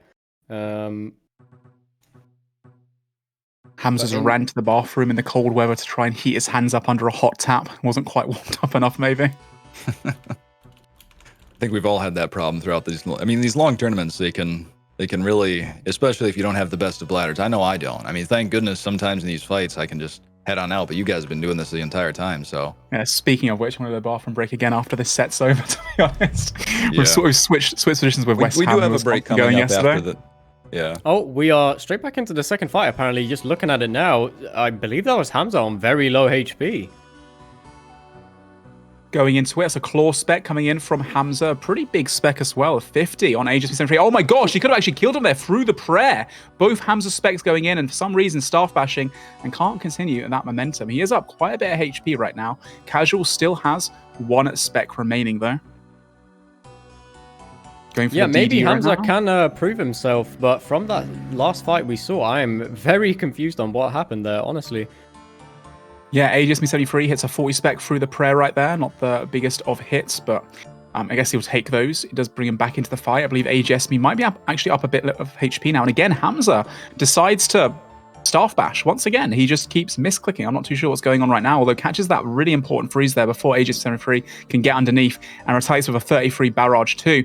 And another barrage again off prayer, not being able to capitalize on it though, not getting the RNG he's looking for. And a third barrage as well. Steps under, gets a free hit with the whip. But his RNG just isn't that great right now. He's made a few mistakes here and there, but he's getting some good movement in here. 31 bolt on robes, and being hit a 13 opal bolt spec. We are seeing Hamza sit very low HP. I'm very confused by this play. I mean, in fairness, if you do sit low HP, you can snowball your momentum maybe and actually try pounce on that. But I'm not sure if I would risk that for the chance of getting KO'd early. Yeah, no, likewise. When I get a DD, I'd probably prioritize getting my HP up a bit higher as well. Because as we've seen these tournaments, you can just hit so much out of nowhere. We saw a triple eat there from Aegis 73 after being hit a 33 barrage. Looks like Hamza is getting a bit of RNG back now, getting a few chain barrages. He is using barrage pretty much every hit right now, not doing too much else. Just constantly faking, getting a 25 as well. He's slowly coming back into this fight, to be fair. And Aegis 73 has been caught off prayer quite a bit, but unfortunately for Hamza, he's having to eat back up again now and then step under and reassess the situation.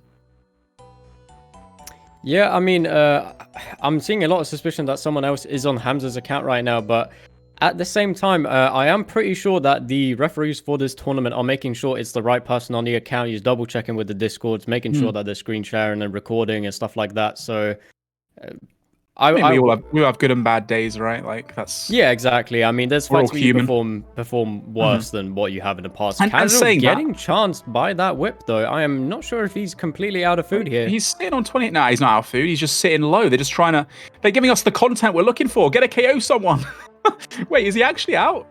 It appears that Casual is actually out of food here. Might be going down unless he can get that claw spec off.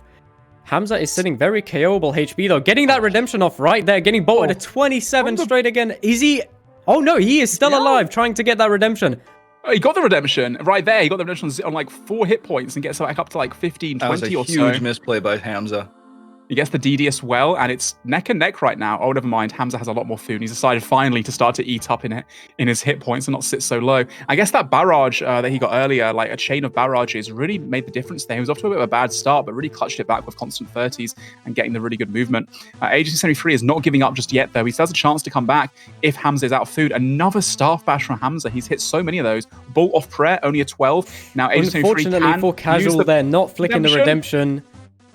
He might get it off here, he but might be going down. Casual is sitting very low HP right now, so any decent hit on the barrage will take Casual down. Oh, he just missed that redemption there with the bolt. Quite unfortunate for him. He would have gone back up to a little bit higher HP. And right now it's an absolute splash fest after we saw so many constant barrages earlier. Big bolt coming in, only 11. Unfortunate. Again, Aegis 73 is just missing that redemption flick by a game tick right now. Catching the freeze. Can he get the redemption off? He misses that one too. He could come into this fight, but obviously in a high pressure situation such as this, it's really difficult to do so. It's a 0 whip on the robes as well, the right prayer. Aegis 73 needs some better DPS, but just can't get it. And Hamza closes that one up with a 20 whip. Yeah, I mean, it is very surprising to see Casual lasting that long on that low HP. Yeah. But he did play it fairly well, to be honest, flicking those redemptions and making sure that he was in tank all the time. And unfortunately for Hamza, not catching a lot of barrages, but he did win in the end. So at the end of the day, doesn't matter for Hamza. He's still got that 1-1 right now. So we are on to the final fight. Yeah, I was surprised by that. They actually won, considering, you know, the misclicks that he had there. And for a while, it looks like AGS Me was doing much better. But I guess it just came down to that RNG, the barrages. At one point, I think we must have just not really considered how much damage it really was. But it might have been like 150, 200 damage in the space of 20, 30 seconds, where he just hit every single barrage. It was pretty mad. Yeah, when I said a huge misplay by Hamza there at the end of that fight. He was about to start barraging. The man was on about 5 or 6 HP, but then he goes in for the bolt, which if that bolt hits a 0, that procs the redemption. Meanwhile, the splashes from throwing the mage out, those do not proc the redemption. So that fight lasted a little bit longer than it should have, but Hamza's still able to pull out the win in the end. Well, it all comes down to the next fight. Obviously, it's a best of 3. It's currently 1-1 for both players. Winner of this one does indeed get themselves a place in the World Championship from Method in over a month, which has a double prize pool of $3,000. And obviously, being in the losers bracket, they've still got a chance to, you know, come back and clutch it and go into the finals to have a chance of getting the $1,500 prize pool that's up for grabs today as well. Hamza versus Casual. Based on what we've seen so far, what are your guys' predictions looking like? I mean, on that first fight, Casual was really outplaying Hamza, and Hamza was being really risky with the HP. So I'm not entirely sure on what to expect here, but I would have my money on Casual right now. It does seem like he is performing a lot better. Yeah, likewise. I think he got a little bit unlucky at one part in that fight, and Hamza's RNG was great, but it could still, I mean, say it a lot, but it could go either way, which makes it so gripping. So, hey, good luck to both contestants. Letting everyone in the chat know exactly the amount of measures we're doing to make sure people are not cheating. Every single match needs to be recorded through a screen share with a task manager up next to the client. If you cannot provide video evidence of that, you will be disqualified. So, well, we're jumping in to the third fight. Casual versus Hamza, currently a 1-1 in the losers bracket. Round 4. Winner of this secures himself a place in the Grand Championship in over a month's time. A nice whip there from Aegis 73, getting a really big advantage right now on Hamza, who's just praying range and getting the prayers wrong quite a bit there. Both players having specs, they've got to be a bit careful now, having the claws that can max 70s or so. And both these guys deciding to sit relatively low a lot of the time, so they've got to be very careful. Yeah, it'll be interesting to see if we are gonna see Hamza sit as low HP as he has in the previous fights. But right now, it looks just about even. Not sure if Casual did get frozen there. It does look like he has been frozen, and they are both just going to be trading major and range hits for now.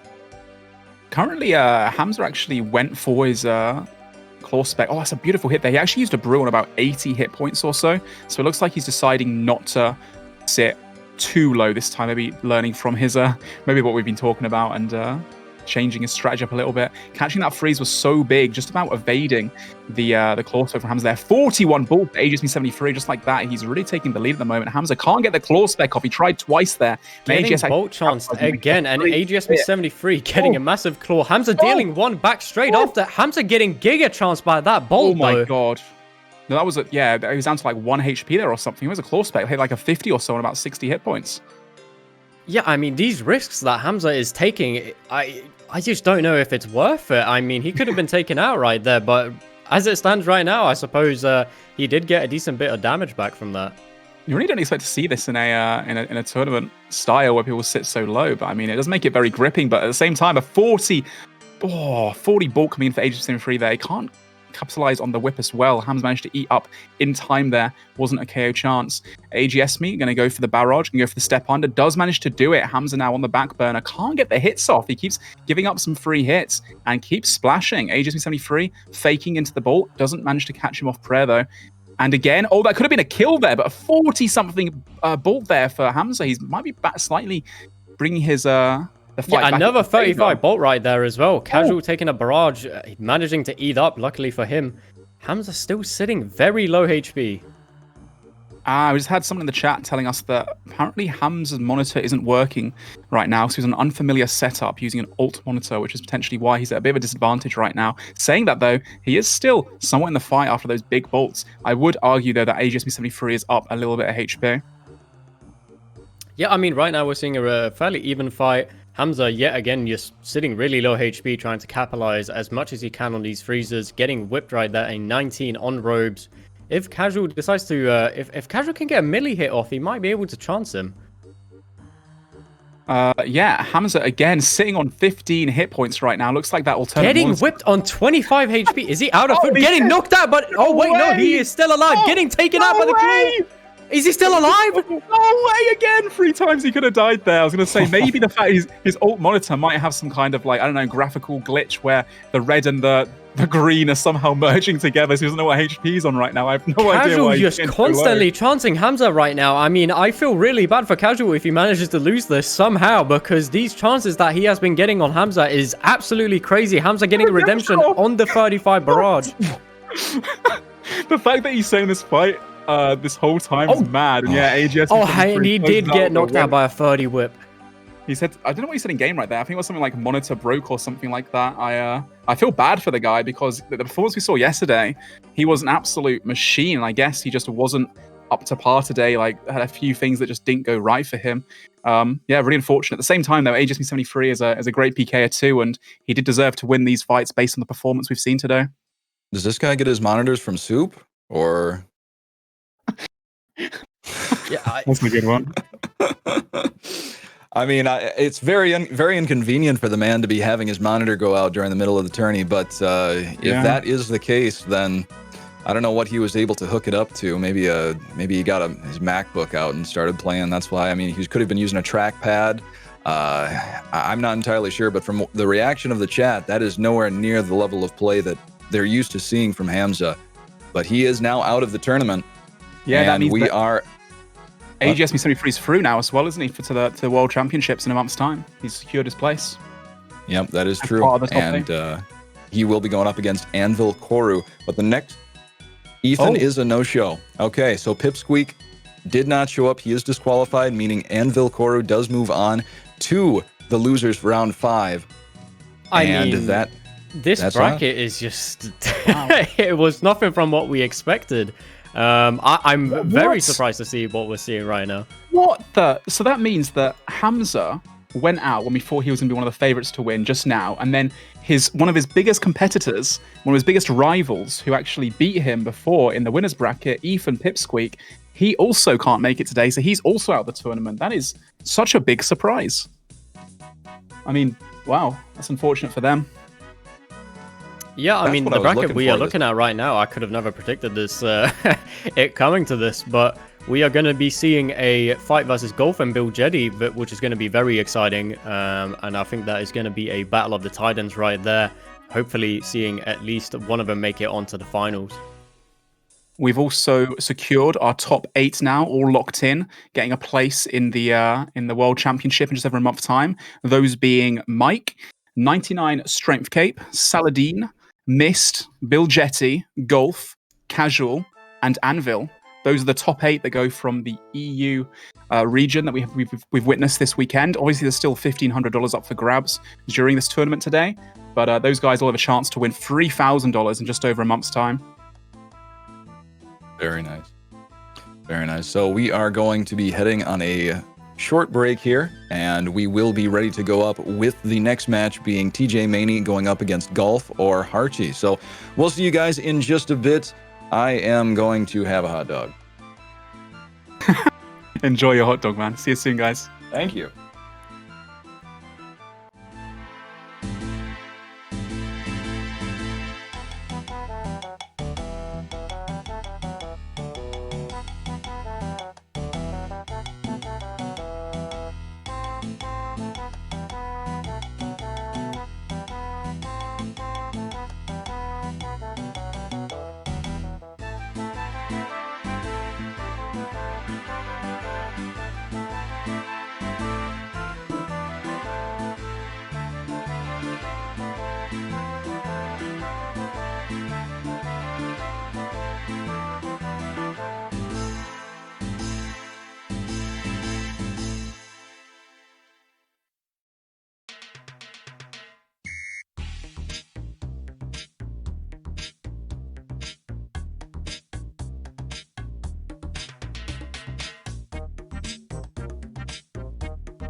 it is. A beautiful double club. 2-0 for West Ham, progressing through to the next round.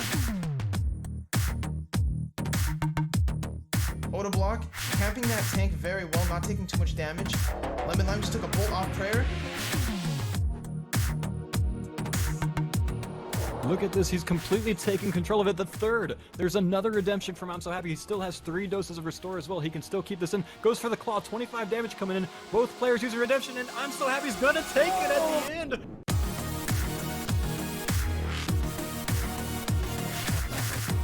Very good here for Mario. This is a... Wow, look at this. In 3 hits. 40, 30, 30.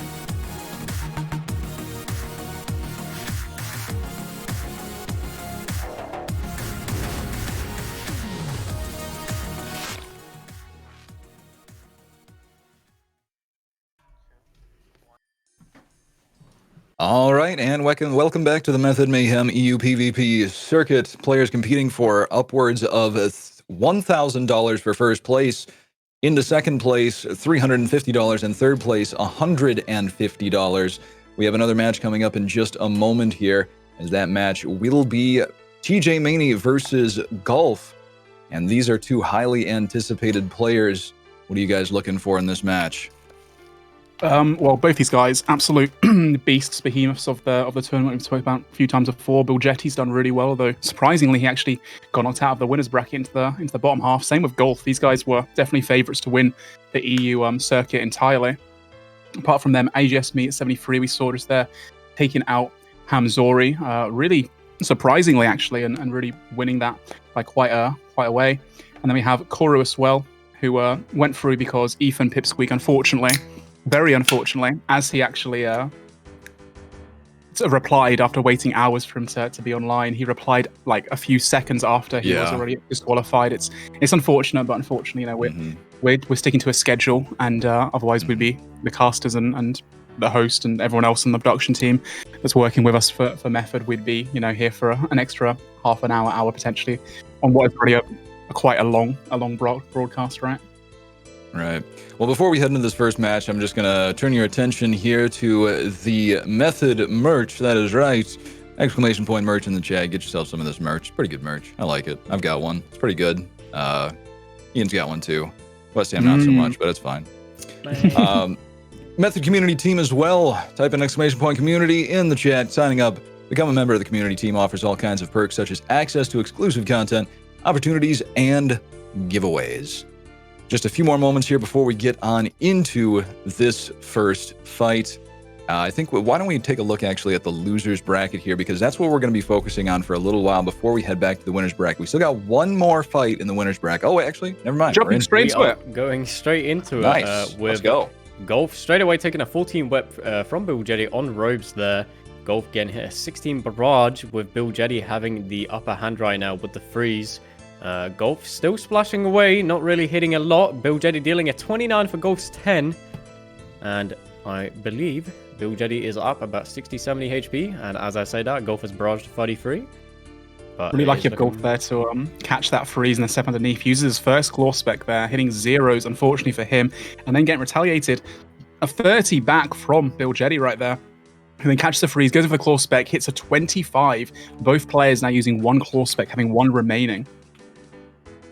Yeah, dumping that prospect straight off the bat. I mean, he is going to regenerate faster, but at the same time, that zero claw, that it's so disappointing to see when you dump your claws and you just hit nothing. Golf coming in with about a 30 claw there off prey. Unfortunately, not the highest of hits, but I mean, definitely acceptable. He gets an open ball spec as well, only hitting an 11, unfortunately. His whip hit was also off prayer, so quite unlucky RNG for him there. Getting the ball on the Robes, 24 on the right prayer as well, although Bill Jetty retaliates, trying to step in, getting a free bolt there, stepping under, and having a slight advantage right now. Deciding to eat up, though, and make sure he's not sitting as low as Hamza was in the previous fight. Don't want any KO potential being given away. So close now to the finals with $1,500 on the line. 34 barrage there for Bill Jetty, followed by another barrage hitting a 0, and Golf nulls that. Managed to get the freeze and switch the tables over, getting the DD advantage. Yeah, Golf taking the time here to catch his breath, making sure that he is full HP, just repodding, stepping out with a whip straight away, trading that with Bill Jetty's 9 bolt. Unfortunately, Golf misclicks that, almost gets frozen, but luckily Bill Jetty has splashed, catching the freeze straight after though, and it looks like Bill Jetty is about to get the DD advantage. He does indeed get it, but Golf actually retaliates with a 30 or so whip as he steps out, and then a 24 bolt as well. Bilgetti's really putting on the pressure right now. Golf luckily does catch the freeze, which is huge for him. About to be unfrozen any second now. We'll be able to get a bolt on the right prayer. Hits a 0 on tank. Bilgetti just unable to get his claw spec off, and I think Golf got a free bolt in there as well, which could potentially have done quite a lot of damage there. Maybe even KO'd Bilgetti, singing around 40 to 50 HP right there. Yeah, I mean, it definitely looks like Golf is on the upside right now, utilizing that movement. They're both kind of flying around the map, trying to avoid each other as much as possible here. Golf, it looks like he catches that freeze. No, he did indeed splash. Both of them just trying to get that freeze and get back to the DDing. Bilgetti stepping out, though. Golf still not getting a hit, and Bilgetti getting a free hit. Barraging in his Varrock skirt yet again. Something that we've seen from Golf in the past. The 20 on whip was quite nice there, but unfortunately, Bilgetti just couldn't land those freezes. 36 bolt for a 26 trade. Another bolt on the right prayer. 37 that time. Actually almost KO'd Golf. It could have been a kill right there. Golf desperately catching that freeze, managed to stand underneath to stop the pressure being put on. A nice claw spec. Was that like a 60-something claw on Golf? And Golf is taking it straight back with a 22 claw, both sitting on around the same HP right now. Golf bolting him a 30, I believe that was. Oh, what a chance. Golf being bolt chance right there. Getting bolted on 30 HP. Yeah, that was really close right there. Both players actually could have died. A couple hits there being exchanged. I believe it's quite neck and neck as well. Looks like Bilgetti does get a bolt in, has the DD advantage as well, going for another bolt on the ropes. Hits a 0 again. Golf desperately trying to catch his freeze. Nice claw spec on the right prayer. 36 for Bilgetti, I believe. Yeah, and creating some distance. Oh my god! Golf almost getting KO'd there twice. Golf is just constantly on the defensive right now, and he is not able to pull back. It wouldn't surprise me if he's actually already out of food. We are seeing a lot of damage being dealt right here. Golf still sitting very low HP. He might be completely out. Yeah, luckily for him, Bilgetti forgot to scoop up the staff there for the freeze and end up splashing so that Golf can keep this pressure up. But Golf sitting on only 40 hit points right now. Bilgetti not being able to catch the whip hit there. And Golf, luckily for him, catching... Oh, the 33 ball on the robes on the right prayer. It's coming back for Golf right now, but he's down quite a lot of hit points. I'm not too sure how much food Bilgetti's got left. Golf getting whipped on robes there, taking it with a 0. Luckily for him, he definitely deserved to get hit there. Unluckily for Bilgetti, though, he takes 22 damage and deals none back. Golf bolting a 21 to Bilgetti's 8 right now. Maybe Golf can pull it back. Yeah, unfortunately for him, though, he does get caught by Bilgetti. He's going to have to start doing some redemption flicking here, desperately trying to stay in the fight. Bilgetti has the lead by quite a bit and the DD advantage. Trying to trade hits, doing as best he can. Could have been killed there. All of these hits can kill Golf. He's doing the redemption flicks perfectly, though. He's got to hope that he can catch it. No, the 33 finishes him off. Bilgetti takes the first fight. That's a 1-0. Wow. Yeah, unfortunately for Golf, he definitely seemed to be on the defensive for that almost the entire fight there. Bilgetti doing some really good plays, catching them off prey on robes. Unlucky for Golf, though, always getting hit some massive damage and constantly being on the defensive. But we are seeing two rival clans battle it out right now. Bilgetti representing Solid Tag and Golf representing Frontline. Yeah, so that was taking a close one. That definitely was a close one. Bilgetti taking the first round there. It seemed kind of one-sided, though. What is Golf going to have to do here to pull it back? I don't know if we have the statistics yet, but I'm guessing that TJ Mania was able to at least win the deserved damage battle. I think TJ Mania there did play a little better than Golf. Golf had a few mistakes as well.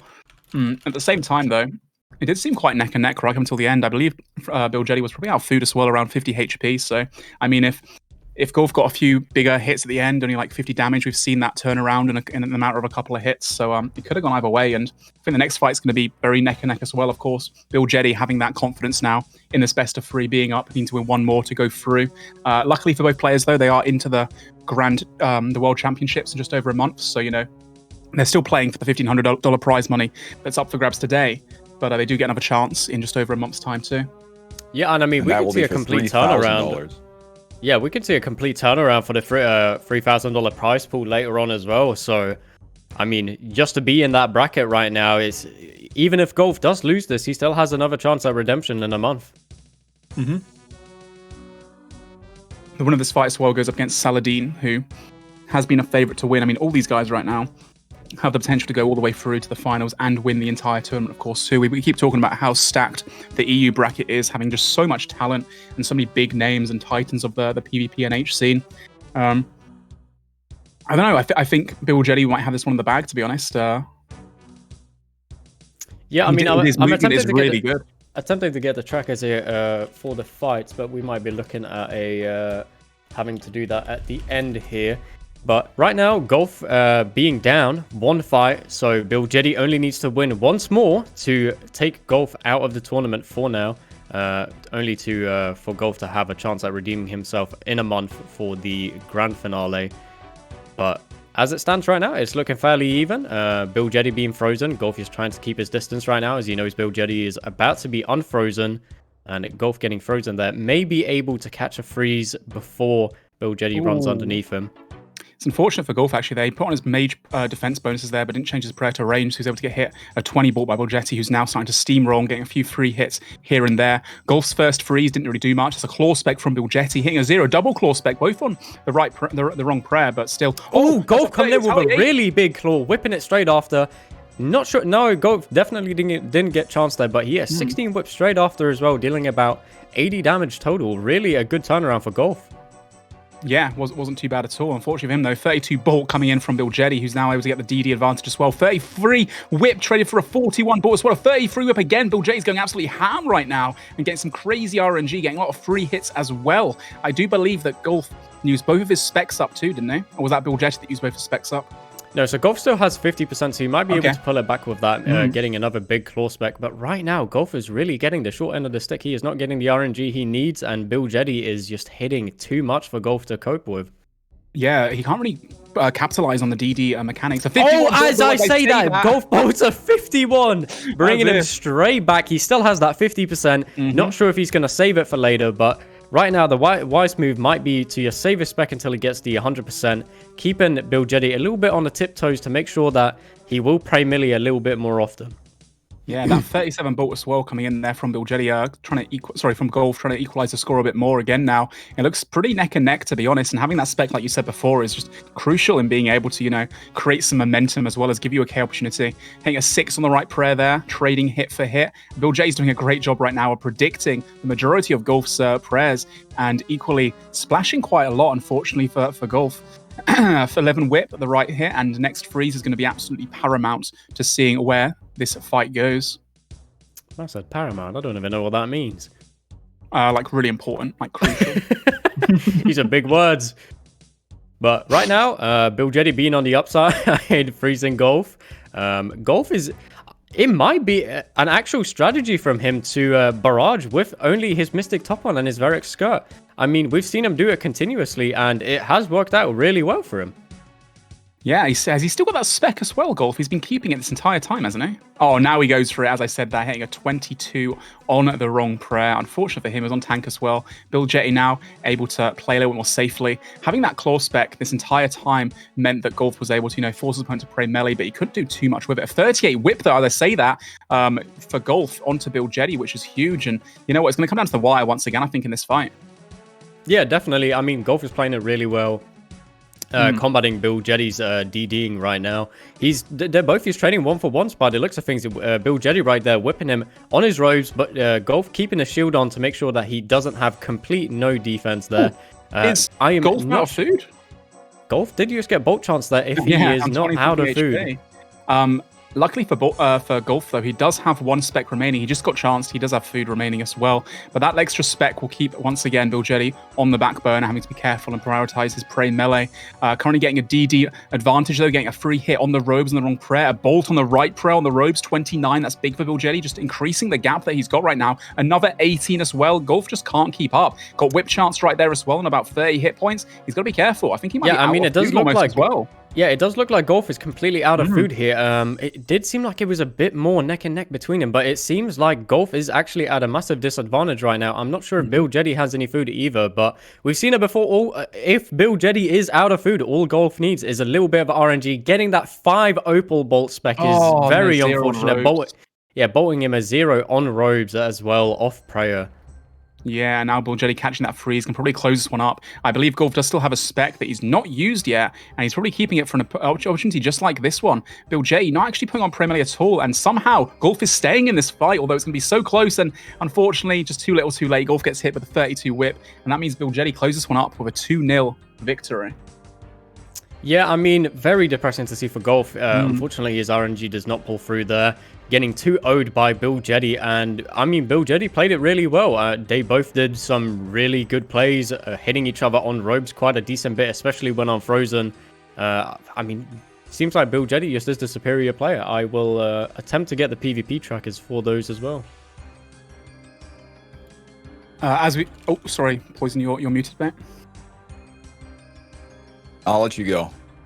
Oh, I was going to say, obviously, as we mentioned before, though, Bill Jetty and Golf both secured themselves a place in the World Championship in just over a month, so they're pretty happy about that one. Unfortunately, Golf can't go through to have a chance of winning the $1,500 grand prize, or prize pool, I should say, for this weekend's event, though.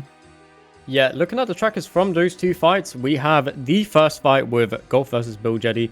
Bill Jetty dealing 74 hits to Golf's 64, getting 10 free hits on him, with 59% players right to Golf's 48%, with 549 deserved damage to Golf's 441. Second fight, we are looking at 84 hits from Bill Jetty to Golf's 77, so he's getting a free 7 hits there yet again, but with the players being a bit closer this time, with Bill Jetty's 54% to Golf's 53%. Deserved damage being fairly even, with 602 to Bill Jetty and 543 to Golf. So, I mean, Bill Jetty did deserve to win both of those, and rightfully so, he did win. It's still a little bit closer than the fights kind of showed, but yeah, Bill Jetty is definitely the deserved winner in that one. He's going to be taking on now Saladin in the next round.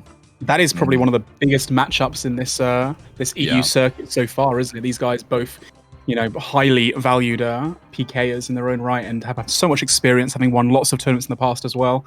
That's going to be one definitely to look forward to. Yeah, I mean, both of Bill Jetty's and Saladin's plays being the styles of PK being very similar as well. I think it will be a really good fight, and I think ultimately it will come down to RNG between the two, because I can't think of a closer matchup between them two. So the next fight we got here is going to be Casual AGS 73 going up against Anvil Koru. And the winner of that fight taking on Mist Emblem Area for just a couple more rounds here. And then we're going to be getting on into the final few matches. The only match that is best of 7 is going to be the finals. All of the other matches will still remain best of 3. Quite interestingly as well, the next fight we're watching, Casual versus Anvil. Casual did beat Hamza quite surprisingly as well. Hamza just was not on form. But Koru himself actually, one to watch too, because he did knock out West Ham in the first round to put West Ham into the losers bracket. So if you're able to beat someone like West Ham, you've really got some solid bit of skill. So that should be quite a close matchup too. Yeah, I mean, both Ethan, both Casual and Koru have performed really well this tournament. They're both kind of underdogs. We haven't really heard much of them before, performing really well in these tournaments, blowing everyone's expectations. And we are off to the first fight between the two. Right now, just dealing about 0 damage to each other. Getting bolted on ropes there, Casual taking 30 damage. Yeah, really big bolt from Koru there, really important. Actually going to try and catch this freeze as well, get some DDing, and gets a free hit too as AGSB tries to get the whip in, but is unable to do so. Koru steps underneath, gets a free bolt as well there, but doesn't get much damage despite being on the right prayer. And he's just gliding around the map so much that I can't even keep up myself, and the cameras are finding it difficult to. Oh, the claw spec coming in for AG73, and again, Koru perfectly played there, stepping away just out of the clutches of that potentially detrimental spec that he could have taken. Looks like Koru's up quite a lot of HP right now, running circles around AGSB73. Yeah, I mean, Koru's just dealing a lot of damage right now, catching his opponent off prey a decent bit. Looks like I have gotten an AGS, apparently. I don't know if I want to give away, but... Brilliant. Oh, a claw spec coming in from Agency 73, hitting a 46 or so on the right prayer. 34 bolt to follow as well. He's been coming back into this fight slowly but surely, getting a lot of free hits. Another barrage on the right hit. Oh, the retaliation! That was almost a KO. 54 spec there. If that was like a 70, AGS would have died, actually. He was able to out-eat just the last 2 hits there. That's where an AGS would have got him the kill. And using the claws is a little bit disadvantageous in that position. But catching the freeze now, AGS 73 is not giving up. And he's trying to stay back in control. A 31 bolt as well. So just like that, he's still in the fight. Yeah, I mean, right now, it really seems like Koru is in the lead. Casual doing his most to get these free hits. Koru freezing him straight back, though. But Casual, we're getting an extra 24 damage there. Both just dealing a decent amount of zeros. Not really a lot of high hits. We're seeing a lot of mediocre hits. You're just chopping away at each other's HP. Even that bolt spec not being very high. Only a 12 from that opal bolt. Very disappointing to see. Casual right now actually seeming to have the advantage. Clawing him off prey for all the zeros. Followed up by 44 bolt though. So taking it straight back. I mean... It seems like Casual's taking this back a lot right now. Yeah, man. He was off to a little bit of a bad start, just on the back foot a little bit. But he's getting a lot of free hits. Number 19 on the ropes there onto Koro, and Koro just can't seem to catch a freeze or get back into this. I'll saying that 23 ball. It's something. He'll take anything at this point. Both players do have a special attack as well to use at some point. 39 Koro taking bolts. a 39 on ropes off prey. It seems like Koro's choking a little bit here. Casual's getting a lot of momentum, and he's just snowballing it, making sure that he keeps going. Not taking any time to heal up, just keeping that momentum rolling. Koro attempting to claw his opponent here. Mate, you just see that Aegis moves he goes from like 4-way mage range, mage again, then hits a whip hit out of nowhere. Really great play from him. 27 bolt as well, but being caught by a 25 by Koro, who's not giving up just yet. 28 barrage as well. He's starting to come back a little bit. Both players have a special attack any moment now. Looks like he's praying melee for that. A 23 opal spec on tank, not too bad. There it is, the spec coming out. 20-something and being retaliated by a 20 bolt as well, so kind of nullified in that respect. Aegis 73 does have a spec. He's got another 40 bolt again. I mean, yeah, Casual is just doing bits right now, and it seems like Koro, although getting a decent amount of damage in, over that freeze, I mean, Casual just taking it straight back with that bolt and barrage, so I would suspect that he is in the lead. Tell you what, Aegis 23 has really impressed me right now. His switches in general, like the momentum he's getting right now is huge, but are they both almost out of food? I think Koro is out of food. Aegis 23 has the claw spec. He's been waiting to use it right at the end of the fight. He should finish this up the second he's unfrozen, sitting on 100 HP, so he's, you know, at no risk of really losing this fight and giving in. Unfortunately for Koro, just every time he started to get back into the fight, out of nowhere, Aegis 73 would just, you know, start steamrolling. There comes the spec, but the redemption procs after a 15 claw only, and Koro's still in this fight. It feels like it's too little too late, though. Having to flick that redemption and focus on trying to catch a freeze whilst you're being deed upon is just so much to comprehend, and Aegis 73 is getting a lot of free hits right now. The better decision for Casual right now is definitely to focus on barraging and making sure he's not proccing his opponent's redemption right now. He is bowling him a decent amount off prey though. Koro flicking that a little bit too late. He's going for a claw spec again, so I guess he does have an extra one that's just regen 2. But right now, Koro getting the ball, the 26 proc. I don't know how much food Aegis 73 has, but it must be quite low as well. He's deciding to eat up and play it very safe. Back onto 100 just like that, knocking Koro's confidence. And taking him out with that 23 whip. I mean, yeah, it's a very good decision from Casual as well to just keep eating up to full HP, making sure that he cannot be KO'd there. Just making sure that he has the momentum still. I mean, yeah, Koro did get a decent bit of damage back, but unfortunately for him, it was not enough. It's not just about, you know, the fact that if you're going to be seeing high HP, you're not going to be able to be killed, but it's also a mind game thing. You know, if Koro like finally starts to come back after sitting on 10 HP for such a long time, and then, you know, gets a big ball and then sees his opponent go straight back up to green bar, it must be so like, yeah, just knocking off your confidence and feeling like there's no way you can possibly come back at that point. Yeah, definitely. Very nice AGS, by the way, West Ham. Thank you. I don't know if I want to give away, but I would like to get that in game as well. That's a free you got a hat. Yeah, you got a hat. I didn't get a hat. Did you get a hat? No, I'm gonna get a hat. But I'm gonna buy one. It seems like they like to give me a lot of things on the picture, but not so much in the mail. What do you mean picture? It's just a low FPS camera, right? Oh yeah, of course. Very low FPS. Very, very low. All right, so that is now T. Oh, here we go. That is now Casual. It's 1 to what is it? 1 to 0. Yeah. So right now Casual is up 1-0. So if he manages to win this one as well, he will be taking Koro out of the tournament. Although I do believe Koro is still in for the grand final a month later. Yeah, that is true indeed. Koro gets the first freeze and gets a 35 as well, starting the fight off really well. Another 11 as well, a free bolt here due to the DD mechanics. And AGS means deciding to have to eat up. Sitting in the mage defense, but with his Dragon Square Shield still on, means he gets hit a 28, which is pretty frustrating. Can he return now, though? Gets the freeze, gets a free hit, walks underneath, fakies the claws back into the mage, and catches Koro off prayer there, but doesn't manage to really capitalize. I mean, yeah, Casual's fakies right now are really on point. He really is showing off those switches and making sure that he's not misclicking or anything. So, I mean, just like we saw in the first fight, Koro is up here at the start, but I mean, Casual might be able to turn it back. Getting clawed, a 22 there off prey, but it looked like it still was on tank. Unfortunately, he also retaliates with a claw spec. Both players using one claw spec. There's 2 claw specs being used by Age73, both hitting zeros. Koru still has a spec remaining, so it'd be really interesting to see if he uses it early on or if he keeps it to try and force his opponents to try and prey melee a lot. Oh, no, he's using it. 34 only on the right prayer, but on tank. Still better than AJ73's claw specs, who then gets a freeze and decides to get frozen back by Koru. Clutch freeze there from Koru to stop AGSB in his tracks. Yeah, I mean, right now it definitely seems like Koru has the upper hand. They're both just kind of trading major and range hits since both of them are frozen. I'm not sure who is going to be unfrozen first, though. I believe Koru, and he does whip, walk away, but then gets refrozen a few squares later, and then AJ73 manages to step underneath. And Koru, though, great freeze as he sidestepped to 25 as well, quite a bit of damage. A bolt on the right prayer on Robes, 22, followed by a bit and another barrage, but AJ73 did get the Prey Mage up in time there, and keeping Prey Mage up too, doing a really good job right now of predicting Koru's hits. The range Prey as well. AJ73 is just doing absolute bits at the moment. Yeah, I mean, he truly outshone his skill. He still is showing off that speed, faking his opponent a lot. Koru bolting a 46 there, though, right before the 25 barrage, chopping away around 70 HP of his opponent. It's not looking too hot for Casual right now. Luckily for him, though, he does catch that freeze, which allows him to get a breather and heal back up to full HP. Loses out on having some DD advantage there, having to eat food, but still, he'll take that rather than getting combat out and losing some momentum. Koru getting a bolt there on the right prayer, but not hitting anything, and doing a good job of faking right now, but AJ73 catches that freeze, which is so imperative for him. About to be unfrozen as well. I believe AJ73 just got a bolt spec, only a 9, unlucky for him. He does have a spec remaining too, and at some point soon, Koru will get his spec back as well.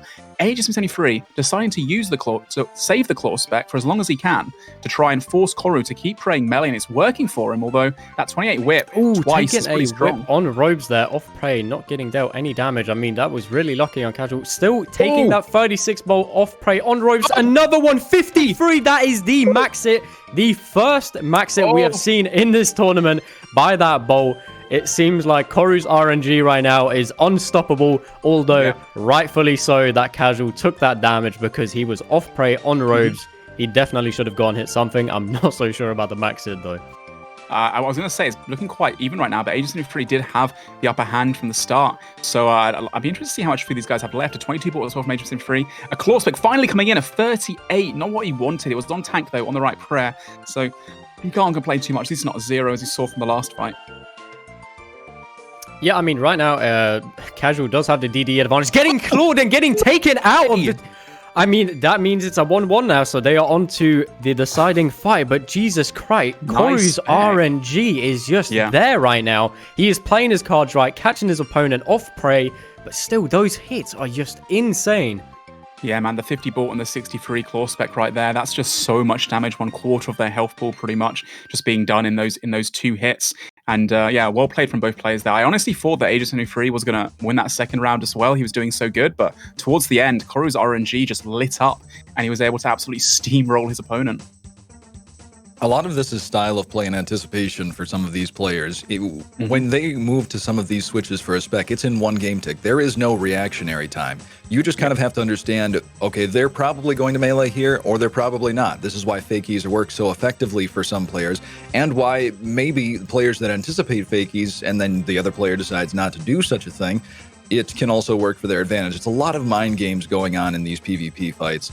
But obviously you still have to have the reactionary, you still have to have the ability to switch to your mage, go into a barrage, and minimize your time inside those mage robes so that you don't have your defense taking a huge hit. Yeah, as I mentioned before previously, high-level NH OSRS PvP and high-level anything in OSRS, that the game is a rhythm game. A lot of people don't realize that because of the tick system, how it works. So you've got this like mechanical clock whirring in your head, knowing that like, you know, 3 seconds later, their next hit is due. So knowing when to change your prayers whilst also switching your gear with the high APM actions that these guys are all doing. It's really interesting to see. And these guys are the top level of the game has to offer.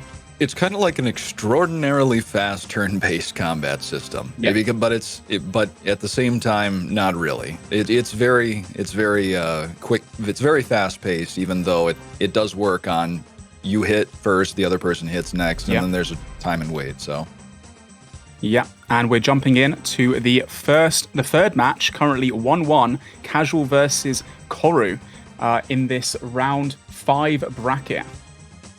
Yeah, I mean, this will be the deciding fight for who goes through. So the first free is being caught by Koru, and stepping underneath, getting a free ball as well. But not... Oh, a 38 whip there as well. That's huge. And he's currently in quite a bit of a lead. Aegis73 taking a lot of damage right now. Can he catch the freeze? He can. 24. He needed that. And now he's going to be unfrozen any second now. Can turn the tide and step underneath. That 18 barrage as well is really big for him. I guess pretty even. No Koru misclicking the staff spec, though. I mean, we have seen Ethan before staff spec and still managing to pull it through. But that is a very big loss for Koru there. I mean, hopefully... If he's lucky, Casual will not deal too much damage with his claw specs. I mean, Koru's still having a good amount of RNG here, dealing a lot of damage back. I think he's definitely up and in the lead by quite a bit. They're saying that the 41 bolt being returned from Aegis73. Using that spec is just so frustrating. Obviously, those that don't know, you get 100% spec bar in the game. Oh, a DD? Okay. You get 100% spec bar, which gives you 2 specs that Aegis the claws, but the Staff of Light, or the mage staff they're using, also has a spec bar, so if they accidentally click that instead, it uses 100% spec and doesn't really do anything for them. So yeah, losing those 2 specs, potentially 150 damage, is really frustrating. Aegis73 right now, just dealing constant bolt damage, 40 into the 20, DDing like an absolute beast, and then creating some distance so he doesn't get frozen again and gets DD'd upon either. Yeah, I mean, right now it's really neck and neck. They're both kind of just running around, not able to catch a freeze. Casual getting that 32 bolt, though. That was big. Not sure if he has dumped any of his claw specs yet. Dumping it right there is... Oh! No! Oh my god! Oh my god! Casual almost KOing Koru there. Almost, I believe that was a 1 HP from a 52 claw. That is very unfortunate for Casual. I mean, if he loses now, I would be very angry for him. Yeah, man, like those 2 specs were pretty big, and I was going to say that Koru was looking like he was in the lead from the start despite using his Staff of Light specs, so getting those claw specs was really important for him, but equally the bolts that hit back kind of reduced that to not being as advantageous as it could have been. Looks like Aegis73 is desperately trying to catch a freeze right now, whilst Koru is running circles around him and doing his best to get out of grips and not be DD'd upon as well. Casual getting caught on robes there as well, getting bolted on robes, but unfortunately having prey range up, so maybe it was a calculated attempt at getting a freeze right there. Both, yes, splashing a decent amount, catching each other still. No one having the DD advantage here, so it is just a major range fight and trying to predict your opponent as good as possible. Right now, Casual seems to be taking the most attacks off prey. Now, since Koru used his special attack really early on, it does mean that he will be regaining a spec slightly earlier than Aegis73, and he has a chance here to actually, translate that into some really strong momentum to come back into the fight, or maybe even get a kill opportunity, just like we saw from Aegis73 earlier with the double claw spec. Nice freeze from Casual, who steps underneath, gets a 21 bolt after that 18 barrage. That's big. And then a whip on the robes, only hitting a 0 though. That's quite unfortunate, especially on the right prayer too. Getting a lot of free hits though, and not being able to make up too much from it. Basically, we saw Koru there trying to pull out the claws, trying to go for that Koru desperation regenerating that 50%, trying to get that spec off, but Casual, as he sees it, just running away from his opponent, trying to keep as much distance as possible, making sure that Koru is not going to get that spec off, and I believe Casual will get his spec fairly soon now. Catching each other other side of the map, and just again another range versus mage hybrid, staying in their tank as best they can and trying to catch each other off prayer. But both players really good right now at using the right prayers and not being caught in robes. Koru catching a barrage, nope, splashes, a 13 bolt from AGSME73. Now Koru's on frozen, stepping in, big bolt coming potentially, 43 on the right prayer into the claw spec, only a 14. Well predicted by AGSME73 there, using his prey melee at just in the nick of time, and then managed to catch the barrage and step underneath to try and turn the tide again. And it does look like AGSME73 is going to take that home with that 9 bolt, followed by the 25 whip. Very nice plays from AGSME73. Casual going on to win the fight, taking Koru out of the tournament. Koru, who still has a chance to for redemption in the grand final, but as for now, he is out of the European bracket. Yeah, really unfortunate there using the Staff of Light spec. That really cost him the match. Like I said before, 150 potential damage being done by those 2 specs that just gets wasted if you misclick. And he'll be kicking himself for losing in that manner. At the same time, though, Casual was looking really strong in that fight. And towards the end as well, that opening, that 40 ball into the spec as well, just closed it up for him. And yeah, I think he did deserve to win. For those that are less knowledgeable about PvP, why is it exactly that he accidentally used that staff spec instead of going into the claws? My guess is when you have the staff spec, or when you have a spec bar available to you and switch to another weapon that you have a spec bar, that allows you to do a one-tick spec. Is that correct? And he just did it a little too early. Yeah, it could just be that he attempted to switch to his claws and either misclick, drag them, or potentially that he just clicked the spec bar a little bit too early. We didn't see him equip the claws straight after, so I do believe that he just dragged or misclicked the claws there. Yeah, of course. And it's just one of those things that, you know, sometimes it happens. You've seen it twice happen in this EU circuit this weekend. And when it does, it's not only like it's frustrating that you've lost that potential DPS, but, you know, it's such a knock on your confidence too, to like, you know, make that mistake and then have to try and bring yourself back in. To be fair, he did remain quite composed throughout Koru, but it was just too big of a mistake to come back from. So AGSMU73 moving on to fight Miss now Emblem area, as that is I think the semifinals for, well, there's a couple more rounds here going on. This is the losers bracket, obviously. There's one more up in the winners bracket. This losers bracket will go on to face the winner of the winners bracket after a few more rounds here. Looking like the next series going to be 58, which is Saladin versus PKer1232, or Bill Jetty, I think you guys call him. And I think this is going to be the most anticipated fight of the entire tournament. I mean, we are looking at a clash of two titans right here, both of them being extremely well known, have performed really well in tournaments before with very similar playstyles. They both really utilize their switches, the movement, not really relying too much on the DDing, so it will be interesting to see how they're going to play against each other. Since they both have so similar playstyles, they might need to switch it up. Yeah, I'm so excited for this one, to be honest. Like, obviously, the last few fights we're going to see today in the next 2 hours or so are going to be the ones which were, you know, $1,500 worth of prize money is given towards, which is an insane amount for a little PvP tournament. But yeah, these two guys, I can't put it down to one person. I have no idea. It could really go either way. Both these guys, like you said before, titans of the PvP scene, should be really exciting. Are they also like both friends, or are they rivals when it comes to like clanning and PvP in general? I do believe they are on good terms with each other. They are in opposing clans, though. Saladin being Kanini and Bill Jetty being in Solid Tag. They do have some form of rivalry, but I do believe that these two people are somewhat friends with each other, and I'm sure they will not mind losing. Funny enough, the prediction on that last one, Koru getting 88% of the votes on who would win, Casual only getting 12%. People that voted for Casual getting a lot of channel points. Well, yeah, I mean, looking at the fight right now, we have Bill Jetty up 22 HP because he went for a whip straight off the bat. Both of them splashing a lot here, not really getting a freeze. Bill Jetty getting another 15 whip on prey, on tank, and a 22 bolt. I mean, it just looks like neither of them are catching the freeze right now. Yeah, man, they're actually opting just to go for bolts and whips instead. But there we go. Bill Jetty really in the lead here. Nice claw spec retaliation from his opponent, but unfortunately, it's a hit really too much right now. Sorry, these two names make it so confusing. They're both like almost identical to see who's doing what. But Bill Jetty is in the lead by quite a bit of HP right now. Also having his two special attacks as well, which is massive for him. One being used up there, only hitting a 30-second one. Ooh, is a Saladin 50 being spec. hit a 50 spec right there. Not sure if he got a chance. Bolt proc. Oh, 23 bolt proc. That could have been the KO right there for Bill Jetty. I mean, Saladin being caught off prey right there with that 23 bolt proc, that is a massive chance for Bill Jetty. Unfortunately for Saladin, he is not able to pull through for that 52. I mean, Bill Jetty is just on fire right now, and his RNG is too good for Saladin. Oh my gosh, yeah, Bill Jetty's really in the lead right now, and Saladin's going to try and claw spec to clutch it back in again, but can't manage to do so. Bill Jetty doing so well right now with his movement and just keeping just out of sight, so he's not able to be caught by the claws. Any freezes coming in from one of these guys right now, both trying to catch a freeze. We're having a little bit of technical difficulties with lag. Apologies for that, chat. Yeah, we are trying our best right here to see what is going on, but the lag is just a little bit too much. I think we're running something normal now. I mean, that is the third bolt proc for Bill Jetty right there, bolting another 10 through Saladin's prey and tank. It seems like Saladin is just down a lot, and he will need a massive comeback right now in order to pull through. I mean, Saladin being bolt chanced again. And again. Oh, no. Yeah, Saladin just can't get his foot into this fight. And the fourth bolt proc for Bill Jetty. I mean, Saladin I mean- is just eating those bolt procs right now, and he's not able to do anything. It is very unfortunate for Saladin to go out this way.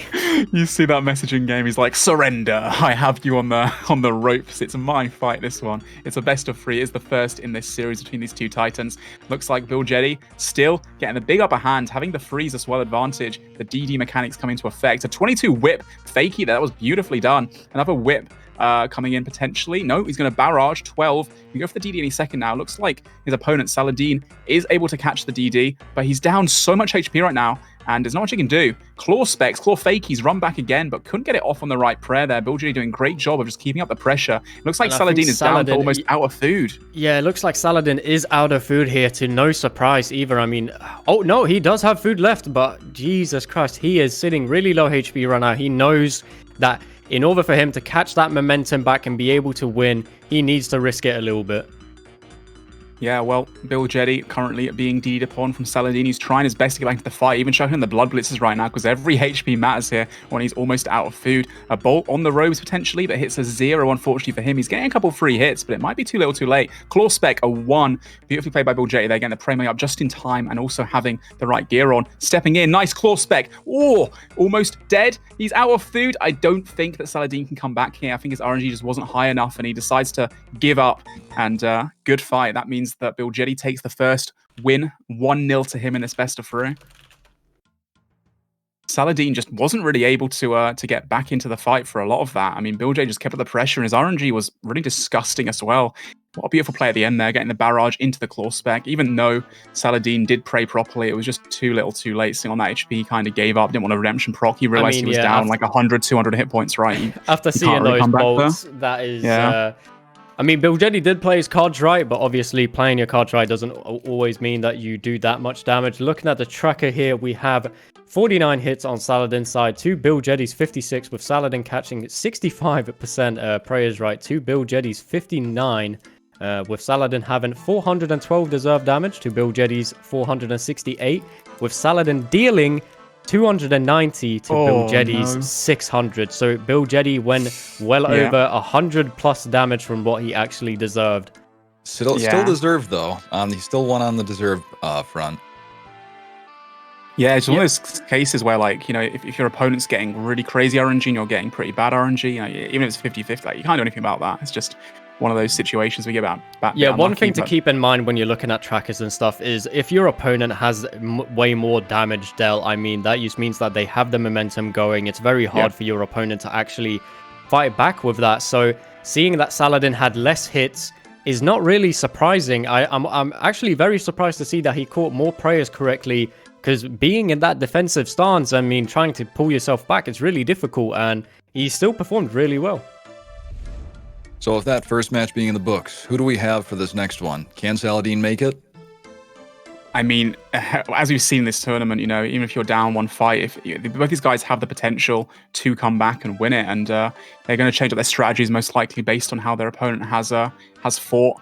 It could go either way, but obviously Bilgetti having that first fight definitely makes him feel a lot more confident. Right now, exchanging 0 bolts after being frozen a bit far away from each other. First fight we saw, neither player really going for many freezes. They're both going for whips and bolts a lot, but now it seems to have changed up quite a bit. Yeah, I mean, Saladin, by looking at the tracker from the last fight, he definitely has the material to win the fight. Bolting Bilgetti, a 44 right there, followed by 29. This might be the one where Saladin can actually pull through, clawing his opponent off prey. Unfortunately, only hitting a 29, but followed by the 10 whip. Bilgetti not clawing a lot either, catching him... I do believe they both caught each other on prey there. Man, there was a lot of hits exchanged. They're both getting crazy RNG, but equally both hitting a lot off prey. I'd say that was a pretty even exchange. Saladin getting whip chance there as well, taking that whip around 40 HP. Yeah, it could have gone either way there, really, but I think they're both pretty even. Maybe Saladin's actually up quite a bit, although Bilgetti there, catching the freeze, being able to DD, means he can actually eat up and not lose too much momentum or lose any free hits as well. Saladin definitely getting the confidence that he needs to try and come back here and win this second fight. I mean, yeah, Saladin has definitely proved himself before, and I think this is definitely, like I said before, it's a clash of the titans, right? I mean, you're looking at two very experienced players with very similar playstyles going against each other, and right now, it does kind of seem like it is in Saladin's favor. Yeah, neither player can really catch a freeze right now, though. That's going to really determine where this fight goes. That's a 20 bought for a 0. Unlucky for Saladin there. He actually caught him off prayer, but couldn't hit anything on the robes as well. A whip hit as well, a nice little free hit. But again, no freezes coming in. Never mind, Saladin does catch it, but Bilgetti catches it just before his opponent gets the DD, which is so crucial as well. And again, these guys, prediction-wise, they're getting so many of the prayers right. It's pretty crazy to see how good these guys are. Yeah, I mean, it's really hard to tell who is doing better here, but Saladin catching that very nicely a barrage. They're getting bolted. A 41 from Bilgetti, though. Maybe he will be able to turn it back. Bilgetti barraging with his V-skirt on, splashing on Saladin, rightfully so as well. Currently, Saladin does have the advantage of the DD, but they do seem pretty even. Neither player has any special attack left. Should be getting that somewhat soon as well. Bilgetti getting quite a nice little freeze there, getting a bolt off prayer too, but only hitting a 0. And Saladin needs to catch this freeze. He manages to catch it. Does a second freeze. Doesn't get the DD though, which means he might miss a free hit here. No, he still gets the free hit. I do believe you got the names a little bit mixed up right now. We are seeing, they have very similar names. Saladin, it's a little bit confusing, but Saladin taking a 25 barrage there. Bilgetti doing very nice work with the footwork, making sure that he is out of melee distance and barraging him non-stop, hitting him with that 23 whip through tank, through prey, that was a whipping him on robes as well. On like 40 hit points right there. It could have been all over for Saladin right now. I was gonna say Bilgetti was looking pretty bad at the start, not bad, but I believe it was in the favor of Saladin. But now he's coming back with some really good RNG, a 30 barrage there as well on the right prayer. Really nicely done. Got his Mystic Rib top on there, unfortunately, but didn't take too much damage at all. And both players just exchanging zeros, waiting for that opening, waiting for that momentum to kick in. Here comes the claw spec. Didn't manage to catch it. Great catch there by Saladin, getting the freeze, now being able to DD, getting a bit of an advantage, and potentially being able to make some free hits out of this. Although saying that, these guys are so good that it's really hard to get those free hits when these guys know exactly like when to hit. Yeah, I mean, both of them just trading hits right now. Saladin is just hitting straight zeros, unfortunately for him. Still splashing on Bilgetti. Bilgetti having that claw spec. Saladin clawing him a 0-1. I do believe that was off prey or maybe even on prey on the last tick there, but still very unfortunate claw spec. It does mean that Saladin does still have his special attack as well, which is a slight advantage. He's going for the freeze right here. A bolt spec on the range prey, only a 14, but Saladin does shut him down, gets the freeze, the DD. And the second half of this fight, I'd like to say that Saladin's really like trying to bring it back right now, and it's looking pretty even. Claw spec coming in, doesn't manage to get it off. Saladin doing a great job right now of just, sliding out of the grasp of his opponent. Although the 21 barrage shuts him down as well. A 14 barrage to match. Claw spec coming in, 0 on the 40 hit points. Insanely chanced by that claw spec as well. Saladin really needs to pull together if he's going to have a chance at winning this. Yeah, really close right there. Could have been a kill for sure and finished up that match. Looks like both players side by side and a big open bolt spec. Only a 13 on range prey. It was on the tank as well.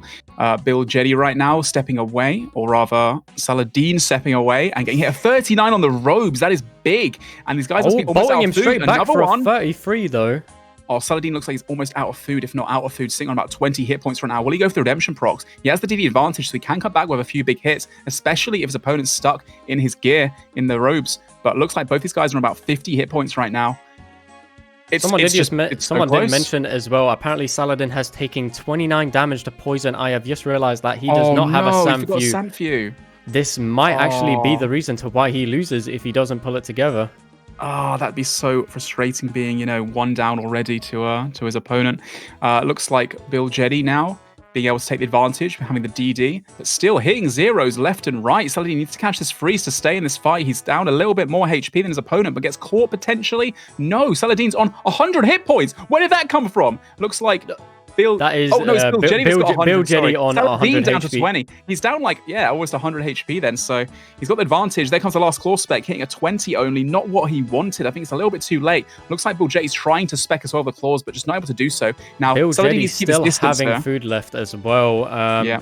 Saladin really needs to catch these redemptions and get the right amount of RNG. Getting that redemption on the claw spec. Poison damage still poison again. Kicking in. Slowly but surely. He's doing good with the redemption procs. They managed to flick them in right at the perfect time, but he needs to do damage back as well because he's not able to do so. Oh, I guess the redemption procs in second one. Is he out yet? So close. I don't know what's going on. Oh my god, Bilgetti. Is he going to take the win or will Saladin come back? The poison might actually finish him off. Oh, a redemption for Bilgetti getting a redemption proc. right back at him. So both players now on redemption HP. It looks like Saladin does have a slight advantage by getting the DD and getting some do free believe if hits. Saladin does not get... Oh, and there he goes down to the Jetty just 32 got with... frozen right at the end there. That's Yeah, I do believe that way. even if Bill Jetty didn't hit him, Saladin would have died to the poison there no matter what. Yeah, can't really do too much about that. That would have literally made the difference, like you said there. Really annoying that he forgot the Sanfu serum. We've seen some staff specs. We've seen the forgetting of anti-poison like that. It's just one of those, I guess. And Bill Jetty does take that win, which means he's won 2-0 against Saladin. Yeah, I mean... I was expecting the poison to proc the redemption there at the very end. Yeah. That would have been hilarious. It actually works in his favor. Does that cure the poison yeah. if it procs off redemption? No, I don't think so. No, it doesn't.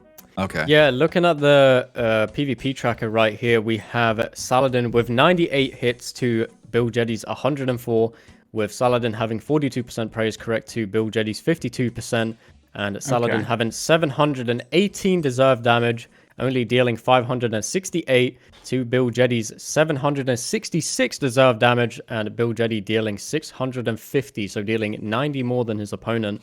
Yeah, both deserved damage being pretty even there. It really could have gone either way, like we said before. That fight was one to definitely watch, and we had to look forward to. But does mean that Bill Jetty goes forwards, and Saladin is out of the competition entirely. Quite a big surprise, actually. Well, I'm pretty happy. I had about 8,000 channel points on Bill Jetty for that one, so I'd have been very poor if that one was not a win. You've been making absolute coin today from the predictions, haven't I'm you? I'm already up to 10K. I started like 3K today. We're going good.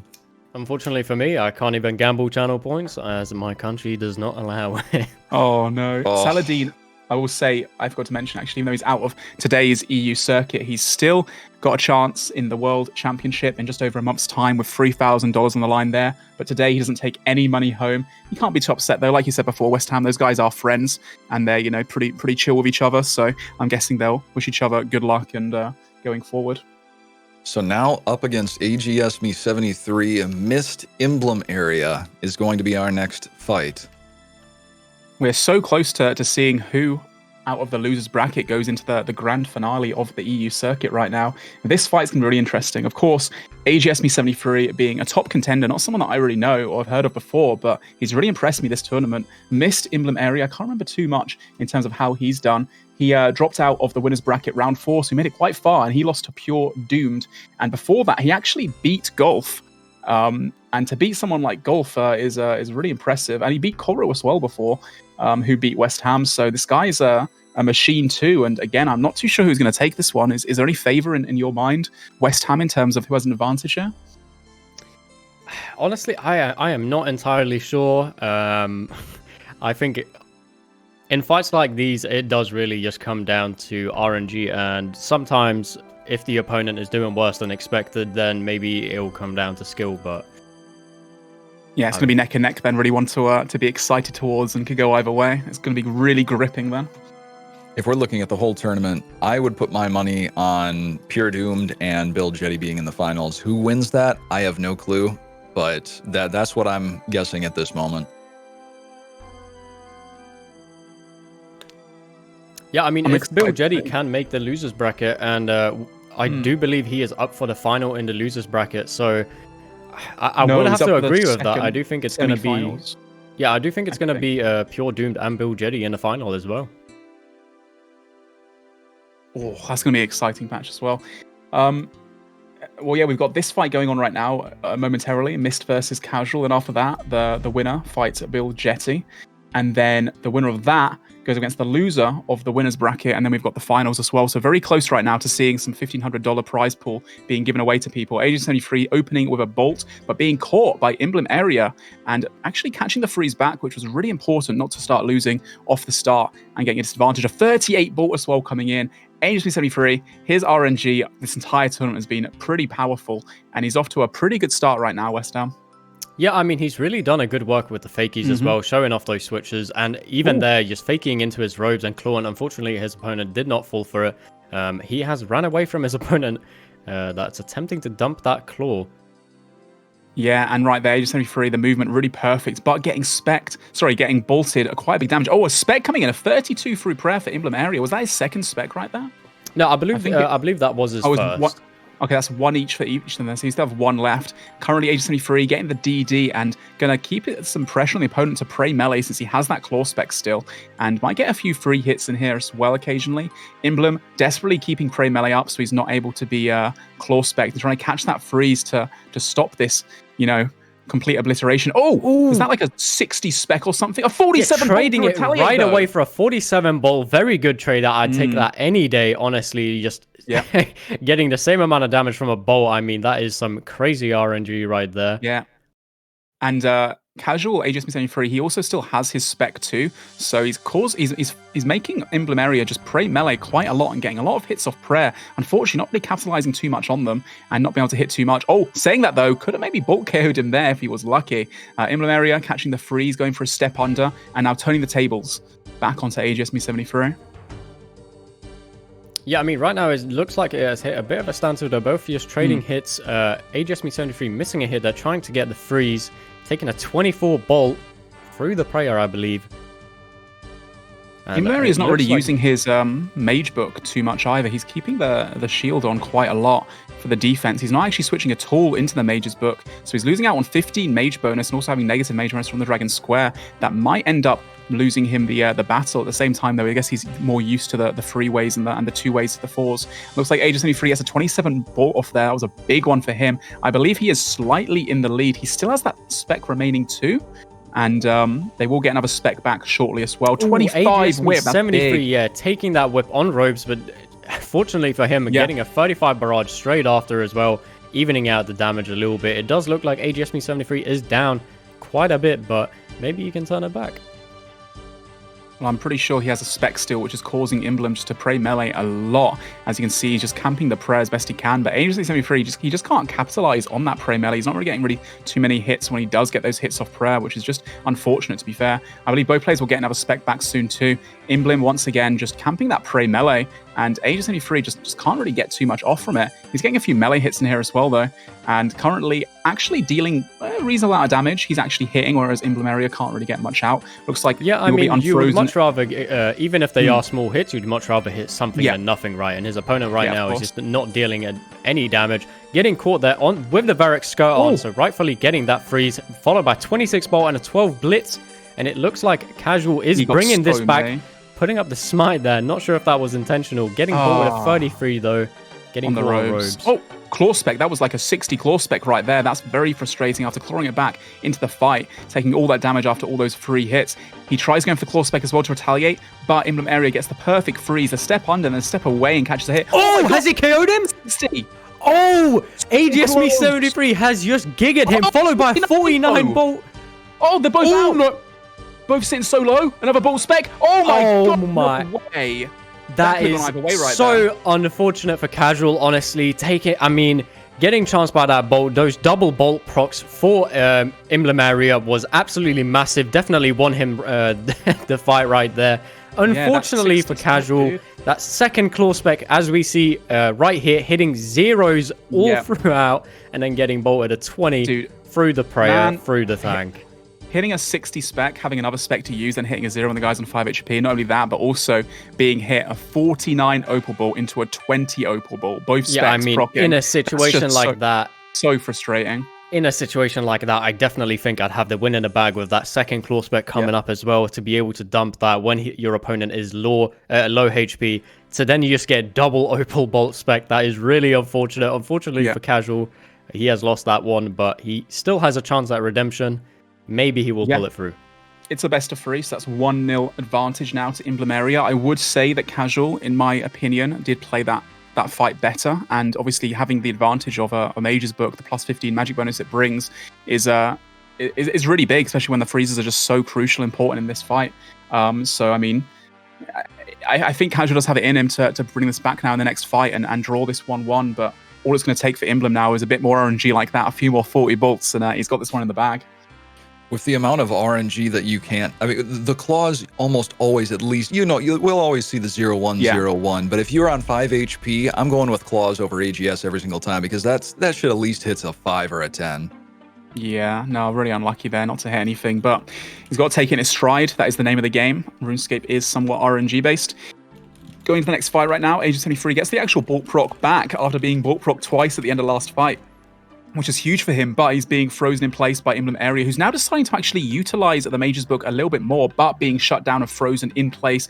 Aegis 73 is off to a good start, but getting clawed on the wrong prayer there. 36 claw for Emblem Area and a 38 bolt to follow. 38 bolt. And an 18 barrage. Oh my gosh. Yeah, I was saying really, Aegis 73 was looking good, but Mist is definitely snowballing right now. It is not very easy for him. Well, currently another bolt spec coming in. Age 73 is getting the bolt procs that he needs to get and that he didn't get last fight, so he's getting pretty happy about that. The 35 spec there on the right prayer. Both players having used one special attack now, having one left to be used. I'd say it's still looking pretty even, although Age 73 probably has a slight advantage based on his RNG that I've seen so far. Yeah, I mean, I do think that with the skills that AGS 73 has, he's shown to be the faster player here, definitely getting a lot more switches, one ticks correct. I don't have the trackers just yet, but I'm very interested to see who is outperforming who right there. Unfortunately for Casual, staff bashing his opponent, but getting that claw on the right prayer, but taking a 37 bolt straight after, getting the freeze though, maybe getting a chance at redemption here, bolting him a 14 through prey. Yeah, I mean, it really is so neck and neck right now.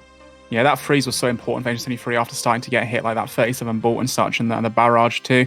But he's starting to get back into the fight, getting a whip hit off, getting a free hit because the whip is a little bit faster and he has the DD advantage, stepping away just before his opponent is unfrozen to stop him from getting DD'd back again. And he gets the refreeze, gets a bolt proc, and 16 only, I think that was on 18. Not the best. And currently Emblem's getting very frustrated. He can't catch a freeze. And Aegis 73 is just all over him right now, getting a lot of free hits as well. And really chaining this together. As we said before, Aegis 73 does need to win this fight to stay into this loser's bracket. It's currently 1-0 lead. 41, really getting it like... He really is like adding up the damage right now as well. I mean, it definitely looks like we are looking at a casual win right here. Going in for the claw, chancing his opponent on robes, but with the square shield on right there. Very unlucky from Casual, but still 30 damage. You take that nonetheless. Right now, he is up a lot of damage, so hopefully he still wins. Yeah, 21 bolt there for a 20 barrage, trading hits when his opponent does hit on him. But it looks like Casual, Agent 73, is up quite a bit. And now Emblem is just frustrated at all the bolt specs, like, lol, yeah, look at these hits. If I was getting these hits, I'd be up. But to be fair, Emblem got pretty lucky in the last fight. Right at the end of it, I was just about to say, Emblem's getting really frustrated at the bolt specs. It's kind of ironic considering what happened last fight, but he still has a chance at redeeming himself here. I don't believe that Casual is up that much HP. He's getting another bolt proc though. I mean, Casual's bolts are just going off right now. Unfortunately for him, his bolt specs, they are pulling through, but they are not dealing that much damage. That regular bolt, bolting a 42, whip chancing his opponent. Yeah, Emblem's so frustrated. He got that claw spec in there, hit a 50, and he thought, yes, finally, I get some leeway here, but it's just too little too late. And a 33 barrage as well. A claw scratch, the disrespect from AGS 73. Is he going to finish him? Oh, the redemption clawing his opponent on that redemption and bolting him to death with that 24, leaving it at a 1-1. So whoever wins the next fight is going through in the tournament. Yeah, Casual played that really well, to be fair. I mean, I know he got some crazy RNG too, and Emblem was getting very frustrated, just laughing the whole time. But to be fair to him, Agent 73 kept composed, didn't say anything back. That claw scratch there at the end was kind of frustrating for him, especially after the redemption proc afterwards. But, you know, that bolt at the end secured him the win. And that's a 1-1, as you said, onto the last fight.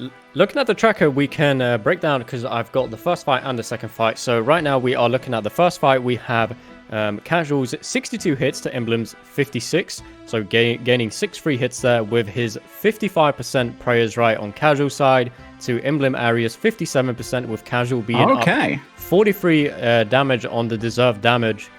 And looking at the second fight, we have Casual with 57 hits to Emblem Area's 41 and Casual's 58% praise correct to Emblem's 44, with Casual having 425 deserved damage to Emblem Area's 312, Casual dealing 630 to Emblem Area's 339.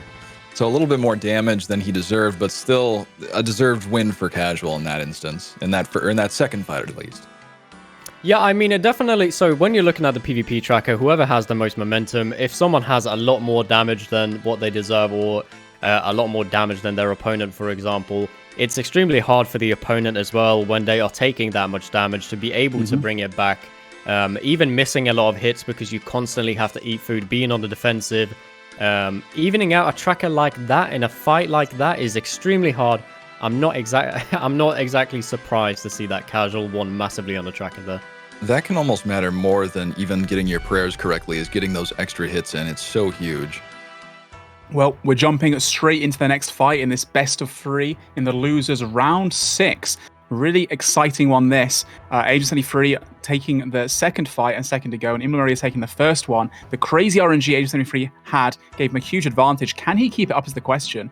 So currently, both players being frozen away from each other. No specs being used quite yet. And we'll see a cool, calm gameplay here, just trying to fake each other out and get a slight upper hand before they're unfrozen.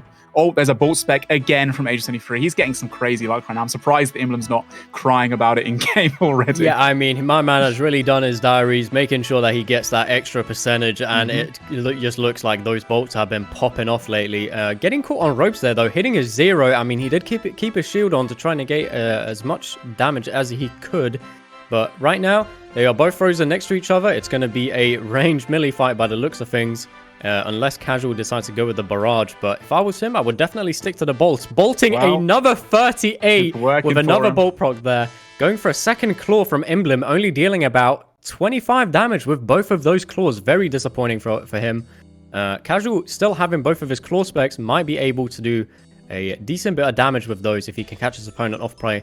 Emblem, obviously, as he's done both of his claws, trying to keep as much distance as possible, make sure that his opponent can't use those specs, and try get as much regeneration on the specs as he possibly can. The blood blitzes being traded at the exact same game tick here. It's so beautiful right now in this game. Here we go. Agent 73 trying to close the distance. He's got his 2 claw specs, as West Ham just said. Gets the DD off now. This is going to be a huge advantage for him. Mist has to be very careful. He needs to keep that prey melee up. He can't let anything go here. If he gets hit one of those 70 claw specs, it's kind of so hard to come back from one of those, especially when it's kind of a little bit neck and neck right now. Agent 73 is getting a few free hits in.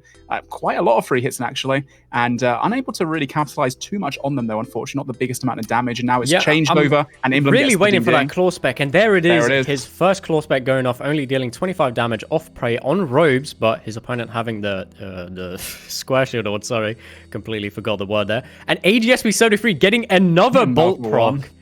We need a counter for this, honestly. Man. I know, Ryan. Those barrages are pretty nasty too. Getting the freeze in and getting a 28 as well. Faking into the claws to force his opponent to prey melee. So there's 1 claw spec left, having used 1 already. That wasn't the best. And currently just getting those free hits, which is giving a big advantage.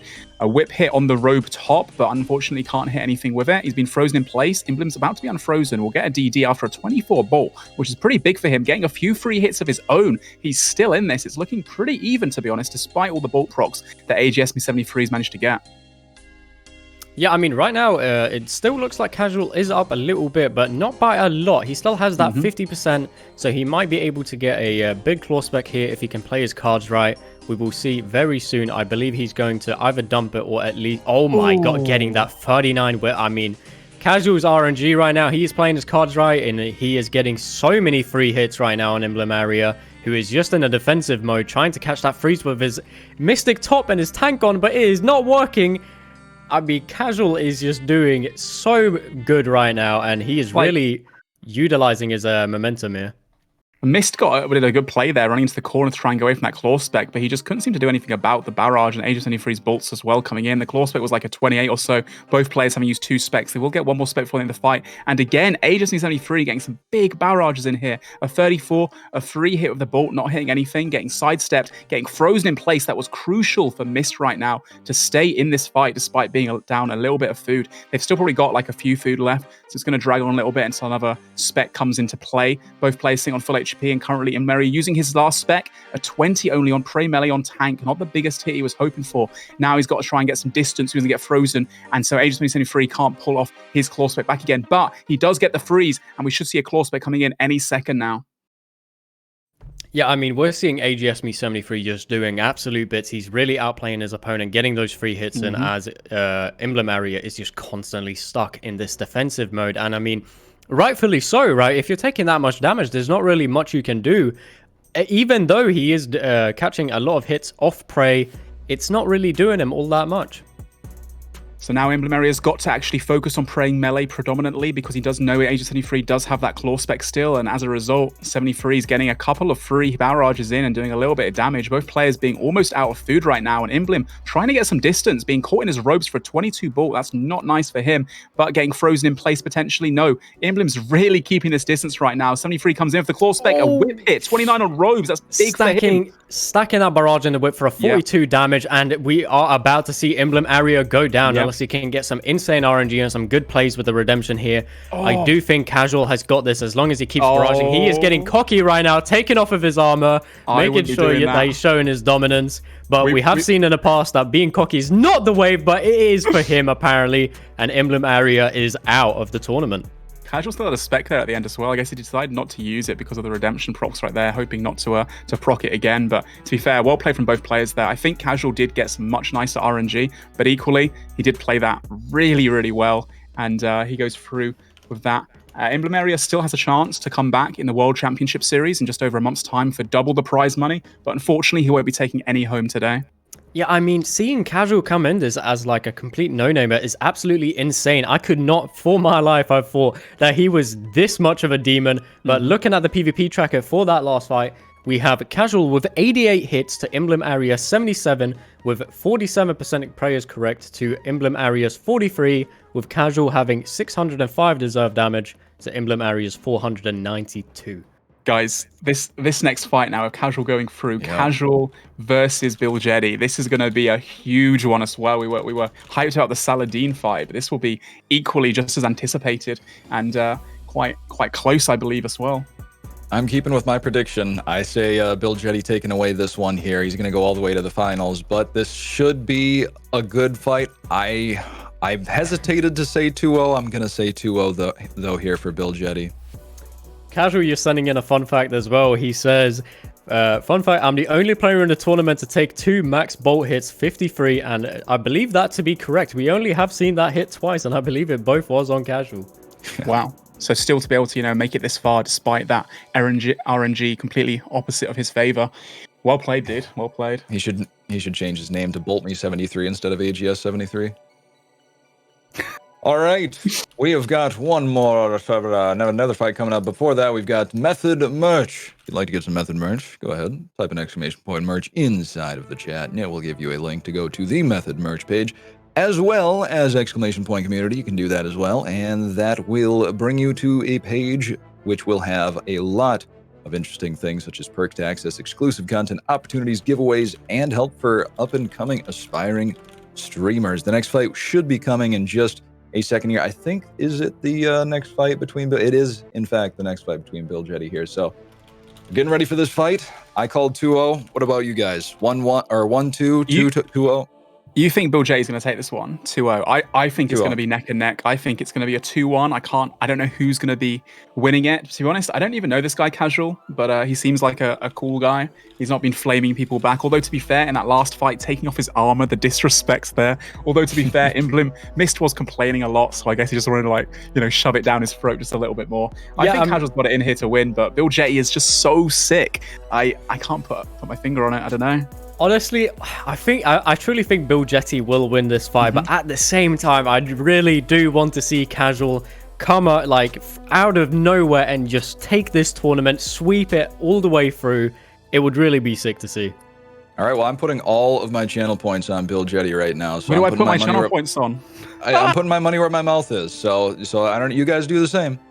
You guys. Someone told me to be in quick. I want to gamble too.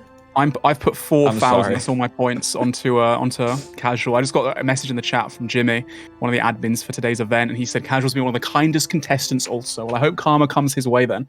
We're about to watch the losers round 7, so the winner of this fight will go into the losers round 8, of which the winner of that goes into the finals. So we are, again, so close now to dipping into that $1,500 worth of prize pool money to go to these contestants. Hey, I'm top predictor. Let's go. Of course you are. You won 17 predictions in a row today, dude. It's an easy game, boys. You just got to pick right. Oh, it'll be exciting. I haven't lost one yet. Well, we got Coxie in the chat as well. Coxie, are you going for the NA tournament this in following weekends to come? For those that aren't aware, every single weekend this tournament's going on. It might not be, us casting it together, but there'll be different casters as well. So if you guys are enjoying the show, don't forget to follow Method stream, of course. These are going on Saturdays and Sundays with the Grand Championship in just over a month's time, and there's like $9,000 in prize pool money in total giving away from Method. And it's just really sick to see, some PvP tournaments happening again, since it's been a while that we've really had anything going on with DMM being departed for a while now. So I'm really appreciative as well. I want to add that seeing these events happen is really sick for the community, and I'm really grateful to be involved. Yeah, to get these tournaments back, and we're seeing a lot of tournaments happening right now, both from Method and from other like third-party. I think we have RSPKL and stuff like that doing weekly tournaments. It is very nice to see that people are actually bringing the attention to PvP, because we aren't really getting that much attention from that certain company right now. So I would like to see more of this, and I hope that 2021 will be the year of PvP. Saying that, though, we are going into the fight between Casual and Bill Jetty, both of them whipping each other at the start, both catching each other on Prey Melee. And I believe Bill Jetty has the first freezer, dealing 42 damage with those two barrages, and another 35. Well, I wish I didn't put all my points onto Casual right now, though. To be fair, he can come back. It's still very early. Both players have their special attacks as well, and they're both so good at the game. We need a few 50 bolts here for Casual in order for him to come back, potentially. Claw Spec, 64 damage, just like that. He is back into the fight, and Bill Jetty's got to be careful here, sitting a bit low hit points. Getting bolted on robes there. Yeah, a really close one there, actually, in terms of the exchange of damage. Now being frozen right next to him, though, Aegis 73, Casual being taken a lot of damage in a short amount of time. He's going to try and eat up as well and not let this momentum really shake him too much. Looks like Bill Jetty's up quite a bit of food, but he does have one spec left. 68 spec right there. That's almost a max that spec on robes off Prey. That is a very deserved hit from Bill Jetty right there, and it looks like Casual is on the low end here, taking that 32 claw, leaving Casual with the only person to have spec left right now. Yeah, and he's going to have to hope that he's not one of those big specs. A 34 whip exchange for a 13 bolt. Casual is definitely on the downside right now, just unable to really get the momentum that he's looking for. Bill Jetty doing a great job of really catching off Prayer a lot, and despite being DD'd upon, he's coming out on top of this exchange, manages to get the freeze, gets the whip in, was going to try and DD, but Casual does catch that imperative freeze right there. So crucial for him to stay in this fight and not, let his loss right now elongate into even more. Looks like Bill Jetty, though, not letting up, getting some 27 whips in there as well. He's up quite a bit of food right now. Now, obviously, having that spec, though, for Aegis 73 for Casual is huge, forcing Bill Jetty to maybe create some distance and, in general, Prey Melee a little bit more than he'd like to. Yeah, what we're seeing right now from Casual is just taking so much damage, constantly being on the defensive. Another 32 barrage from Bill Jetty. It looks like it's lost for Casual, but if we're being honest here, even though Bill Jetty is up, I do really believe we have to have those diamond hands as well. Just keep holding on to that faith. But right now, it is not looking hot for Casual. Bill Jetty is just completely outplaying him. Casual sitting very low HP to get that claw off. I am not sure if he's already out of food. He got a 50 claw split there, which was huge, but yeah, being on 15 hit points already in this fight, Bill Jetty's RNG has just been whack, and he's been constantly outputting damage. A 12 whip there on robes, should have finished him off there. Looks like the redemption does proc, but it might be too little too late. Bill Jetty going to close this up really quick, one of the fastest fights we've seen in this tournament. 1-0 for Bill Jetty. Wow, that was pretty surprising, and I put all my points on Casual, so raking it in, boys. Just hold. We just have to hold. That's all we gotta do. Hold on to the faith. That was one of the fastest. Yeah, that is I'm going to say it's the fastest fight we've seen in this EU circuit this weekend.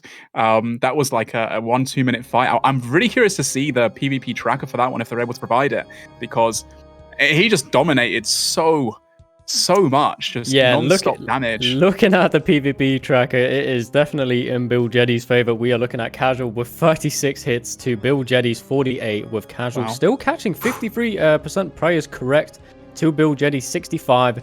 Casual deserving 279 damage, and Bill Jetty deserving 393. Casual dealing 286, which is 5 more than what he deserved, but Bill Jetty deserving 393 actually dealt 597. Almost, well, not quite double, but that's a large proportion extra that you didn't Yeah, so deserve right there. casual sticking to that deserved damage and actually getting what he deserved, and Bill Jetty just getting the right amount of RNG there, just pummeling through his opponent. I mean, I'm not surprised to see that casual had a lot less hits. I'm telling you, 2-0, 2-0, sticking with it. Oh, man, well, I mean, if anyone can come back, we've seen Casual, perform so well throughout this entire tournament. Maybe Bill Jetty just happens to be a slightly better hybrid, but at the end of the day, a bit of RNG can go a long way. So Casual is still in this best of 3. 1-0 lead for Bill Jetty right now, starting with a whip hit, but not able to do much damage. A Staff Bash as well. The next freeze is going to be important. Who's going to open with the first claw spec as well? Both specs are in for grabs right now. Looks like Agent 73, Casual does get that first freeze, but Bill Jetty, as always, so good at catching the freezes when his opponent does get pushed out there. Yeah, I mean, right now they are both just doing no damage to each other, being very slow here. We are seeing Casual deal a 21 barrage, though. Still very slow compared to the last fight. I mean, as I say that, Bill Jetty hits a 41 whip, and his RNG is straight back with another 40 bolt proc. I mean, Casual really needs the RNG here if he's going to win. Yeah, looks like Bill Jetty is at a strong lead once again. 100 plus HP gone for him. I don't know, man. The claw specs coming out, trading probably like a 20 for a 20 or so, both on Prey Melee there, so not too much of an exchange. And again, these 17 bolts on the robes as well. Bill Jetty is just doing absolute work right now, and Casual is just constant on the back burner, finding it hard to get a foot back into the fight. He needs to catch a freeze right here, or he's going to get a little bit of momentum being put on him again. He does catch the freeze, does get the DD, does get a free hit as well. He has a chance right now to come back into this fight, but it's going to take a lot. Another free hit, which is really nice for him, but it's going to take a bit more than that. Yeah, I mean, what we're seeing right now is Casual is having the DD advantage, but Bill Jetty is still doing a decent bit of damage back, clawing him off prey on tank, though, only dealing about 25 damage there. Yeah. Casual dealing it straight back, so they are still on an even playing field. Bill Jetty, 40. Don't know if he caught that on prey or not, but it definitely was a decent claw nonetheless, off prey or on prey.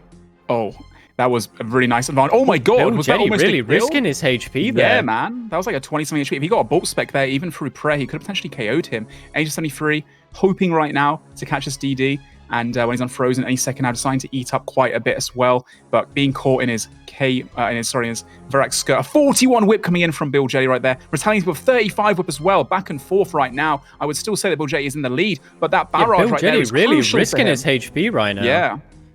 I mean, like I said before, if you sit on low HP, you're not having to eat, you can keep the pressure up. But the second you do start to get hit, it is so risky that you can get KO. Another 30-plus ball coming in from Agent 73. A 29 barrage, but again, Bill Jetty proving he is so good at catching those freezes, despite having the pressure put on him. Casual bolting his DD'd opponent upon. on robes, though, on that range prey, only hitting a 4, unfortunately, for Casual.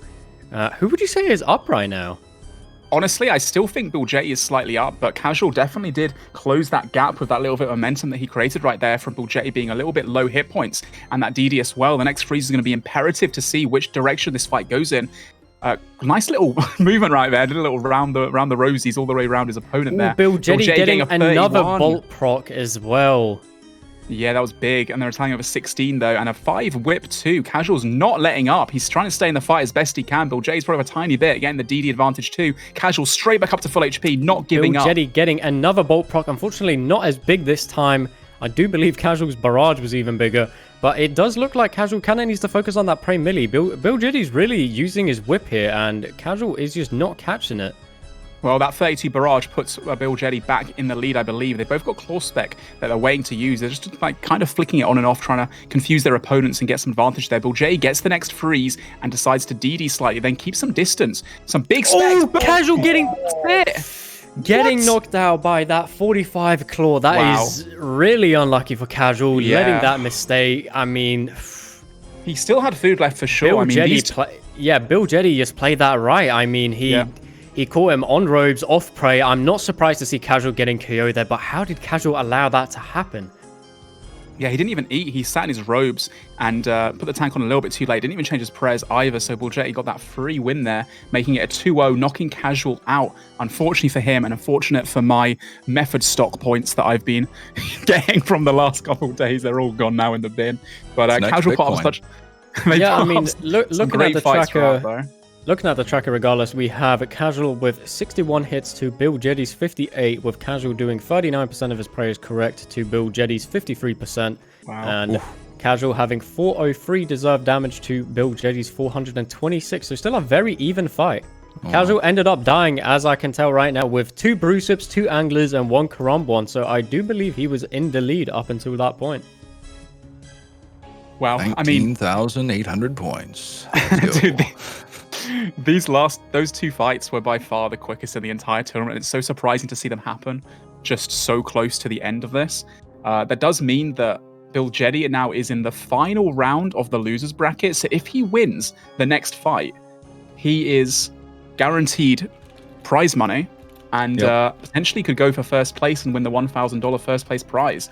Wow. Absolute scenes from him, and well played. He's been a real fierce contender throughout, and it's really surprising actually that he got knocked out quite early on, and this is why the double elimination makes it so exciting. Someone like this, they might get some bad RNG in the winners bracket. They've still got another chance. They've got to lose 2 sets in a row, so 2 sets altogether to be kicked out of the tournament altogether. So yeah, definitely in his favor right now, being able to stay in.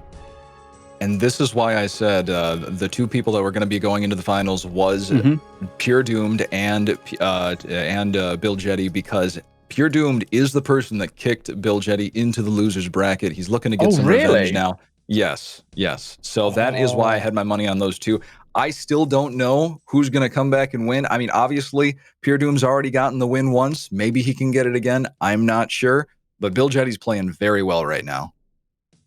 Man, that's actually awesome that the tournament works like that. That you can fight someone in the winners bracket, end up beating them, then they come back, they make it all the way through the losers bracket, and have another shot at fighting. Obviously, the winners bracket does end up getting a 1-0 advantage, but in a best of 7, I mean, he could turn the tide. Bill Jetty's such a sick PKer, so that's going to be such an exciting fight to watch. We're so close now to seeing some prize money being given away.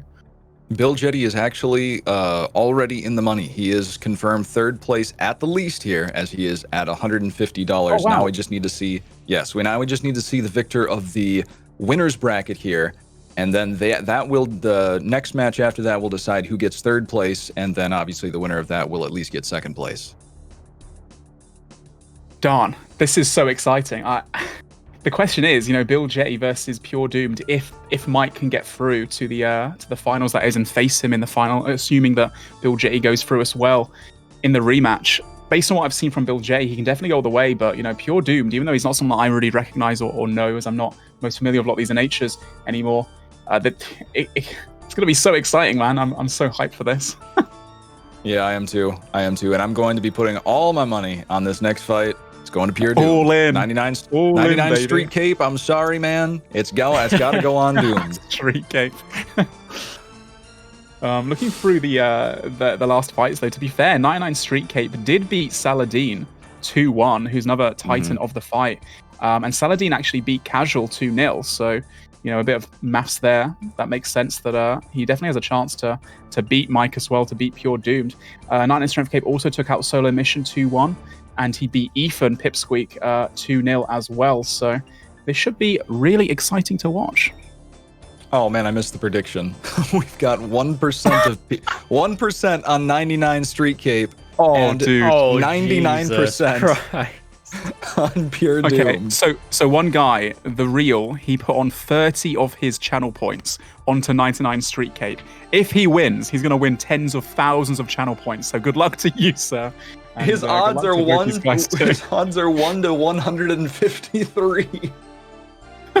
To be fair, in a game of like RuneScape, when these guys are just so good, it really can go either way. Even though we've got some favorites here, and Pure Doom's really impressed us. It's not to say that he's guaranteed the win right now.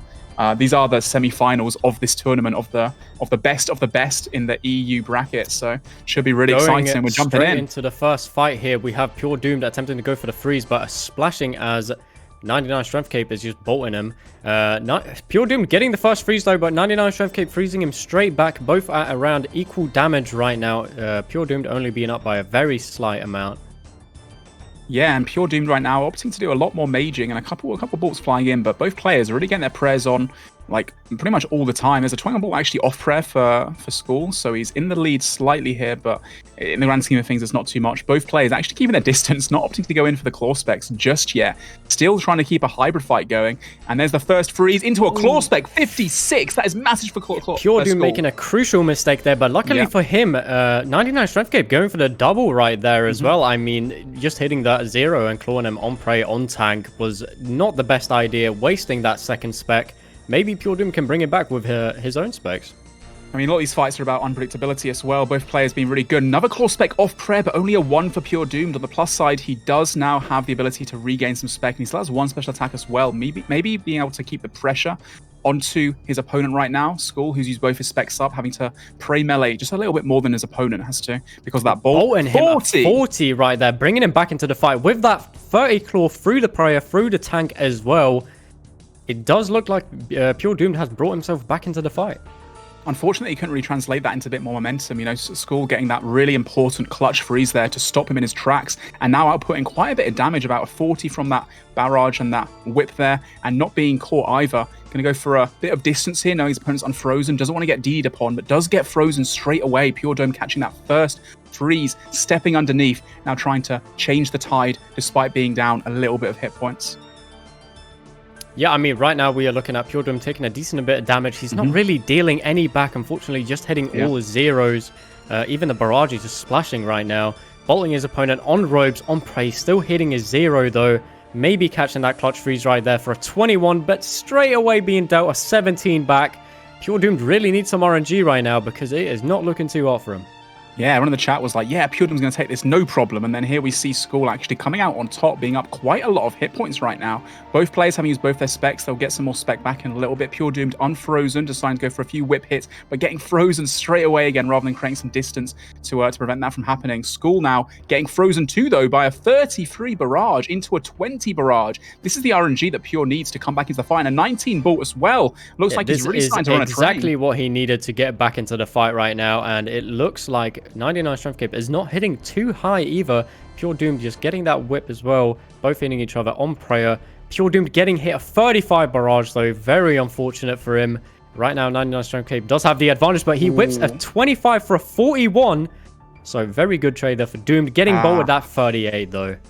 Yeah, and now School's hitting everything at the moment. The 40, the 25. He's just constantly doing damage back. Pure Doomed for a second feels like he's back into the fight, but then School just shuts him down straight away. Saying that though, Pure Doom does have the DD advantage here, hitting a bolt on the robes right prayer, but hitting a 0. Claw spec coming in for School, hitting a 0. Pure Doomed will get a claw spec back now as well. He's probably going to decide to save it a little bit, I imagine, but being down a bit of HP, he's going to want to use that as best he can to try and get a K opportunity, or just to make the most of it in general after a few big hits. Yeah, we are seeing Pure Doomed barraging a lot. Both of them actually barraging a lot in their shields. Pure Doomed, I believe, catching his opponent off prayer. They're clawing him on around 50 HP. That could have been a KO. Yeah, it was only a 34, unlucky for him and lucky for School, who's now being DD'd upon as well. Pure Doom trying to change the tide, having quite a hard fight here, and just not really getting the RNG he needs. Definitely being on the back foot the entire time. Catching this next freeze is going to be really important to him to, keep up his morale, but he gets stopped and he gets frozen back again. We've got a hybrid fight coming in for these two Titans right now, and looks like they're probably, I'd say Pure Doomed is probably down quite a bit of food right now, despite playing this relatively well. Yeah, I mean, especially after that claw chance that he got, it would be very unfortunate for him to lose right now. I mean, I would not be very happy about that, but he is just not getting the right amount of damage, and it looks like he's been taken out by a 41 bolt. I mean, I'm pretty sure he was pretty much out of food there, if not out of food anyway, and that 41 still is just so unfortunate, man. The RNG that School got that fight was massive, and especially so close right now in the semi-finals of the winners bracket. Just a few fights away from being able to get that $1,000 first place prize. Must be so frustrating that he couldn't get the kill with that claw spec, because it could have been over right then and there. Yeah, I mean, I do believe this is a best out of 7 though, so we are still looking at Pure Doomed having a very good chance at redemption here. Oh, this is a best out of 7. It is still a best of 3. It is a best of 3. Yes. So our man 99 Street Cape with 1 to 153 odds, according to the Twitch chat, is now taking the first game and is 1 win away from going on to the finals. That's pretty crazy. Yeah, that's mad. I mean, third place prize has already been secured, right? From PKR. If either of these guys win this, they've guaranteed their second place prize. So should be interesting. Oh, man, against Bill Jetty though, if whoever loses this is not going to be happy fighting him. Even though Doom did beat Bill Jetty once, I don't think it's going to happen again. If that final vote on the finals, if it is Bill Jetty and Doomed, I'm voting for Jetty. Yeah, I was going to say as well, actually, even if whoever wins this fight, despite that going into the finals, they could actually end up then fighting again. These guys could fight again. Like, let's say if Mike goes through, Skull could then go to fight Bill Jetty, and then Skull could beat Bill Jetty to go back into the finals. So we could see this best of 3 turning into a best of 7 shortly. But I think Pure Doom definitely has it in him right now to even this up in the next fight. But with a 1-0 lead, especially after getting that almost KO, it's going to be pretty difficult to keep his confidence up after that one. Yeah, I do believe the tracker between Pure Doomed and Bill Jetty on the original fight where Pure Doom beat Bill Jetty was extremely even. So I wouldn't be surprised to see if either of them can come out on top, honestly. I think it's a really even fight, and it will ultimately come down to RNG. Looking at these finals and stuff like this, I mean, you have two very different players, but both around the same skill level. So it all comes down to if someone chokes or makes mistakes, and if they don't, it's just down to RNG, unfortunately. Well, we're starting this next fight off with Skull being up 1-0 in this best of 3. He wins one more, and he takes the final place bracket as well, guaranteeing him second place at the least. So it's a really big fight to play for right now. Right now, hybrid fight coming on. Not really too much going on, exchanging hit for hit at the moment. Both players going for the spec. Pure Doom trying to get it off, but doesn't manage to do so as the prey melee comes in from Skull, which deters him from going for the spec. Yeah, I mean, luckily for Doom there, he only takes a 1 bolt off the Prayer, but he does, not have the DD advantage right now, as 99 Strength Cape is attempting to get a few free hits in, but Pure Doom clawing very weak on Prey, on tank as well. But getting that 35 bolt there as well, so it looks like Pure Doom could maybe turn this around, followed by a 24 barrage. He is up on the momentum right now, clawing a 21 through the tank, through the Prayer as well. I mean, that's not bad. It's like an 80 damage turnaround just there. Looks like Pure Doom is probably in the lead right now as a result of that exchange. Although keeping some distance now, knowing his opponent's might be unfrozen, but he does get frozen in place by Skull, maybe jumping out of the DD a little bit too early on. The Claw Spec coming in, hitting a 28 or so for Skull. Both players having 1 spec left now remaining as well. Skull getting a few free hits in here or attempting to do so, not being frozen in place by Pure, and hitting a 21 whip as well. I think that was through the prayer actually on the tank. Quite unfortunate for Pure Doom, but he does catch the freeze back again. Can he get the DD? No, he's put in place from Skull once again. Yeah, getting that Opal Bolt proc though, only for a 10. Very unfortunate to see those Opal Bolt procs be so low. Getting a 19 straight after though, I mean, Skull is having the right prayer on, so I'm not really that surprised to see them not being as high as we've seen in the past, but a 10 is definitely a disappointment. Skull now creating some distance, trying to get that freeze first, not being DD'd upon, and then Pure Doom coming in. Both players splashing 3 times in a row. Never mind, Skull does catch the freeze finally. Pure Doom has splashed 4 times in a row there. Very frustrating. At least he gets the whip back return off Prey, and unfortunately for him, both players actually hitting zeros constantly right now.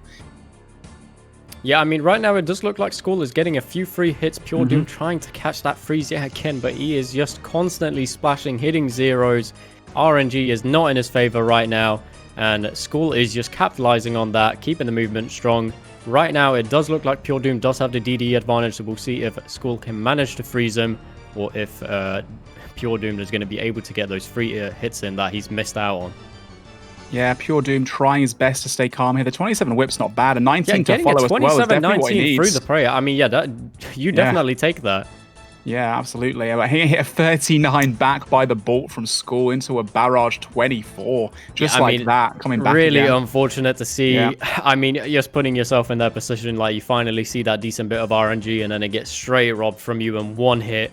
But it does look like Pure Doomed might have the advantage here.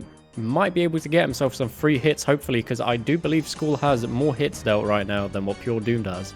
Yeah, the one plus side of Pure Doomed actually there managed to catch that freeze. He was low HP, able to eat back up again, but a 33 coming from Skull. The Claw Spec off prayer, hitting a 0, unfortunately for him. Pure Doomed Opal Spec Retaliation 12, and a 15 barrage now for Skull too, who's able to get some distance before Pure Doom is unfrozen. Pure Doom does have no Claw Spec coming up momentarily, which is why School is keeping some distance and getting 2 barrage attempts before he gets frozen. He does manage to catch the second one on Pure Doomed, which is huge for him. Really smart play there, running all the way east in order to not get deeded upon and not be chanced by the potential claw spec. Looks like Pure Doomed sitting on 40 hit points. He might be almost out of food, if not out of supplies right now, and School deciding to eat up to 115 just to confirm that he's not going to give his opponent any chances. Claw coming in, but School keeps Pure the prey Doom melee still on, gets choosing to away. dump it, even if he saw the prey melee there, just wanting to get it off before. It does look like Pure Doomed is out of food. 1 HP currently.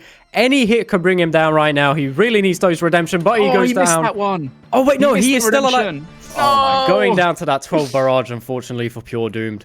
Oh man, we see the good fight frontline being put in there as well. I guess rival clans potentially, but still a respectful good fight being given. A 34 spec at the end there for Pure Doom. Like you say, he just wanted to get it off. He needed to somehow come back. He realized he was out of food and didn't have any more chances. But man, School's RNG at the end there was just too much, and Pure Doomed just in the moment of pressure didn't manage to flick on his redemption on the right game tick, which then caused him to miss the redemption flick and then get hit the 12 to die, which means that Mike, Pure Doomed, although we thought he was going to the finals, he's being kicked down, and 99 Strength Cape, School Xing is in the grand finals of this EU weekend. That's mad.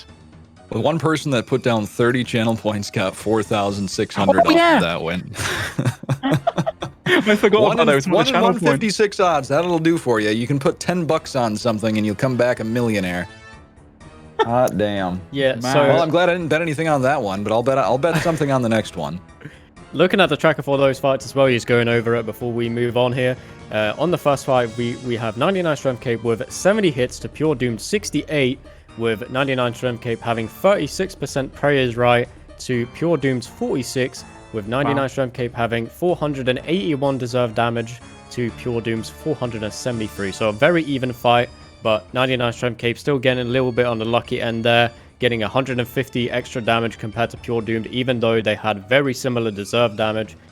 Looking at the second fight, we have the same amount of hits actually on 99 Strength Cape. We have 70 hits from 99 Strength Cape to Pure Doomed's 63, with 99 Strength Cape having 54% prayers right to Pure Doomed's 48%. So he's managed to line a little bit, get the extra prayers correct there, with 99 Strength Cape as well having 404 deserved damage to Pure Doomed's 432. So second fight was a little bit more one-sided. I'd definitely say that was still a really even fight, and I think both of them did really well.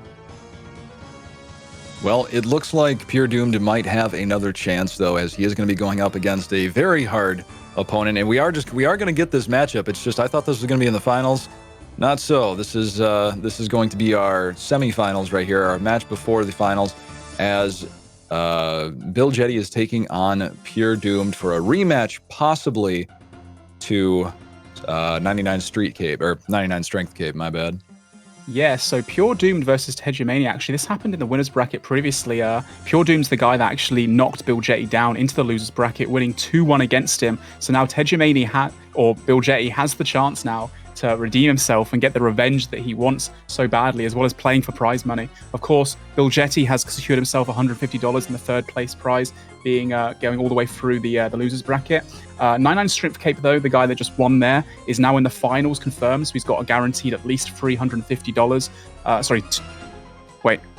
I can't do math. Yep, $350 for second place prize at least, and potentially $1,000 if he wins.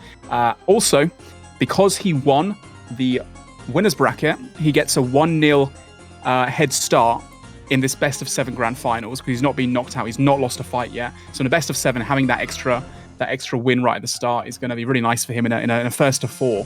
It's going to give him the confidence that he needs, especially against a titan such as Bill Jetty. He's gonna really need it, but he must be so happy there. 99 Strength Cape going away now with at least $350 confirmed prize money. So congratulations to him as well. And I'm really looking forward to this last fight here with Mike versus Bill Jetty before we go into the finals. Like I said before, they fought each other before, and Bill Jetty has the chance now to get his revenge after being knocked out by this player. Mm-hmm. And like we said, we looked over the statistics of that fight when they first fought earlier in the tournament. Very, very, very close. So getting the rematch chance here is 1-2. The best of 3 was last time. This will be a best of 3 as well, but the next match after this is a best of 7, with the first win automatically going to 99 Strength Cape or School, because he did go all the way through the winner's bracket. Yeah. And of course, the top 8 players from this tournament will go on to the World Championship, which will be happening on March 20th. That will be competing for $3 grand. All right, let's jump into this extremely hyped fight. We have Pure Doomed versus Tejumani or Bill Jetty, one of the favorites in this tournament to win. And off this bat, he's getting some great RNG and really starting to cement himself in as one of the best PKs in the game, although being returned by a 38 bolt and a claw spec. Followed by that 40. really big claw as well. He managed to catch his opponent off prayer there, actually. Oh, that could be a chance. Oh, he ate just in the nick of time. Oh, that could be a chance too. It was off prayer. Bill Jetty almost taken out already by Pure Doomed. Pure now, I'm not Doomed too sure who's up. Yeah, I mean, it definitely seems like Pure Doom is up right now, and he's playing it really well, actually. I think we've finally found Bill Jetty's kryptonite right here. Yeah, man. Well, like we said before, Bill Jetty was taken out from the winner's bracket from Pure Doom. So going into this, he knows he can beat this guy, and it is a best of 3 losers round 8. So going to be really important, this one, to see who can go through to the grand finals of the EU circuit. Looks like Bill Jetty keeping on the pace, though, trying to catch that freeze, but Pure Doom shutting him down, catching the freeze, going for the DDs, trying to get some free hits, but missing, and actually giving his opponent a free hit, although it was just a staff bash, so only a 0 being translated there.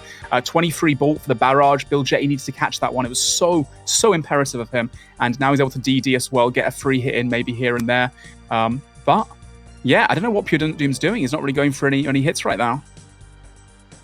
I mean, it seems like he was just maybe attempting to catch his breath there, but he is still on the upside right now, dealing a lot more damage than what Bill Jetty is, doing those side steps as well.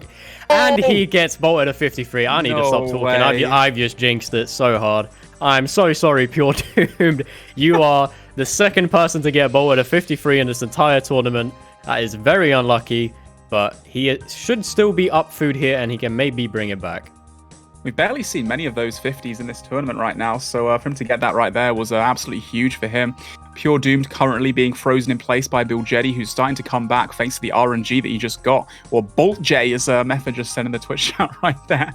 Right, Bill Jetty catching the freeze, keeping the prayers on the tank beautifully right now, but Pure Doomed getting some distance, realizing that the opponent still has a claw spec, was going to come in right now, potentially keeping the prey melee up and getting a free bolt there. Bill Jetty doing absolute work right now, but not really being able to translate that into much damage. Still, he is chipping away his opponent's HP. Those 10s and those 20s are adding up rather quickly. Looks like Bill Jetty now trying to catch that freeze. It does seem like Pure Doomed is aware of Bill Jetty's footwork. He really is attempting to stay as far away from him as possible. Although he just hit a 32 whip, he got that straight away taken away from him with that 39 bolt that Bill Jetty just dealt. But it still looks like Pure Doomed is on the upside right now. As I said before, he's still running away, trying to keep Bill Jetty on distance to make sure that he can't really do all those sick fakies. Bill Jetty whipping a 43 there. Man, Bill Jetty's known for his movement and also his whip hits compared to other competitors. I do see him using the whip a lot more. Although taking a 35 claw spec on the wrong prayer there from Pure Doomed, retaliating his own claw spec, only hitting around a 20 damage. A second one coming in, a 30 damage claw spec. Bill J is giving everything he can right now. It is looking neck and neck, both players being almost out of food at the moment. Pure Doomed maybe up a tiny bit, but those 2 claw specs were pretty massive. Pure Doomed will have a spec coming up any second now that he can also use, so he's going to try and get a bolt in, try and get a freeze, but Bill J is not letting up and trying to keep some momentum going and give some space between the 2 players. A lot right now, not able to catch the freeze, but Pure Doomed finally catching that freeze, maybe able to capitalize on that right now.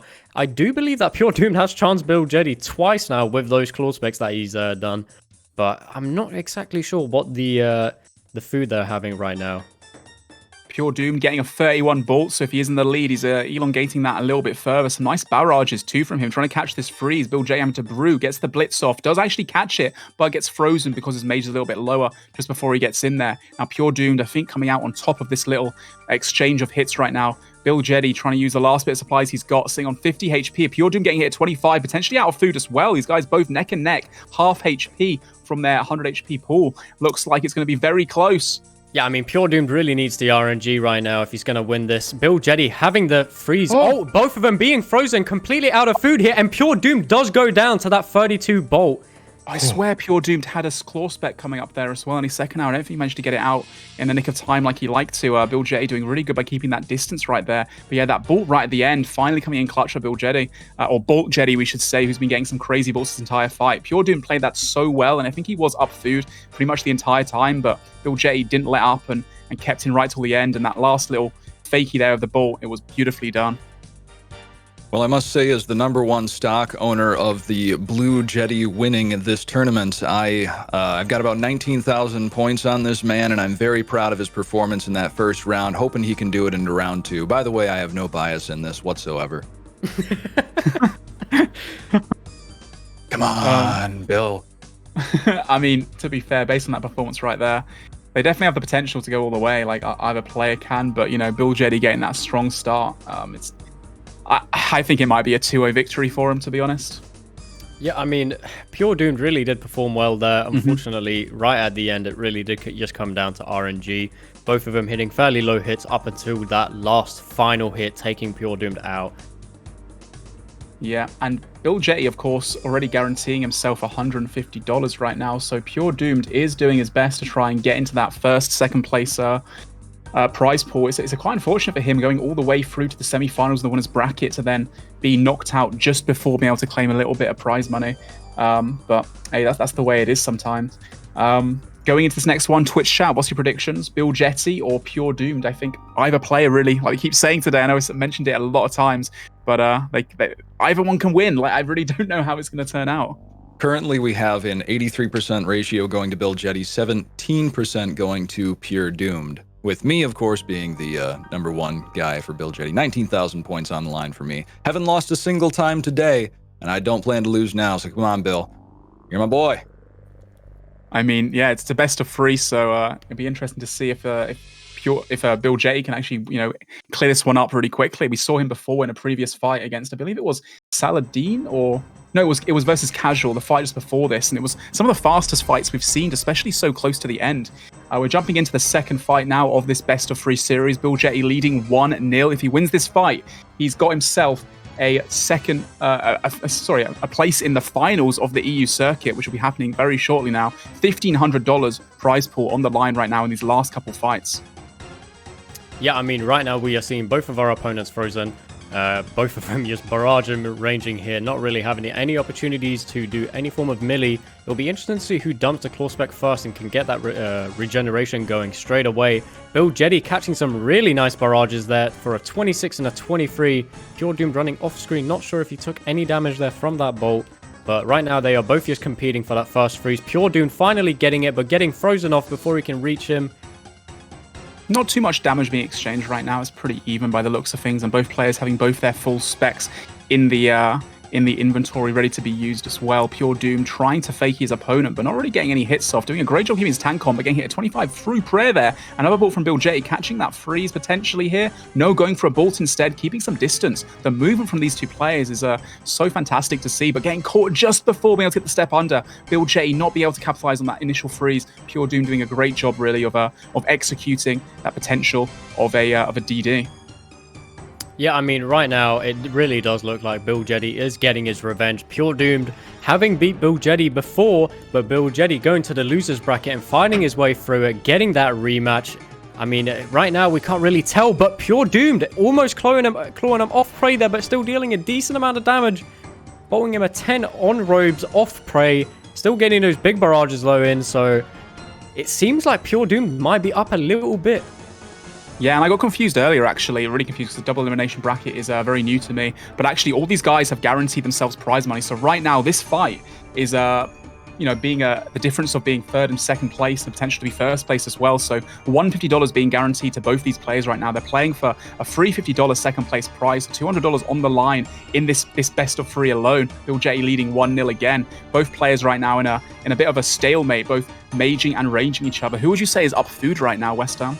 I mean, by the looks of things, it looks like Bill Jetty is up, but not by a lot. It definitely looks like Pure Doom can bring this back if he gets a decent amount of RNG here. Like we said before, Bill Jetty is very known for his movement. He uses his melee a lot, and Pure Doomed is just trying his very hardest to make sure that doesn't happen here. He's keeping his distance from Bill Jetty to make sure that he doesn't get that slight advantage, and it's working out decently well for him right now. Oh, the getting that bolt proc 0 as well, a 25 for Bill Jetty, 0 claw. Very nice to see from Doomed as well, getting lucky with that. And that's Bill Jetty's second spec, which means that he has no more KO potential to be able to really do much until that last one does come back again right now. The freeze coming in for Pure Doomed and for Bill Jetty to stop him from being able to DD underneath and get some potential free hits. A 31 barrage coming on the right. Prayer, that was beautiful for him. Another barrage off Prey, not being able to hit anything, unfortunately. A whip off Prey as well. Bill G's doing a fantastic job right now of catching Mike off Prayer, but just can't seem to really hit too much damage and chain them together. We've got another case of sliding around the map to try and catch each other, and the freeze goes to Pure Doomed, who gets the DD as well, and a bolt 0 on Robes there, unfortunately for him. Bolting a 38 straight after, though, getting that bolt. Another 21 on the Robes off Prey, and another bolt on Robes, but unfortunately bolting nothing there, with Bill Jetty dealing it straight back with that 25 Opal bolt spec, followed by a 32 barrage. It really seemed like Doom is down food right now. Another 33 barrage from Bill Jetty as well. Bill Jetty's just keeping that momentum rolling. Wow. He keeps maging as his opponent's brewing down. Very good decision as well. Looks like this fight could be in the bag for Bill Jetty with a 21 whip as well to follow. He's just getting the RNG left and right, but to be fair to him, he is hitting his opponent off Prayer quite a lot. Pure Doomed getting the DD just to catch his breath and get his HP back up again. He will have a spec any second now, which is why his opponent is praying melee. Bill Jetty being very careful not to let up, because if he gives his opponent that 70 claw spec, he could be back in the fight. But a big ball coming in right there for Bill Jetty. Trading claw specs right there as well. Both of them, I believe, to be on Prayer, but Pure Doomed looks like he is out of food, not eating right now, sitting on 20 HP. I'm not entirely sure about Bill Jetty's situation either. He looks like he's about on 50 HP right now. Hasn't Bill Jetty's also yet, out of food too. Oh, he did. Oh, I was about to say if they're both out of food right there already, but now Pure Doomed is indeed out, and Bill Jetty has quite the advantage now, sitting on 100 HP, not to give his opponent any chances. And beautifully done, Bill Jetty does manage to catch the freeze. Unfortunately, a little bit of lag there for me. Catches the freeze, almost over. Now Bill Jetty will take potentially a spot in the grand finals of the EU1. Dealing except now. He's dealing a decent amount of damage back, but Pure Doomed really needs to get these redemptions off and make sure that he doesn't get KO'd here. He still has a chance at winning this, but Bill Jetty is fairly high HP, sorry, and it really looks like Pure Doomed is about to go out here. No!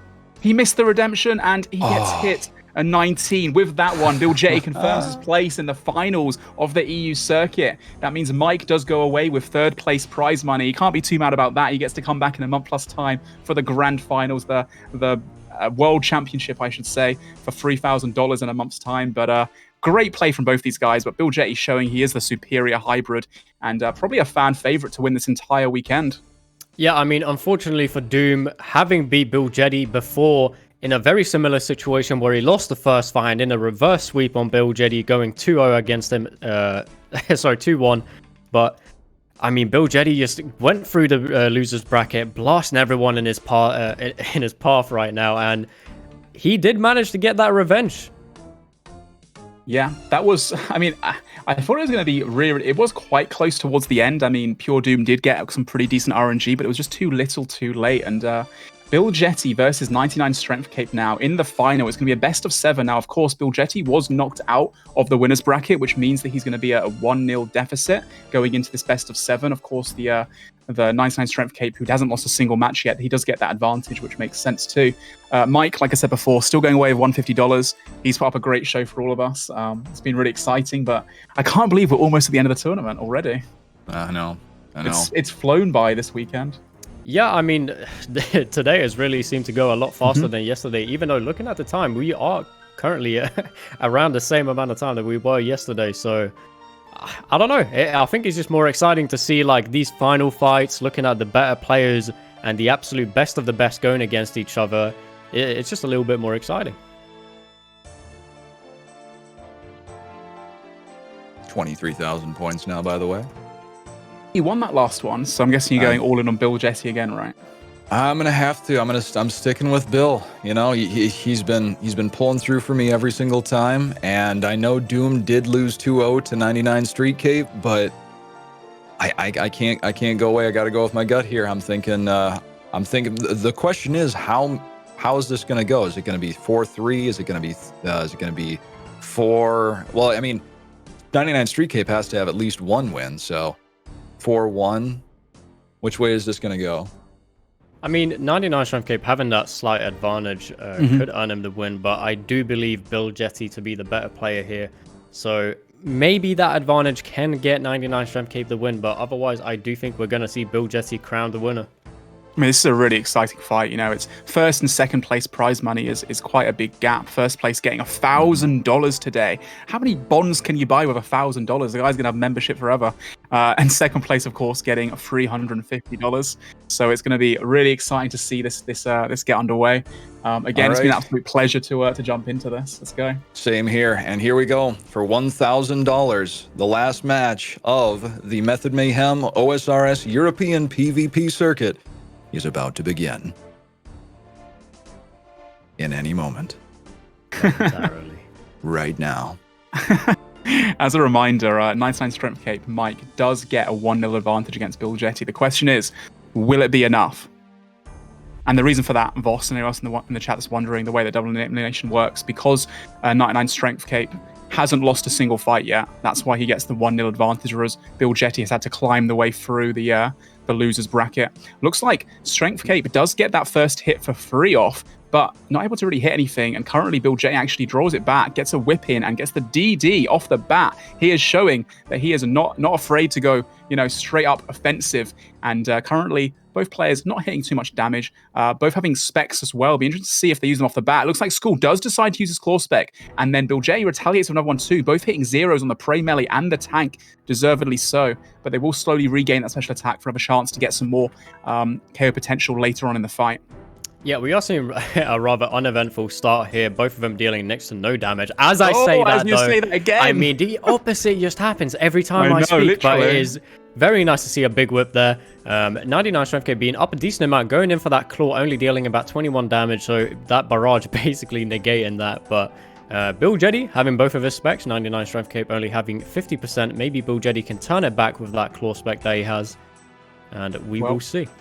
Bill Jetty taking a bit of damage there and using the DD into his advantage to heal back up to full HP, getting a whip on the robes, on the prey melee though, unfortunately for him. Can he catch this next freeze to keep up the pressure? He can't, and he's being ran circles around actually by Skull. He's doing a great job of running around the circuit right now. Gets a free whip, DD's underneath. Both players getting their prayers 100% correct the last few hits. It's been fantastic play from both of them. That's a hit on the robes on the prey range. Unfortunately, only a 5 for Skull, and Bill Jetty unfrozen any second now after freezing his opponent. Might be able to turn the tables a little bit, although currently it is the case of just hit for hit being exchanged. Pretty similar RNG. Yeah, I mean, right now they are both kind of just exchanging the same amount of damage, honestly, and it looks like both of them are honestly barraging a lot more than what we've seen previously. I don't think Bill Jetty has dumped that claw spec yet. No, he's still got it. He tried to go for it a second ago, but Skull had him frozen in place. That's a bolt spec. 25 through the prayer and tank. He can't be mad about that. Goes for the barrage too. Does land it. Goes for the claw off prayer on tank. That's a 38 claw, I believe. Not the biggest, but at the same time, you take those. He got frozen in place by Skull as well, though, before being able to actually, create some momentum with that freeze, unfortunately for him. And does get caught off prayer once or twice, but Skull can't seem to capitalize, just hitting zeros left and right. Both players right now sitting in tank for the most part. Skull getting the DD, but again, just not being able to do much about it. Bill Jetty unfrozen, going to create some distance and try and go for that freeze as his immune timer is ticking. But Skull does catch the freeze. Does get the DD again. And it looks like Skull is able to get some free hits here. No, Bill Jetty has caught the freeze straight away for that 21 right there. Both of them actually seem to be hitting at each other a decent amount off prayer here. Skull taking that bolt on robes off prey, but with the square shield on, and only taking the 0, luckily for him. Now, it looks like he's attempting to get the freeze before Skull gets the freeze immunity right here. And he has the DD advantage yet again. Bill Jetty dealing a little bit more damage back, though, so he really needs these free hits. But Bill Jetty is just not allowing it, catching him straight away, barraging, just focusing on those barrages, catching Skull off prey non-stop, and he's doing a load of damage here. Absolutely beautiful play from Bill Jetty right now, just not letting up. One of the things that he's the most consistent with in this tournament that I've really noticed is his ability to catch his opponent with a freeze as he's being DD'd upon. We're going to see a 22 claw spec coming from Skull there. That is his final claw spec. Both players did regain another one against the end of this fight right now. Obviously, Strength Cape does have that 1-0 lead in this best of 7 grand final. A 60 spec there coming in from Bill Jetty, really pulling him into the lead. I believe he's up quite a bit of HP right now. It's going to be very close towards the end, though. Catch this freeze is so important. He catches it, 23, and the ball on the robes. Doesn't get any damage from it, though. A 10 whip, and then gets caught by Skull, doing a great job of catching that freeze, actually, and not letting Bill Jetty, create too much momentum against him right now. Yeah, I mean, from what we've seen so far, neither of them has gotten any like free hits or anything like that. They're both catching each other straight away after being frozen. All these DDs, I mean, straight away, they're just catching each other, making sure that they're not getting any free hits, trying their very best to keep their opponents away from each other. And right now, School does have the DD advantage, getting that one free hit right there. But I do suspect that Bill Jetty's going to try go for the freeze.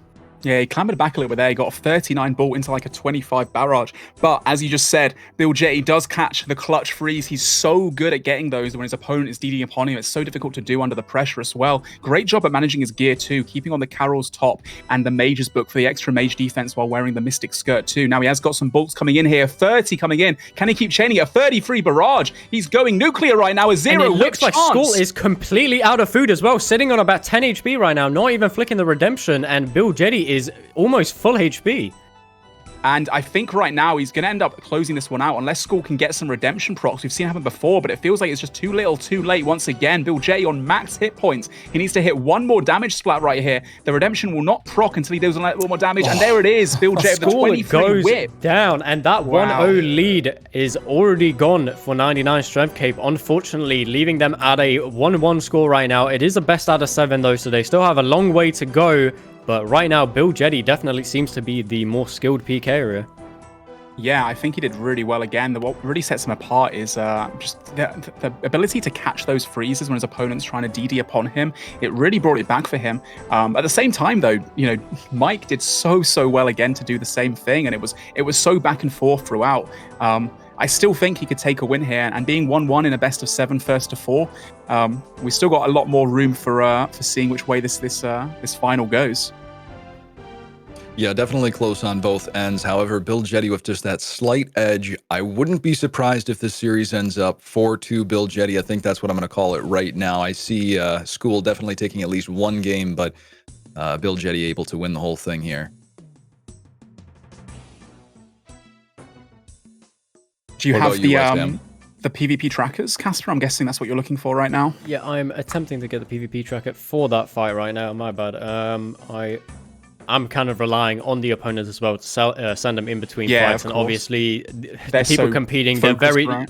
They're very focused, just trying not to lose like any, not to get distracted here. So I'm not surprised.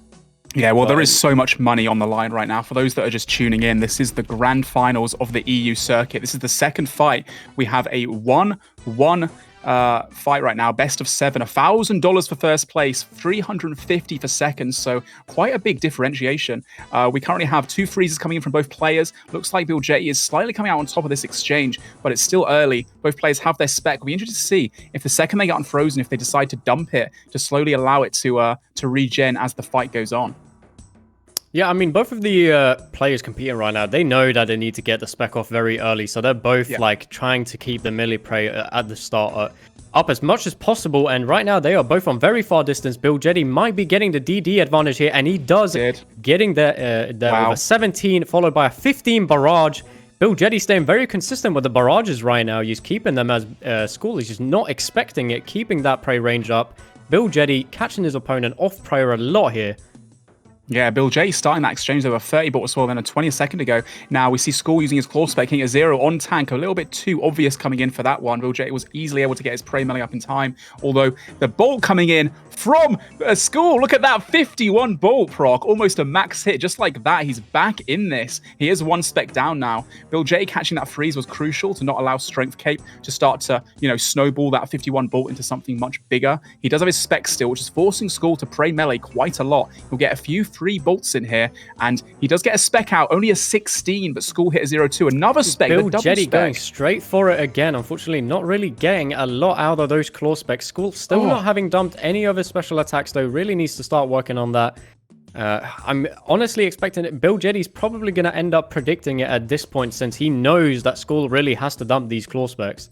Yeah, well, Skull's used 1 so far, I believe, as well. He's got 1 left. Bill Jetty did a great job there of getting loads and loads of bolts off prayer and was able to get a little bit of damage. 29 barrage too. Bill Jetty is up quite a lot of hit points right now in this second fight. Best of 7. Looks like Skull hits the 29 bolt for the 27 barrage, exchanging hits of 1 for 1. Bill Jetty still in quite a big lead. Getting that freeze was so important too, so we can DD underneath, get to full HP, maybe get a few 3 hits in here as well. It's really exciting and really neck and neck here. Another bolt on the robes, not able to capitalize and hit a big damage there. School desperately trying to catch this next freeze, so important for him as well. A 20 bolt on the mage prey, on the robes for School, trying to come back into this, but Bill Jetty not letting up and just dancing around his opponent, getting the DD perfectly there. Yeah, I mean, Bill Jetty is really remaining faithful to those barrages. He has a lot of faith in him. He's consistently barraging a lot more than his opponent is, and it's doing him really well. 99 strength cape going for that claw right there, only hitting a 31 through the prayer. Rightfully so as well. Maybe Bill Jetty can actually just keep barraging him because 99 strength cape isn't praying mage all that much. Yeah, Bill Jetty, actually, really interesting fact. Bill Jetty has not, since being put into the losers bracket, he has not lost a fight. He's won every single one 2-0. Absolute machine. And right now, just chaining these barrages and these hits off prayer beautifully. Skull King does get his footing back in the game, though. Prey melee against those 2 whips and that bolt as well to get himself back into this. Needs to catch this freeze. It's so important. He does catch it right now. And looks like Bill Jetty is trying to just, try and catch him at the moment as well to stop him from getting any free hits. I believe both players will have spec as well, which is why they're both praying melee. Bill Jetty, again, as I've said so many times today and yesterday, doing a great job of catching those freezes when his opponent is DDing upon him. Just really fantastic play here from both players, though. A claw spec coming in off prayer, but it's only a 1. Only for a 2 claw spec right there. That is very depressing for School. He really needed that big claw to put him back into the fight right now. Bill Jetty probably being up around 100 HP. He's just consistently barraging and whipping, and School is not really doing a very good job catching him. But he has bolted him on robes there, only for a 10 though. Yeah, and Bill Jetty still has a spec here too, which is why School's tried to create some distance, but Bill Jetty is trying to close it as well. Quite interestingly, though, he does know that his opponent will know that claw spec is coming too, but School does catch that clutch freeze, followed by a 30 bolt as well. Bill Jetty again here, catching that freeze, though, to stop him in his tracks. Both sitting relatively low HP. Pretty even exchanges here, but I would still say that Bill Jetty is up quite a bit of HP at the moment in this second fight. Oh yeah, definitely. I mean, Bill Jetty is just playing his cards right now. School, by the looks of things, is down a fair bit of HP. Pulling that back, though, with a 32 whip. Maybe has a chance at redemption, but Bill Jetty with his movement, I mean, just movement stalling that whip right there. Unfortunately, hitting a 0, but it is still really nice to see that beautiful play. Being frozen a few squares from each other right now. Both players will be unfrozen at a similar kind of time. They probably will not get another spec back. It looks like School might be out of food right now, sitting around 30 hit points. Bill Jetty going to capitalize on that and sit a bit higher, although potentially being almost out of food as well. It's coming right down to the wire, this fight. School backstepping a little bit, trying to get those bolts in on robes. Unfortunately, not hitting anything. Does catch the freeze, I believe, but is caught straight back from Bill Jetty. Both players now neck and neck, 30 HP in this. The next few hits are going to be the deciding factor in this final matchup. It's so close. Yeah, right now we are seeing Bill Jetty taking up Opal Bolt Spec there. Fortunately for him, only for a 12, dealing that 20 barrage straight back. Will we see Bill Jetty finally get defeated for the first time in probably 6 or 7 fights? And it looks like Bill Jetty has gone down. Wow, Putting I mean, 99 Strength Cape at a 2-1 lead right now. 99 Strength Cape needs to win another 2 fights for him to win the entire thing. Bill Jetty needing to win at least 3. You're completely right there in saying that was Bill Jetty's first loss in what feels like forever. Today and yesterday, I don't think he actually lost a fight since he got pushed out of the winner's bracket. It feels like he had to get a little bit warmed up, but he's 2-0'd literally everyone. So, 99 Strength Cape showing that he does deserve to be in this best of 7 finals right now. That is a 2-1 lead for him. He needs to win 2 more to take Bill Jetty out. That was so close at the end. Really came down to the wire, didn't it? Were we able to get the stats for the first couple of games there, West Ham, or we still yes, don't have I those have yet? just received them as you said that. Nice. So looking at the first fight, we have School with 91 hits to Bill Jetty's 87, with School getting 56% of his prayers right to Bill Jetty's 57%. Really close. That is about as even as it can get. And on the deserved damage, we are seeing 597 for School with 616 for Bill Jetty. Which is, I mean, I suppose Bill Jetty caught him a few more times on robes or something like that to get the extra deserved damage there. But going on to the second fight, the one that we just saw, we have School with 87 hits to Bill Jetty's 93, with 54% praise correct on School and 49% on Bill Jetty, and 571 deserved damage on School and 617 on Bill Jetty. So Bill Jetty being slightly in the lead there, but still, at the end, it comes down to RNG sometimes. It really could have gone either way right there. I'm really excited to see the next fight as well. As a reminder, guys, we are in the finals of this EU circuit this weekend. There is a tournament every single weekend leading up to a grand championship, a world championship, I should say, in just over a month's time. There is $1,500 on the line today. These players are both going at it for $1,000 first place prize and $350 second place prize. So it is really gripping, really exciting to see who walks away with the most money. Yeah, and I've got 25,000 channel points on the line right now, so Bill Jetty's really got to pick this thing up here. I mean, he's gotten the deserved damage in the last 2 fights. If he does that the rest of the series, even if it is as close as you say, in a 7-game series, you got to think that it's going to go to the guy that's been getting the RNG is going to go to the favored man. I can't speak English sometimes. We're opening up this fight right now where both players trying to catch this desperate freeze. And looks like Bill Jetty again catching it, a 43 bolt to follow, but being retaliated by a 12 bolt as well. He has got the upper hand right now, but does get frozen by a 30 barrage. School doing a great job there of remaining calm and collected, and catching that really important freeze is just, crucial in moments like this. Although saying that, he's sitting a bit low HP, getting hit a 25 barrage too. He's down quite a lot of hit points, able to just, collect himself and get his HP back up though. Skull has a little bit, no, that freeze is just about to be over and they need to go for another refreeze here. Skull attempting to get it. Looks like he's got the DD advantage, but standing still. I guess it took a moment for a pause there. Getting a 15 bolt off Prayer, unfortunately. Hitting a 41 straight after, though, so that Opal bolt spec really didn't matter for him. Fortunately for him, he managed to pull it back. 22 from Bill Jetty right there. And we have a 13 from Bill Jetty onto Skull. Both of them is trying to get that freeze right now. Bill Jetty having the DD advantage. Neither of them getting any free hits. We're not seeing a lot of free hits. No. Yeah. I mean, between these two opponents, obviously, they're both very experienced. They know what they're doing. So, yeah, I guess it doesn't leave a lot of room for mistakes. But we've seen people go against each other before. Reese being a titan in these fights, always getting like 10 to 20 free hits on his opponents. Unfortunately, still going out of the tournament, but very good head right from Bill Jetty. Decent claw, but unfortunately, that second one only hitting zeros. Yeah, chucking in both claw specs there, trying to bring it back a little bit in his favor, but unable to really capitalize that much. Looks like his opponent has used 1 spec as well, so he's still got 1 remaining, which will force Bill Jetty to pray a lot. Oh, it's a 40 spec, not bad, into a 25 whip as well. Well played there from Skull, knowing that he only had 1 spec, and his opponent knowing that too, hoping he wouldn't pray melee twice in a row right there. Looks like Skull is being stopped in his tracks again. Bill Jetty's magic fingers there. Amazing how he just catches those freezes perfectly when he's being DD'd upon. It takes so much skill and patience to get those clicks out perfectly. A couple of fakies coming in while he's being DD'd upon, and I believe right now it's looking pretty even, although a 30 bolt coming in for Bill Jetty right there, and Skull now sitting on half HP, which is a bit dangerous, but after catching that freeze, he's able to heal up if he wants to, but no, he's not letting up. He's trying to get some free hits in whilst Bill Jetty's actually healing up in HP, and now he's decided to do the same thing as well. Yeah, I mean, we're seeing this constantly over and over again. One opponent gets a few free hits in, and then the next freeze, it's just the same amount. And on the tracker, it really looks like it is even almost every fight. So far, we have seen 2 really good fights, both of them being extremely even between the two. So I don't think there is that much of a skill difference here. We are seeing 99 Strength Cape doing a really good job combating Bill Jetty. And right now, he's taking a lot of damage, though. Bill Jetty, yet again, focused on the whips and barrages. Dude, that 40 whip right there was huge. Bill Jetty actually, stomping Skull there. Skull tried to run away to stop him catch the freeze, but Bill Jetty didn't let up, and he actually caught it and then ended up doing like a 30 and a 40 back-to-back, which was huge. A big bolt potentially? No. A bolt 0 on the robes. That freeze was really important for Skull right now, who's probably on the back burner, down a little bit of HP. Currently, Bill Jetty does lead this final 2-1 in a best of 7 first to 4. So Skull King getting a few hits in here, but just not doing any damage really. And Bill Jetty trying to catch that freeze and doing a great job of tanking, to be honest, too, keeping his defensive gear on at all times.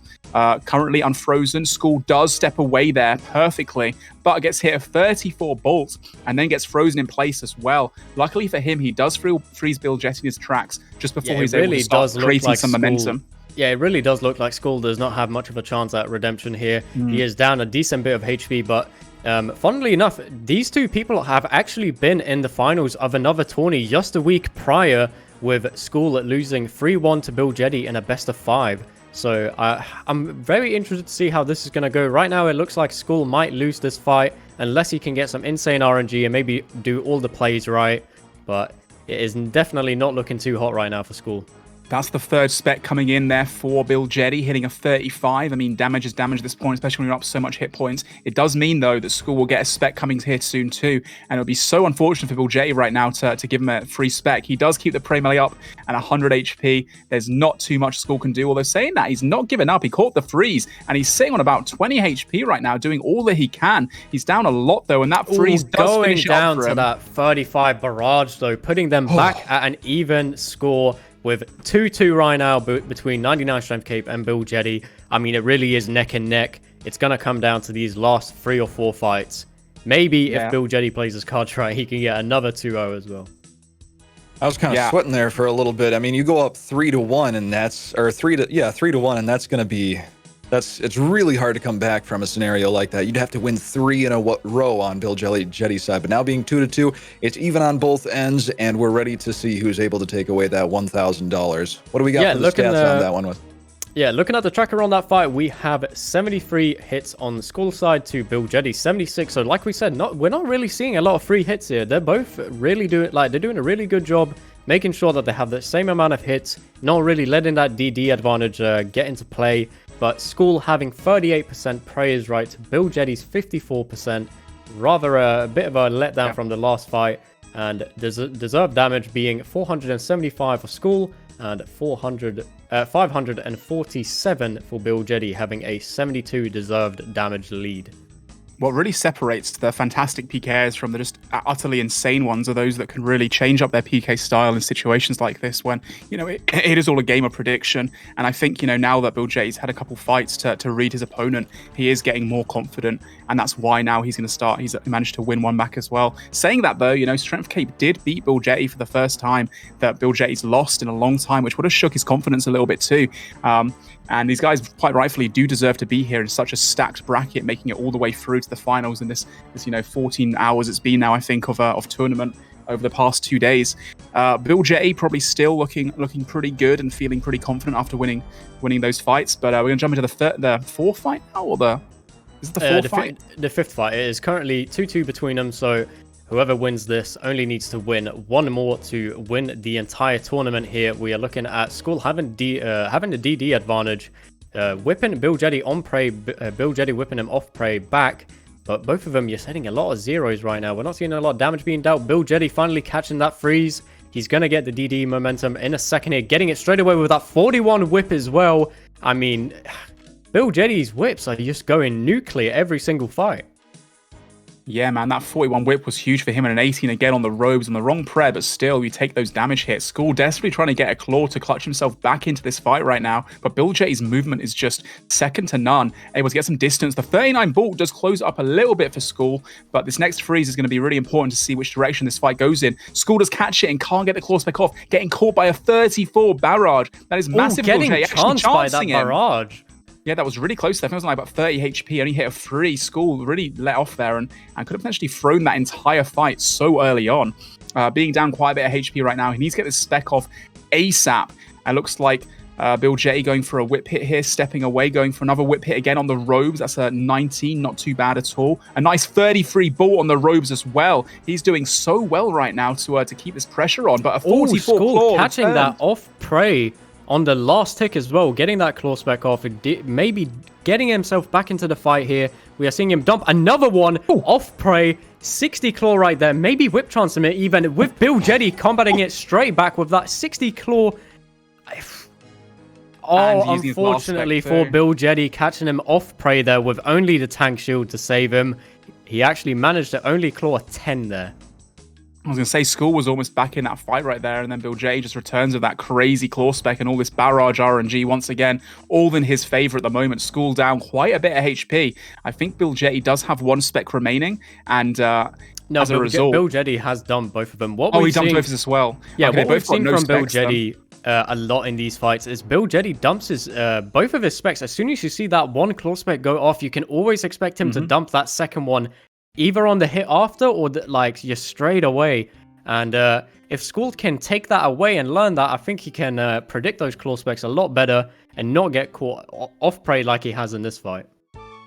Yeah, Bill Jetty right now trying to catch himself that next freeze and not let up at the moment. Steps through his opponent, gets some distance because of the freeze immunity timers. Another whip hit coming in, but getting hit a 20 bolt from Strength Cape. Strength Cape currently, he knows it's so important right now that he brings a fight back after losing a couple, but able to catch those freezes. Now we got a bit of a hybrid fight, a couple barrages being exchanged. Bill Jetty trying to chuck a bolt in there, but he needs to long range it in order to hit his opponent. Still catching his opponent off prayer there, a 27 barrage. We're getting quite close near the end of the fight right now. Also, both players will have another spec coming up very shortly too, which will create some openings for either KO opportunity or to, make some space for some momentum, which can really shift the fight in one player's favor. Yeah, I mean, right now we're seeing Skull get back into that DD advantage, being taken straight away by that freeze. And yet again, I mean, these two players are just so good at making sure their opponent doesn't get any free hits, freezing straight away. I mean, I'd almost say they're rather lucky because they don't seem to splash a lot. Yeah, right now the RNG is not that great for Skull either. Looks like he's almost out of food, sitting on about 50 HP, but catches that freeze, which is really important for him. Bill Jetty trying to return it, but splashing once, going again. Every time he puts on those robes, though, he's at a big risk to take a lot of damage. You've got to be careful because both players will have spec back soon too. Skull eating right up to full HP, using that DD to his advantage, but being caught out by Bill Jetty again throughout this entire tournament. So good at catching those freezes under the pressure and then DDing himself to try and create some momentum and get some free hits in two. He gets one free hit, he gets two free hits, never mind. The claw spec off prayer on tank. It's a 0. Very unfortunate for Skull, who's currently down HP, but Bill Jetty does return another 0 to a 41 ball coming in. Skull is almost out of food. Those claws being so disappointing for Bill Jetty, but it does not matter because the bolts have just brought him straight back. It almost looks like Skull is completely out of food here. 30 HP. It really, it's looking bad for Skull right now. Yeah, I would guess that Bill Jetty is very low as well, though, sitting on 50 right now, not eating anything. So it looks like they're both out of food, just like the last fight, really coming down to the wire right now. The whip hit, oh my god, what a combo! Oh, he has taken him out! He has knocked him out with that barrage to whip! What? That was like a 15 barrage on the prayer and then a 41 off prayer. That was beautifully executed. What a complete turnaround. Bill Jetty being up so much food. Like I saw in the Twitch chat earlier, someone complaining about them not risking the HP. That is why you don't risk your HP in this tournament. You don't want to see that happening. You are currently fighting for $1,000 on the line and seeing yourself get knocked out like that, being up 200 damage. I mean, that is absolutely insane. 99 strength cape right now, only has to win one fight. Bill Jetty needing to win 2 if he wants to win this tournament. I think Bill Jetty right there. I don't think we've seen a barrage into a whip hit stack like that, or even a barrage into a spec stack. I mean, it happens all the time when you go out rushing, but in a tournament like this, it just doesn't happen very often. So I think that might be the first time we've seen it. So I do have the tracker. I do have the tracker for that fight. It is split into 2 though. I assume one of them either ran off screen, which does split the PvP tracker. So looking at the first one, we have 51 damage, 51 hits for 99 strength cape to Bill Jetty's 52, with 99 strength cape having 53% praise correct to Bill Jetty's 42. Deserved damage being extremely close, with only 10 damage to Bill Jetty being up there, and 99 strength cape on the second one having 21 hits with 57% praise correct to Bill Jetty's 18 hits with 61 praise correct. 99 strength cape leading with 30 deserved damage, so ultimately he was up 20 deserved damage that fight. That was so close there. Like, it's 3-2. And all he's got to do is win one more here. Skull's got to win one more, and then he will be winner of the entire thing. Bill Jetty needs 2 wins in a row if he wants to be able to take away that $1,000. Yeah, man. Like, obviously, the $1,000 versus $350, that's a lot of money difference. Not only that, but crowning yourself, and obviously, as you saw in that last fight, 99 strength cape flexing his clan tag, saying frontline, who he's representing right now. It's all about that brag, and all these clans are so competitive when it comes to this kind of stuff. So jumping into this, 3-2 in 99 strength cape's favor. Opening with a 44 getting a massive whip there right off the bat. Really looking good for him. I mean, if 99 strength cape wins this fight, he has won the tournament. Bill Jetty needing to win 2 fights in a row right now really has the pressure on him. He can't lose one fight. He can't lose at all right now. And they're both trading claws right there, with Bill Jetty hitting a 50 followed by 42 to 99 strength cape's only 30 claw. It does seem that Bill Jetty has taken back the fight right now, and he is up a little bit. Yeah, I'd say he's slightly in the lead right now, although saying that, School does catch that really important freeze, but getting hit a 42 bolt back from Bilgetti right now, who is really just completely destroying his opponent. The RNG is definitely in his favor. Those claw specs in exchange was really interesting too. Both players have a claw spec left. School King gets another bolt spec, a 39 opal bolt on the Prey melee tank. Beautiful. And then stepping underneath again. Looks like going for the claw spec. Going for that Bilgetti's claw, but movement not gets away managing it. just... Yeah, that movement right there for Bilgetti, you know, realizing his opponent had the claw spec, was going to go in for it, deciding to step away at the perfect game tick there was huge for him. But this next freeze is going to be really important as well to see who can come out on top. Bilgetti does get it and gets a free ball too, goes for the DD. Both players have a spec here. Gets another free hit of the whip as well, running circles around School right now. A 29 ball as well. He's absolutely destroying his opponent. Oh, And it does look like they are both DD'd right now, trying to catch their breath, just making sure they are eating up to full HP, repotting, and School is straight back into it, being down a little bit of HP right now, not eating up to full, catching that first freeze though, maybe getting the DD advantage here if Bilgetti doesn't freeze him back.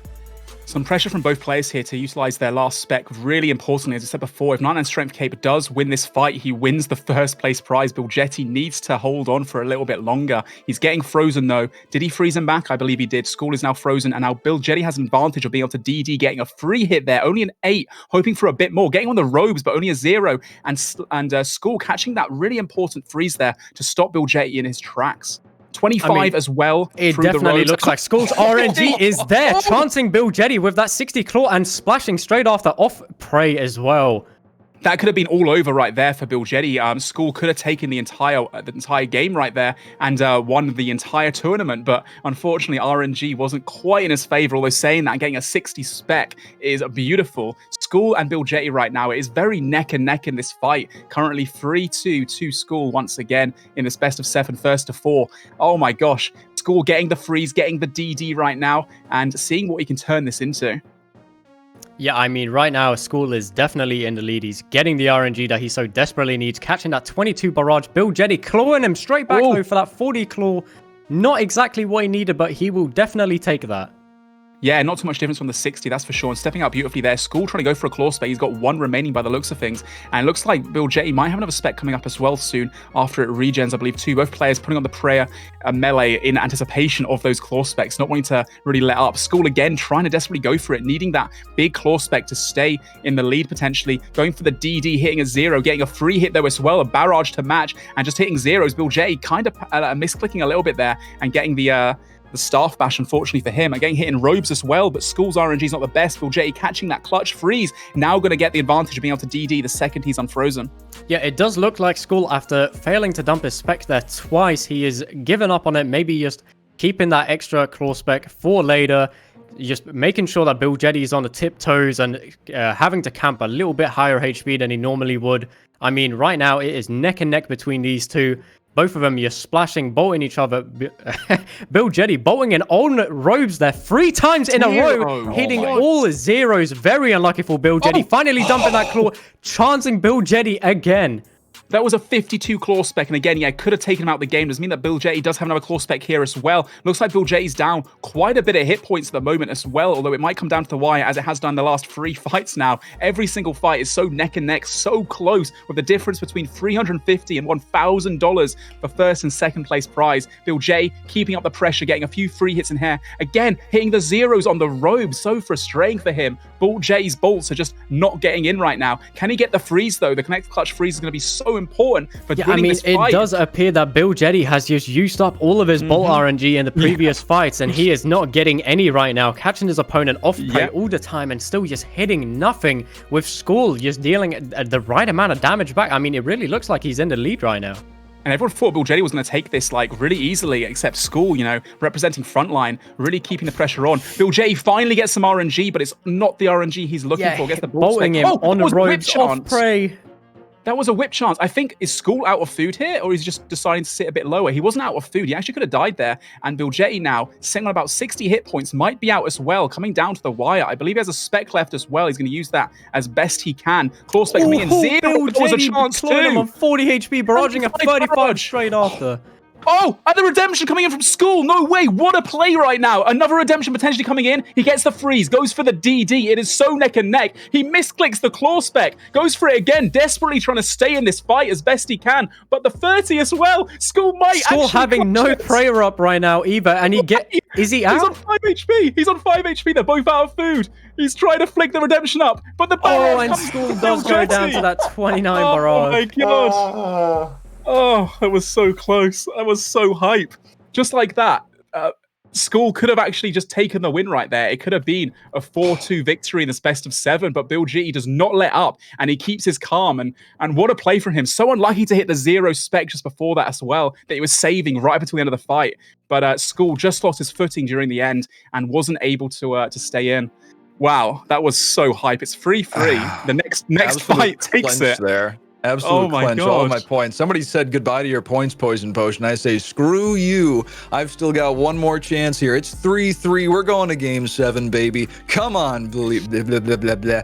Come on, Billy. You got this for me. Come on. You can do it. Well, it looks like Strength Cape's 1-0 lead that he had at the start really has made the difference here for him.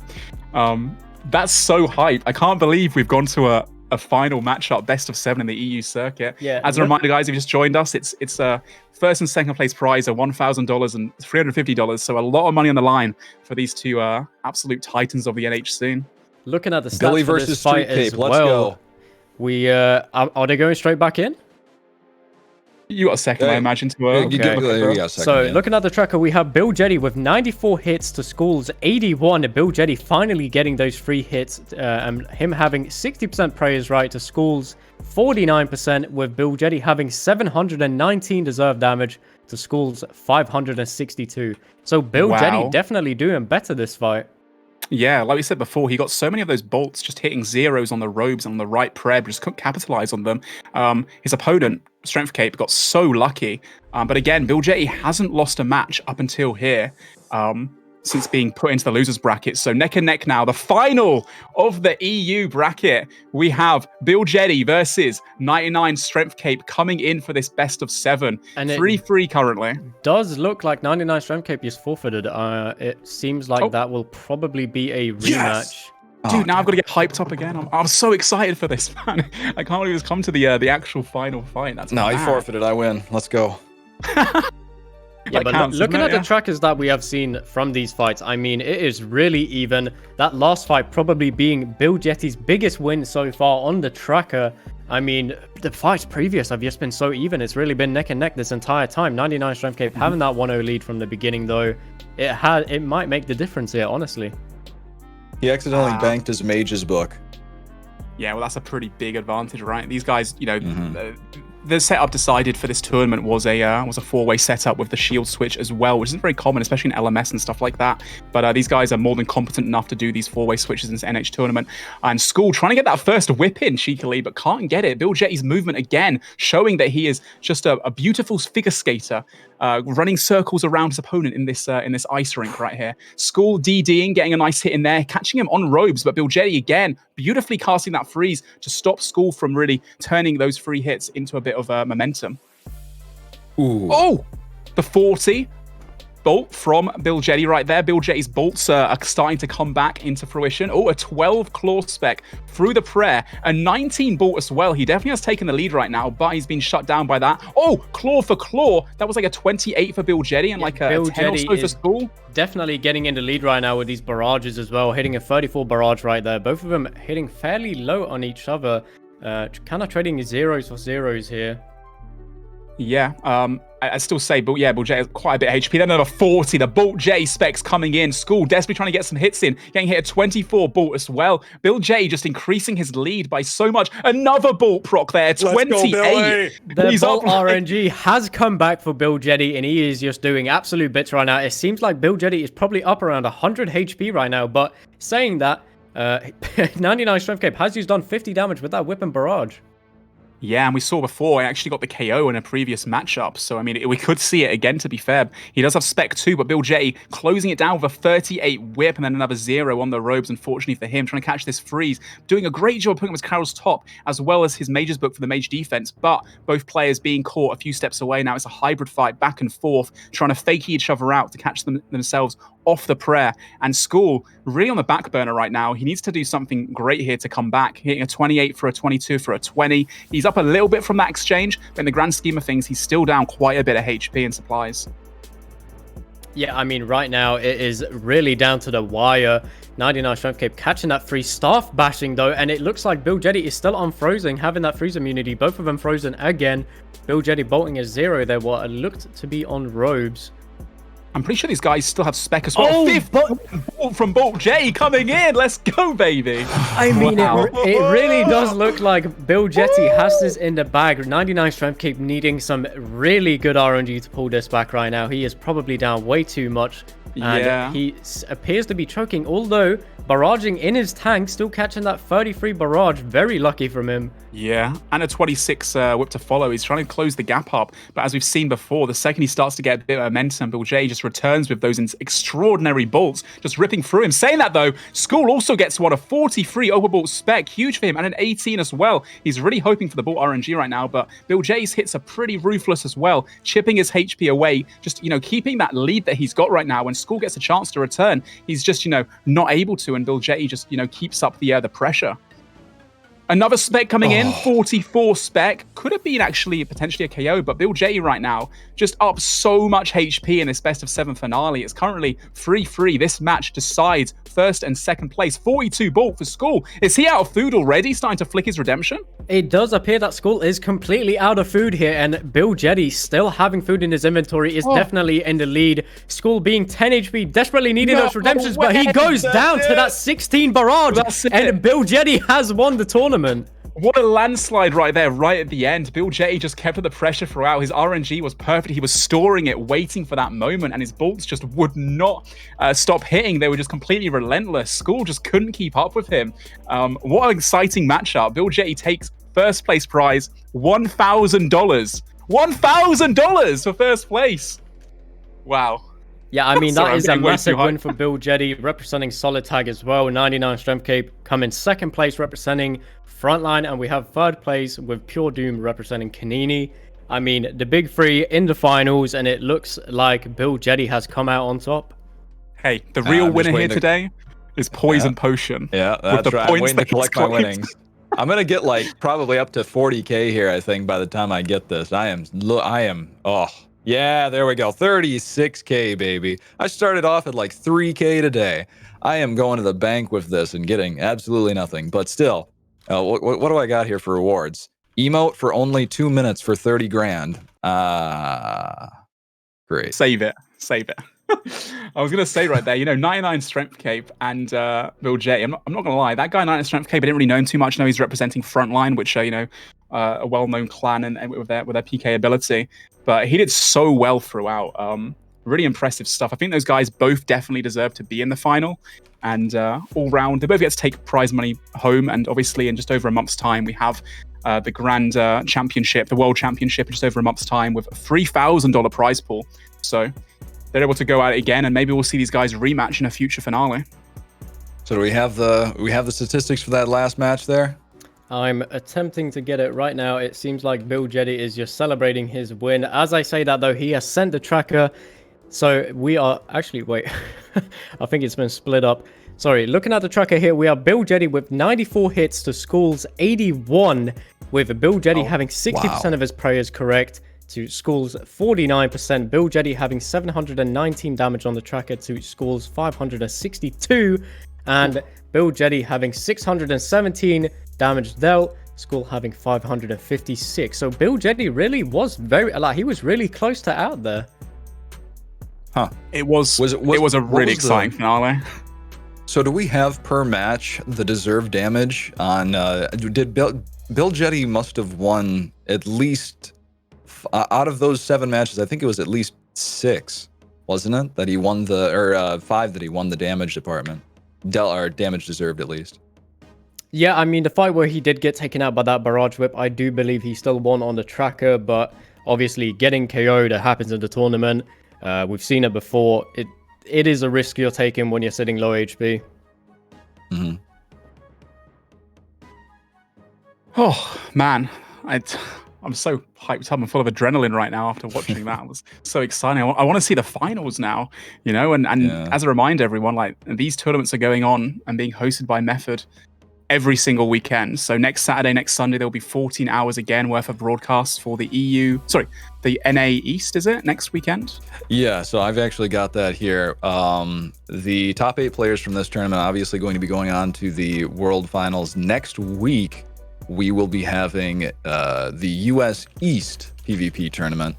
So make sure to mark your calendars for that, as well as the 20th of March, as that will be the top 8 players going on to the World Championships. And we have got US East next weekend. We've got US West the weekend after that. Weekend after that is going to be land down under. I think that's Australia. And Oceania. then Oceania. Yep. And then after that, we will be going on to the World Championships. So make sure everybody's tuning in for that. It's going to be some good times to be had. As of course, we've got one more throw in for the Method merch, as well as the Method. Let me see if I can find Method community team, as well as the Method merch. So make sure you type in ! Method merch if you want to get some of this merch. Get ready for the next tournament and the Method community team as well. Signing up for that, getting perks such as exclusive content, opportunities, and giveaways, and help for up and coming aspiring streamers! Community. If you want to get involved with that. As always, this has been Pure Spam and West Ham as your casters, and I have been your host, Poison Potion, or PP for short. We'll see all of you guys in the next tourney. Goodbye. Take care, guys. Bye.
Bye.